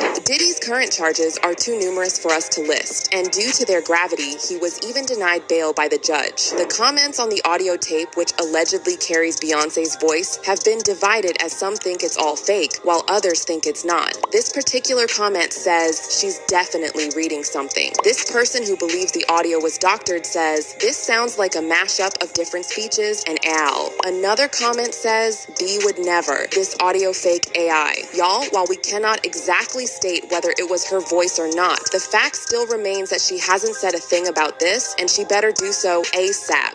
Dear Aubrey, did you really think this was all about a shirt and some scripts? This was about diamonds in all caps. Time for some hard truths. And people were quick to put 2 and 2 together that Drake's dog's name is Diamond. The Drake controversy has escalated dramatically with accusations surfacing from a mysterious online persona, Ebony Prince 2K4, alleging serious misconduct. Claims include Drake's involvement in inappropriate activities with underage girls and mistreatment of animals, specifically dogs. This has sparked a broader discussion about hidden issues within the music industry. The situation intensified when Kendrick Lamar's lyrics in Meet the Grams hinted at disturbing allegations against Drake, supported by supposed evidence like prescription medications and personal items depicted on album art. Speculation swirls around whether Kendrick or Kanye West might be behind the anonymous revelations, adding complexity to an already explosive narrative. Cover art contains things that is from Drake's Pop's suitcase. So Drake's Pop's suitcase had these things in it. Don't know how he got a hold of it. Don't know how this happened to get in Kendrick's hand. But apparently Kendrick Lamar must have got a hold of Drake's dad's suitcase. So we're talking about Dennis Graham, which is Drake's pops. Wow.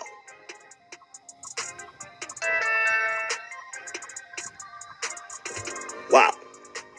Remember all that talk about leaks in the camp? Fast forward to May 11th, and boom, out of nowhere, this mysterious figure named Ebony Prince 2K24 pops up with a video on X. And what's in the video? Those same items we saw on the Meet the Grams cover, plus a sneaky shot of a copy of the Daily Eagle dated Wednesday, May 8th. Talk about unexpected. 1. King Kendrick Lamar is not a liar, and I am not a thief. 2. Drake and academics have until noon Monday, May 13th, 2024, to retract your claims of theft, or my attorney and I will exhaust every legal option available. The controversy surrounding Ebony Prince, nicknamed the Riddler, has sent social media into a frenzy with wild theories and accusations against Drake. Some speculate Ebony Prince could be Kendrick Lamar or Kanye West, using a burner account to expose Drake's alleged secrets. Ebony Prince escalated the drama by sharing supposed surveillance footage from Drake's visit to the Mark Hotel, implicating Drake in questionable activities. This sparked intense online speculation and accusations, including Drake's involvement in disturbing incidents with dogs, fueled further by leaked audio clips. Despite denials from figures like Christopher Alvarez, who was wrongly implicated, the internet remains abuzz with unverified claims and conjecture, drawing parallels to Kendrick Lamar's provocative allegations in his diss track, Meet the Grams. There's also this crazy Reddit thread where a user dropped a huge bombshell. They claimed that a model from Toronto told them that Drake has women doing some really degrading stuff with dog bowls. Yeah, you heard that right. Dog bowls. Wild, right? Here's what the thread said. I swear to God I am not making this up. About 4 or 5 years ago, a model I knew from Toronto said Drake made girls puke in dog bowls for him. If you check my comment history, I even said if Kendrick brought up Drake having sick tendencies, he was done for. The Drake controversy continues to evolve with new twists and allegations emerging. Recently, speculation has linked Drake's album title, For All the Dogs, to disturbing rumors involving women and actual dogs at parties. This theory gained traction alongside claims from a figure named E. Prince, who allegedly possesses incriminating footage of Drake at such events. Moreover, scrutiny isn't just on Drake.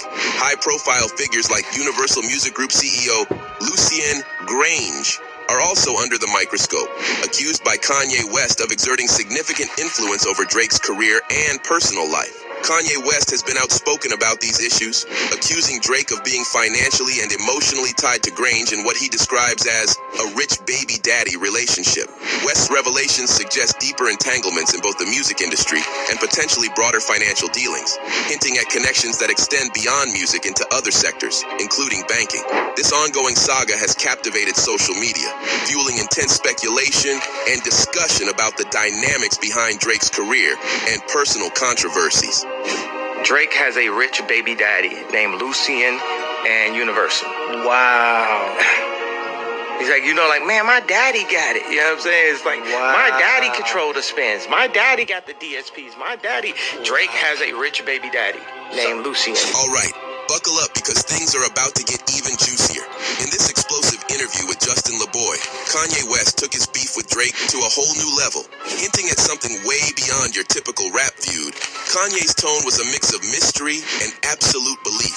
He suggested there was more to their rift than meets the eye, almost like it had cosmic significance. In simple terms, Kanye implied that Drake's unwillingness to pack things up was akin to striking a deal with the devil, trading away his soul for their ongoing feud.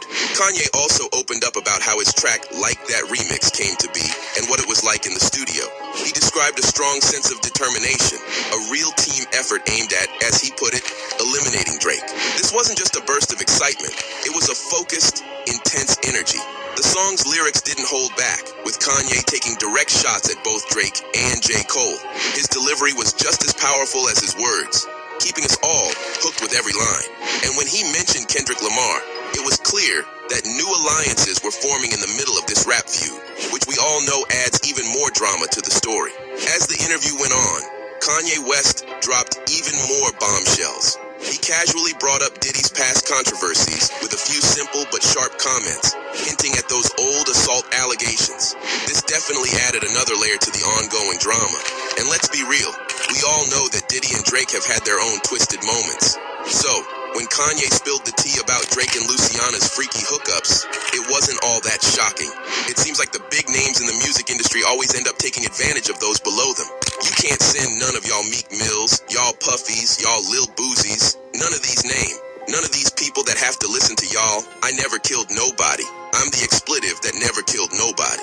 But that means I can say whatever I want. The ongoing feud between Kanye West and Drake has been a roller coaster ride of drama, public spats, and strategic moves aimed at staying in the spotlight of the hip-hop world. Kanye's involvement in controversy stretches back to the days of the Drake versus Kendrick Lamar rivalry, where he often found himself entangled in the drama, whether by choice or circumstance. One notable incident was Kanye allegedly leaking Drake's home address on Instagram, a move that could be seen as provocative in the world of rap beefs. Drake's response, in contrast, was to brush it off casually, demonstrating a classic Drake tactic of nonchalance in the face of controversy. Kanye continued to escalate tensions by producing Pusha T's diss track, Infrared, which directly confronted Drake for using ghostwriters, a practice frowned upon in the hip-hop community. This move not only sparked a fiery exchange of diss tracks between Pusha T and Drake, but also kept Kanye at the center of the feud, shaping the narrative and dynamics of the ongoing conflict. Further adding fuel to the fire, Kanye released Life of the Party during the Donda era, taking direct shots at Drake and others perceived to be crossing his path. Despite not making the final album cut, the song stirred controversy and contributed to the ongoing saga between the two artists. Kanye's motivations in this feud appear multifaceted. Beyond musical rivalry, he seems driven by a desire for respect and validation in the hip-hop community, willing to provoke and stir controversy to maintain his prominence. His actions, while divisive, ensure he remains a central figure in the ongoing discourse of rap beefs and industry dynamics. As long as there's drama to be had, Kanye West is likely to be right in the thick of it, using his platform and influence to shape conversations and assert his place in the competitive world of hip. About nostalgia this party here. My real friends are definitely in the building. But I'm gonna tell you, you're gonna come to a point in life where people you thought were friends or people you thought were close to you, they might switch up. Are Drake and Jay-Z officially enemies? This came after Drake allegedly sent a serious warning to Jay, and people are talking. There have been a lot of rumors going around, and most of them suggest that there is definitely something wrong between Drizzy and Jay. They have had their fair share of problematic encounters in the past, but now fans are saying it's getting pretty serious. While some are confused about what triggered everything, others are connecting the dots, saying that it has to do with Kendrick Lamar's Super Bowl performance. We all know the chaos when that was announced, right? I mean, we saw Nicki Minaj and Birdman dropping some serious shade against the decision. And yes, we can't ignore the fact that they're close to Drake. So, when they started talking, the whole internet accused them of just being petty and defending their friend. Basically, they were hating on Kendrick, who was, of course, beefing with Drizzy. Looking back, it seems like Drake has shifted his focus and now wants to start beef with Jay.